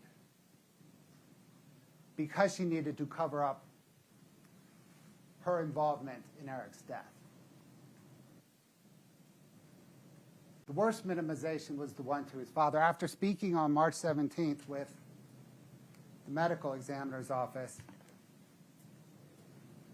Kouri Richins told Eric's father, knowing this was not true,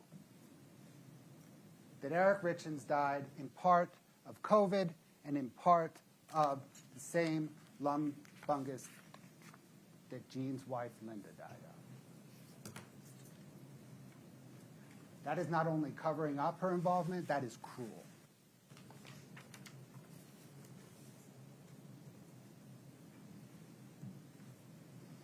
She covered up with the medical examiner. She pretended she didn't know what quetiapine was, even though she was prescribed it.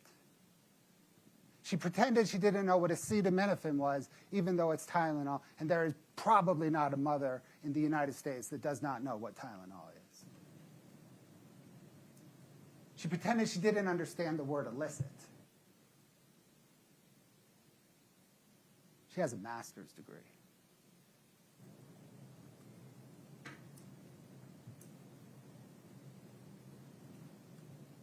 In feigning ignorance with Dr. Christensen, she was fishing for information to craft her defense. She was asking, was it injected? Did he eat it?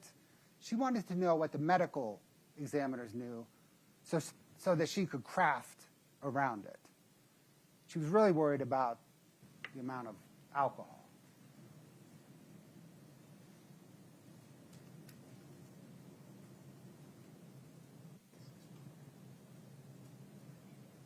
On April the 13th, Detective Woody told Kouri Richins that Eric died of fentanyl intoxication.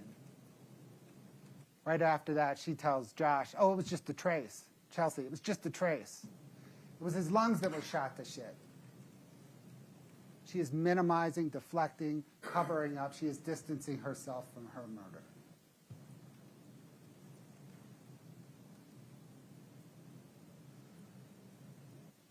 Manner of death on the death certificate is immaterial. It's a box we check. It's used for statistical purposes. They turn the information over to the Bureau of Vital Statistics.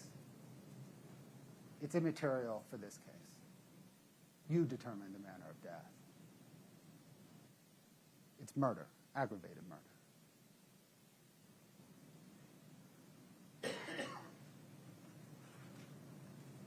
Perhaps in a perfect world, the medical examiner would amend the death certificate, but you heard Dr. Ulmer. She signed it on June the 6th, 2022, when the investigation was really in its infancy. And she had one foot out the door. It was her best solution to finish her report before she retired. It is what it is. Bureaucrats.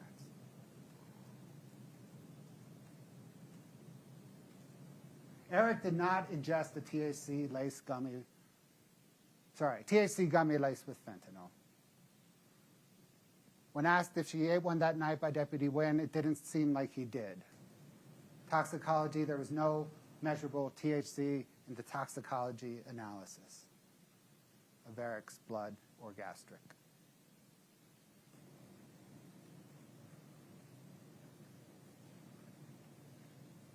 The THC that they collected on the April 13th, 2022 search warrant, right, the first search warrant, it was found in the cabinet above the toilet in the master bathroom. Wasn't there the night before. You heard Deputy David Pimentel talk about how he searched it. You could see his search on the body cam. It wasn't there. It was put there after Eric died. That's where most of the gummies were. There was also a package in the kitchen, which was never searched the night he died. But all the gummies were sent to the lab for testing. In fact, the gummies, lots of stuff was sent to the lab for testing. None of it confirmed any fentanyl.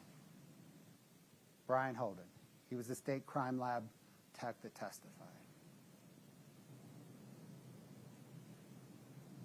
Detective Haskell works the streets of Salt Lake City, drugs his whole career. Never seen fentanyl-laced marijuana. That's that's cover-up. That's misdirection.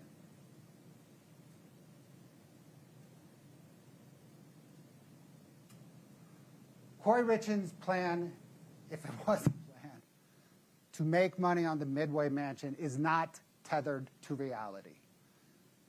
Across her portfolio, she lost money, and she lost money on nearly every individual project. She even admitted, it's out of my league, but the margins are so insane that I had to pick it up and then figure it out. Ha, ha, ha, help. That's ha, ha, ha with $3.2 million of other people's money. She is intensely ambitious.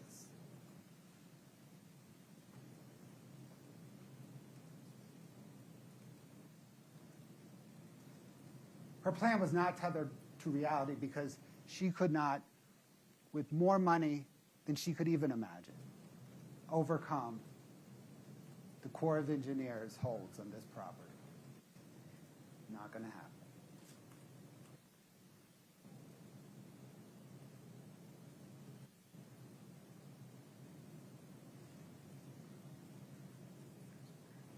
She asked Eric Richins for input on how much it would cost to rehab the house. That's the text string right there. Read the whole thing. You'll see that she sold the Midway Mansion to him, not as a project they were doing, but as just a sale that she was brokering.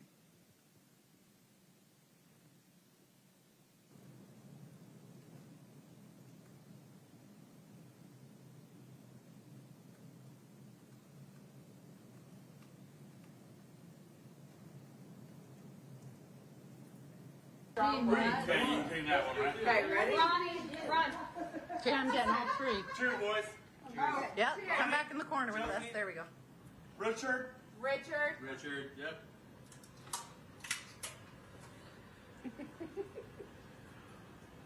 Richard. Look, Chachi's still going. Oh! You're an Afghanistan warrior. You are an Afghanistan warrior. People grieve differently. There's no ancient artwork of that photograph.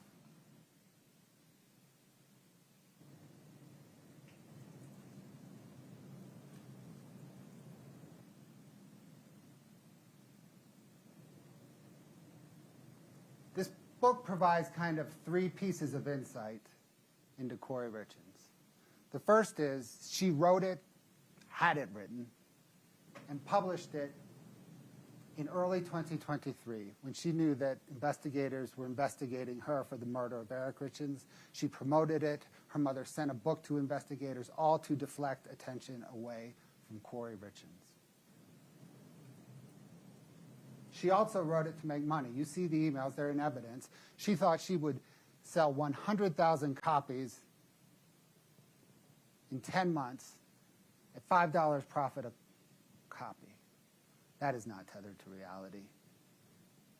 But it does provide insight in how desperate she was for money. That she would trade. She would trade on her sons and the death of her father to make money.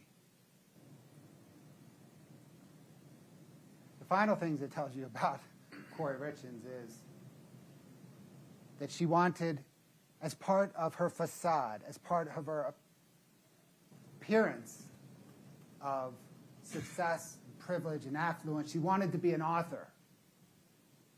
But she didn't write it, and you can see from her writings and text messages, Orange Notebook, the notes, the Walk the Dog letter, not only did she not write it, she's not a good writer. But she wanted to appear as one. The appearance was what was important to her.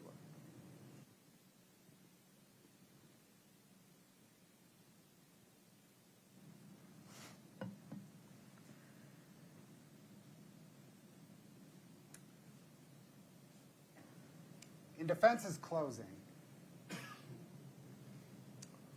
when you strip out rhetoric that could be argued at any closing, any time, anywhere, on any case, when you strip that out of defense's closing and you hone in on substance, the entire substance of the defense's argument is based around trying to explain the Walk the Dog letter.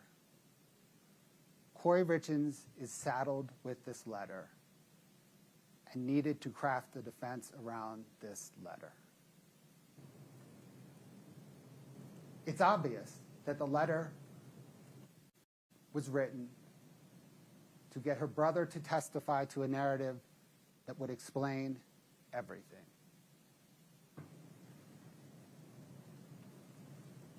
Let's unpack the letter in about 15 or so sentences, not with what Kouri Richins wrote, but with what the evidence shows. It's a translation from what Kouri Richins wrote to what the evidence shows. First part, here is what I'm thinking, but you have to talk to Ronnie. He would potentially have to testify to this, but it's super short. What the evidence shows is this says, I'm thinking that if you tell Ronnie to testify to what I'm about to write, it will explain everything and I will not get convicted.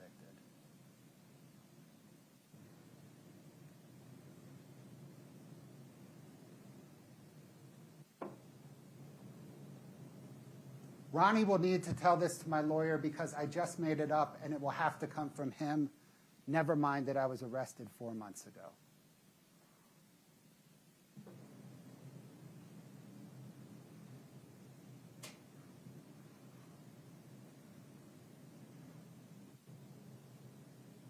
I need an excuse for Ronnie and Eric to be hanging out. Never mind that football season ended a month earlier.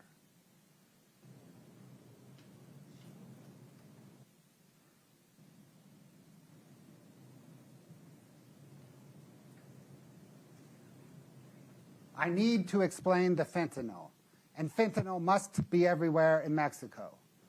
Never mind that Eric would have to fly with the fentanyl, and I later say that Eric would not fly with drugs for fear of getting caught.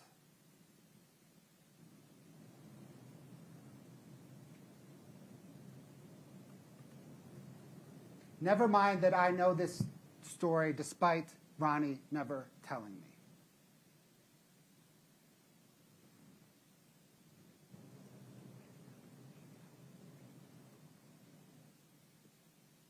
I need to explain why everyone will testify that Eric never used drugs.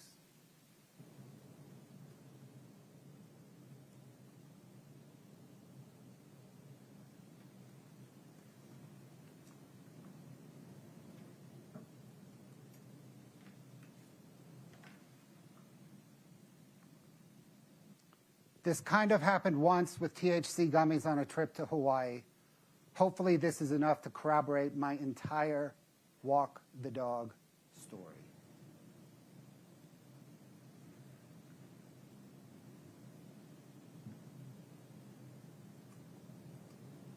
I need to distance myself from fentanyl.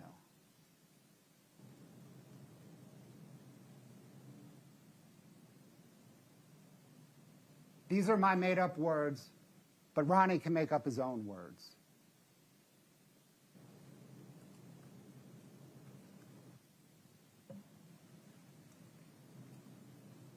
If Ronnie does not say these things, I'm convicted.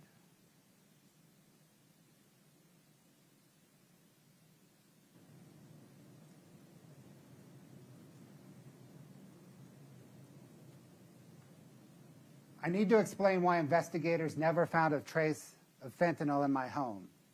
Never mind that it doesn't make sense that Eric hid the fentanyl after asking me to buy it.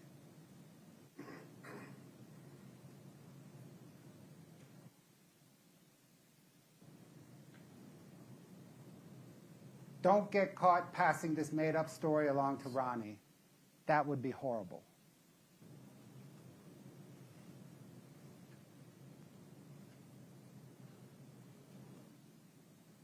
Tell Ronnie to keep the story short so that he does not mess it up. Since his conversation with Eric never happened, tell him that it was only 2 minutes long.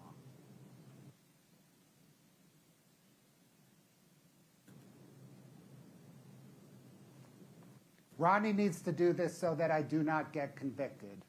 I can then extract revenge on Eric's sisters.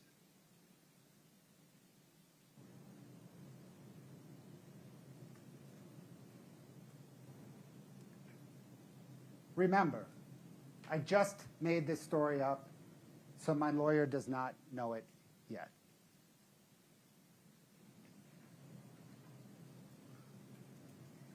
All the evidence in this case proves that Kouri Richins murdered her husband and the father of her 3 children, Eric Richins. There is no other rational explanation for the evidence. And despite all the evidence, Kouri Richins clings to the facade that has enabled her to get away with so much for so long. And despite all the evidence, Kouri Richins doubles down and blames Eric. She is intensely ambitious. See through her facade, check her ambition. Do not let her get away with murder.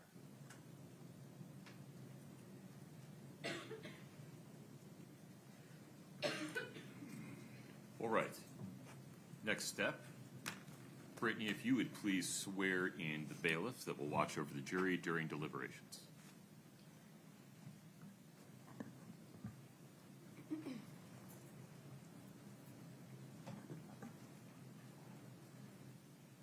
Y'all raise your right hand.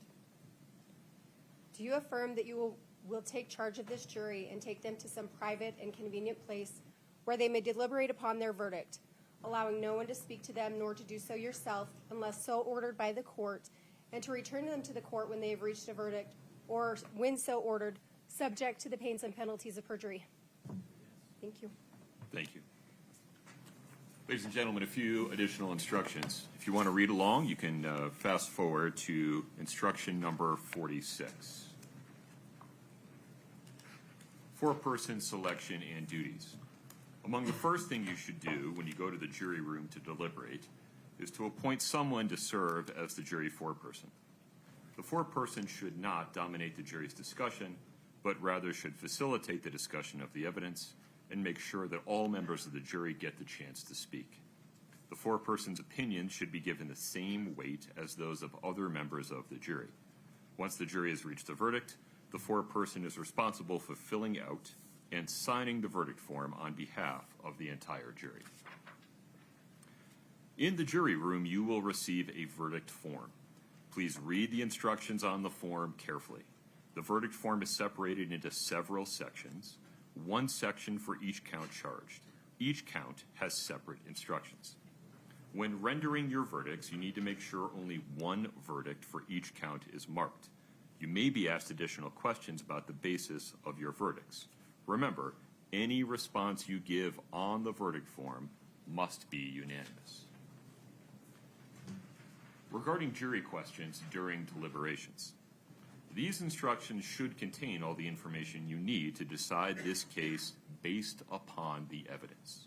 However, if you have a question or need clarification during deliberations, please write a note and give it to the bailiff.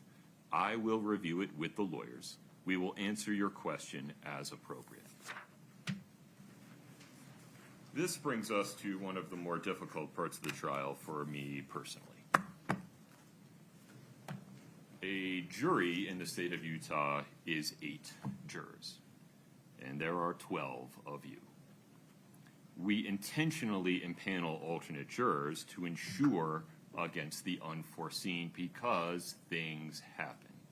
Jurors fall ill, they suffer a personal or family tragedy during the length of the trial. Sometimes they simply don't follow my instructions and they get exposed to information that it's not appropriate for them to have. Because we can't see around every corner, we impanel alternate jurors to ensure that an emergency or other unexpected circumstance does not cause a mistrial. We simply can't try a multi-week trial without the help of alternate jurors, and for these reasons, the service and sacrifice of alternate jurors is just as valuable and just as deserving of respect as the remaining jurors. Moreover, the service of alternate jurors does not end when they leave the courthouse today. Rather, the alternate jurors are still subject to all of the court's instructions and restrictions, because if an emergency arises during deliberations, one or more of the alternate jurors may be called back to join deliberations at that point. We could not have expected that all of you would be so hardy and so diligent in following the court's instructions, and so we impaneled 4 alternate jurors. The alternate jurors in this case are jurors 9, 10, 11, and 12. If jurors 9 through 12 would please stand. An important instruction. This case isn't over. You're still impaneled. Please do not talk about the case. Please do not let anyone else talk about it to you. Please do not read, watch, or listen to anything about this case. And do not do any research of any kind about it until I call you personally to let you know that all of these admonitions are lifted. Thank you for your ongoing service in this case. Please rise for the alternate jurors.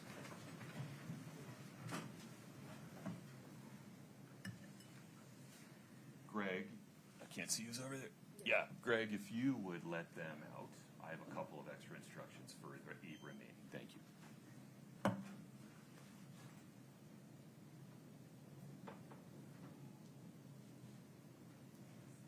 Okay, please have a seat, folks.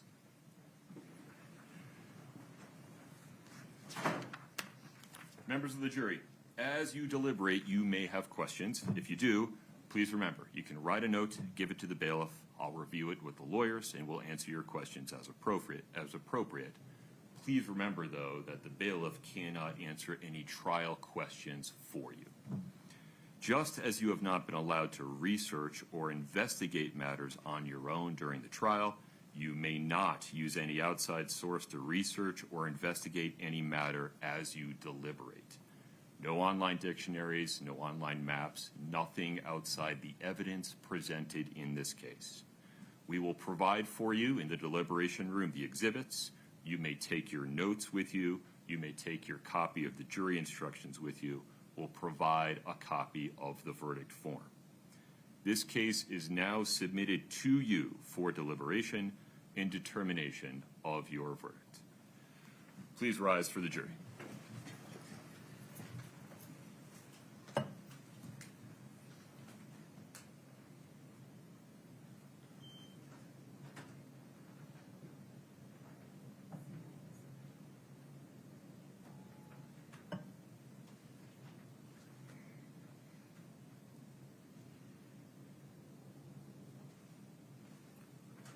Folks, have a seat. Thank you.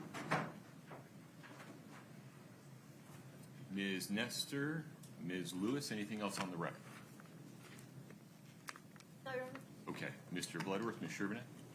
No, Your Honor. All right. Let's make sure Brittany has your contact information. Regarding scheduling, my normal practice would be to check in with the jury around 4:30 and just ask them what they would like to do regarding continue working into the evening or retire for the day and come back tomorrow morning. Any objection, Mr. Bloodworth? No, Your Honor. Ms. Lewis? No, Your Honor. Okay. I need one member of your respective teams at least to begin confirming with Brittany after we go off the record that we have consensus regarding the exhibits that have been admitted and will be going back into the jury room. If any disagreement comes up, let me know. We can handle it on the record. Ms. Nestor, anything further at this time? Your Honor. Mr. Bloodworth? No, Your Honor. All right. The court will be in recess. Thank you for your patience.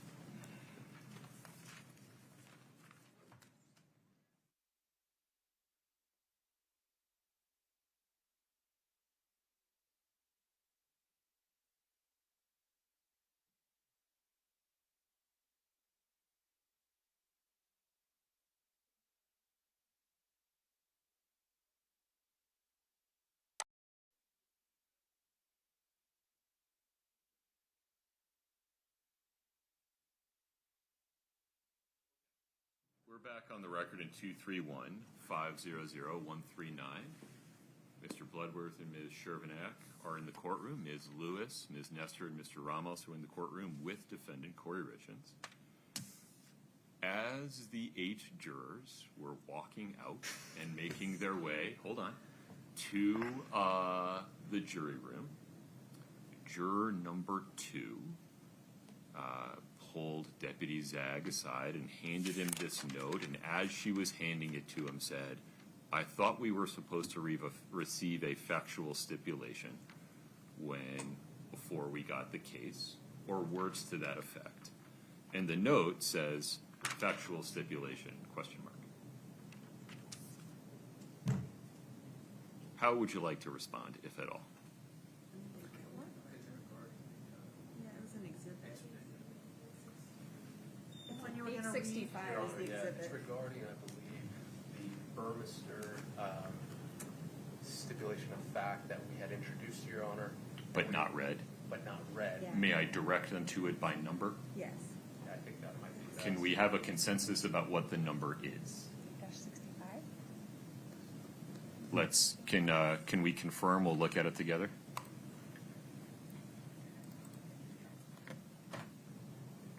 Yeah, that was perfect. Katie, are you able to pull it up?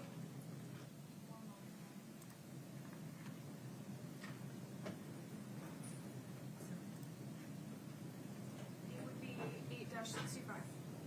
If you would mind plugging in, we'll look at it together. Oh, sure. I don't know if I have a digital copy of that. I think it was a physical. Scott, if you wouldn't mind plugging in, we'll look at it together. Yes, Your Honor, I think We did provide Your Honor with a hard copy. And we marked it with a sticker. Yeah, it marked it there, so that might. For whatever that's worth. it should be on the screen now, Your Honor. Yeah? Let's see. It's among the things we're sending back. Yes, Brittany? Yes. Okay, so I will just do my usual question, factual stipulation, question mark, answer. Please see State's Exhibit 8-65. Any objection, counsel? No, Your Honor. No objection. I had another question, just in the event they want to view a physical piece of evidence. Like the gummies? Yeah, any of it, a phone, I don't know. Yeah. Ms. Gibson has custody and control of them. She knows that we may need to alert her Okay. if they need it. So Got it. if that's a question that comes up, we would just have to get to Chelsea and she can bring it over. We'll keep you posted. Ms. Lewis, Ms. Nestor, Mr. Ramos, any objection? No. Okay, that's what we'll do. Now, I'm about to go off the record, but I need a lawyer from each side to stay with the Scott and Katie of your respective sides in Richins. Counsel for the state and the defendant are present. Ms. Richins is present as well. The court is informed that the jury has reached a verdict. I do not know what it is. We'll invite the jury in a moment. When I do, I'll ask the foreperson a simple yes or no question. Have you reached a unanimous verdict? I expect that person will say yes. I'll ask them to hand the verdict to the bailiff, hand it to me. I will read the verdict. This brings me to important instruction number 1. There can be no outward reactions whatsoever to the verdict. These folks are here against their will. They, all the lawyers, Ms. Richins, every attendee, my court staff, the bailiffs, everybody deserves your respect. There simply cannot be any outward reactions. You have to keep your hands folded in your lap. If you feel overcome with emotion, just look down. We cannot have any outward reaction. Second, once the verdict is read and the jury is discharged, you need to stay seated and follow the deputy's instructions about how we will leave the courtroom in an orderly fashion. If anybody in here can't follow these instructions, this is your chance to leave. All right. Fair warning, counsel, Ms. Richins. It is my practice to ask all the lawyers and the defendant to stand in respect for the jury as I read the verdict. I just don't want you to be surprised. Okay. Mr. Bloodworth, are we ready for the jury? Yes, Your Honor. Ms. Lewis. We are. All right.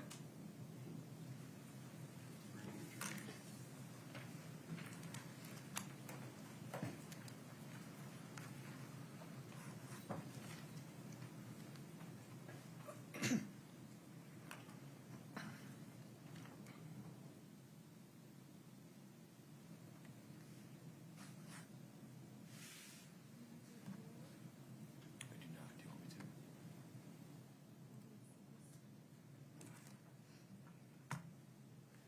I can put out my instant messaging.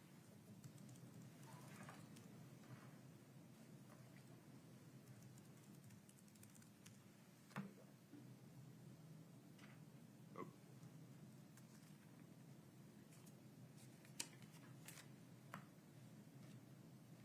Okay.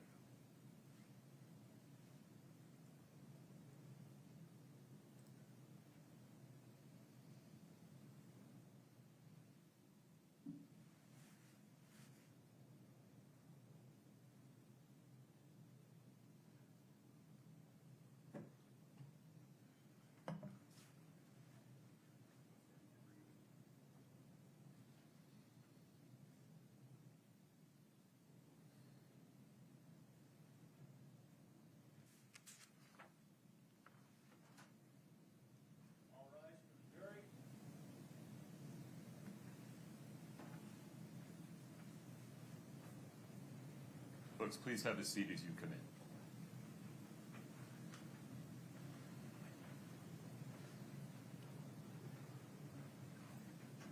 Please have a seat.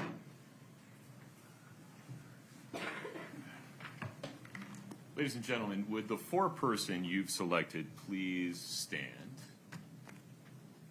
May I ask you a yes or no question? Has the jury reached a unanimous verdict? Yes, we have. Would you please hand the verdict form to the deputy, and you can have a seat. Thank you.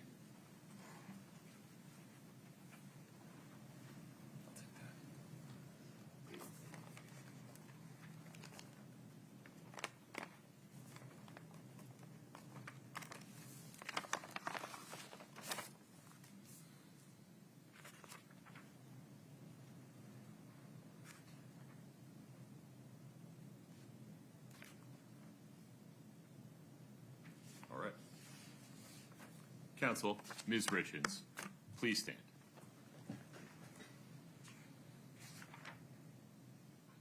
Count 1, aggravated murder. We, the jury, unanimously find that the defendant, Kouri Richins, is guilty of aggravated murder. We, the jury, unanimously agree that the prosecution has proved the following circumstance or circumstances regarding count 1 beyond a reasonable doubt. The homicide was committed for pecuniary gain, and the homicide was committed by means of the administration of any substance administered in a lethal amount, dosage, or quantity. Count 2, attempted aggravated murder.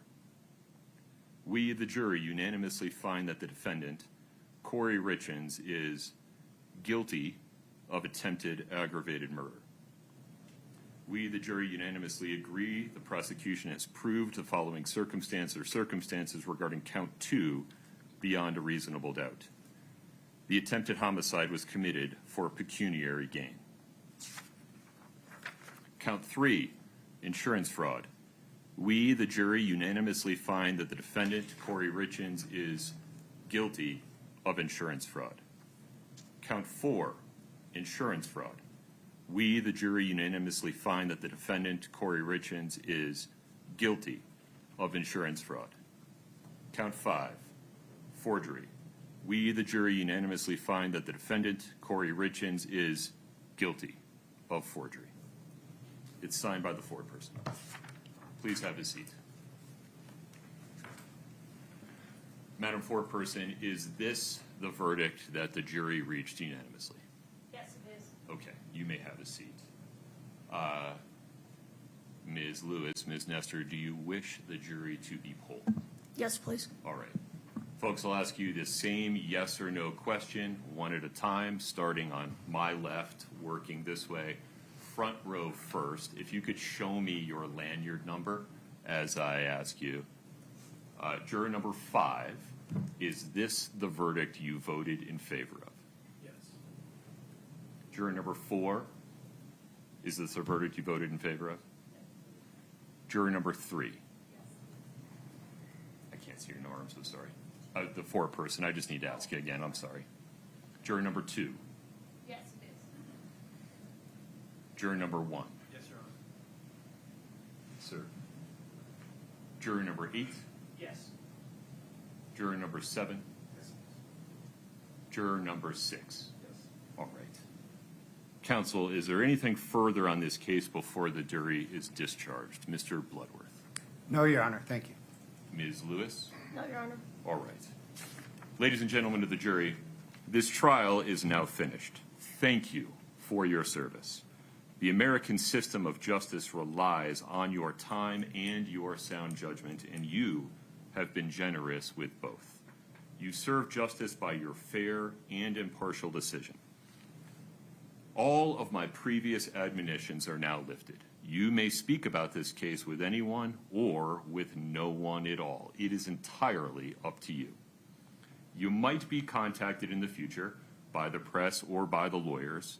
You do not have to talk with them or with anyone else, but you may if you would like. The choice is yours entirely. I'm now turning to the attorneys and instructing them to honor your wishes as officers of the court if you indicate that you do not want to talk about this case. If you do talk about the case, please respect the privacy of your fellow jurors. The confidences they may have shared with you during deliberation are not yours to share with others. Thank you, all of you, for your service. Please rise for the jury.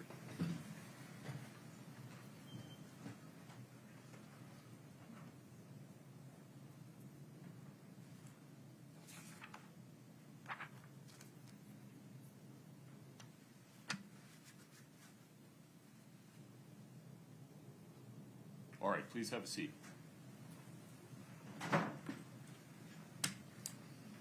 Ms. Lewis, we need to get a pre-sentence investigation report, and we need to set sentencing. I imagine, Mr. Bloodworth, that the state would request that that be special set. Yes, Your Honor. Okay. Ms. Lewis, does defendant waive the 45-day limit for sentencing? Yes, we will. All right. Let me call up my calendar.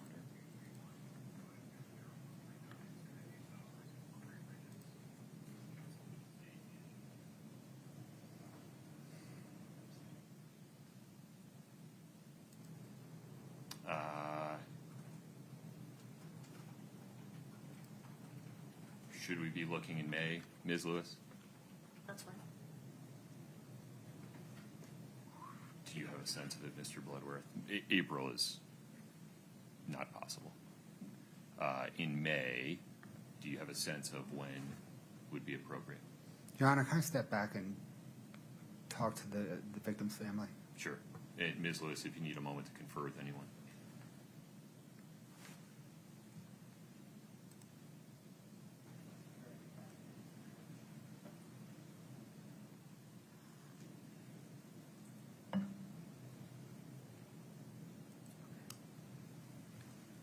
Your Honor, any day in May works.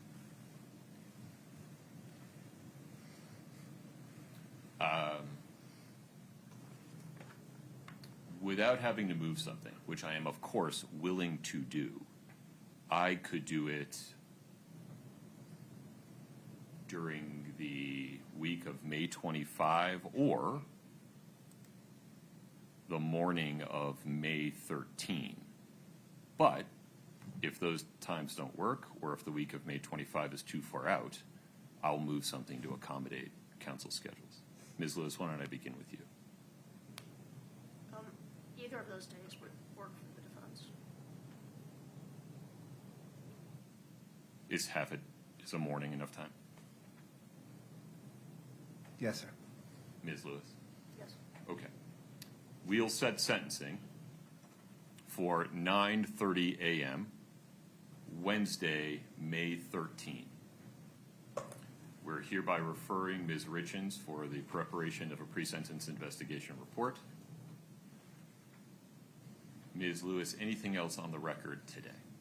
No, Your Honor. Mr. Bloodworth? No, Your Honor. Ms. Richins, I'll see you again, May 13, 9:30 a.m. I need everyone to stay seated, follow the instructions of the Summit County deputies. The court is in recess. Travel safely.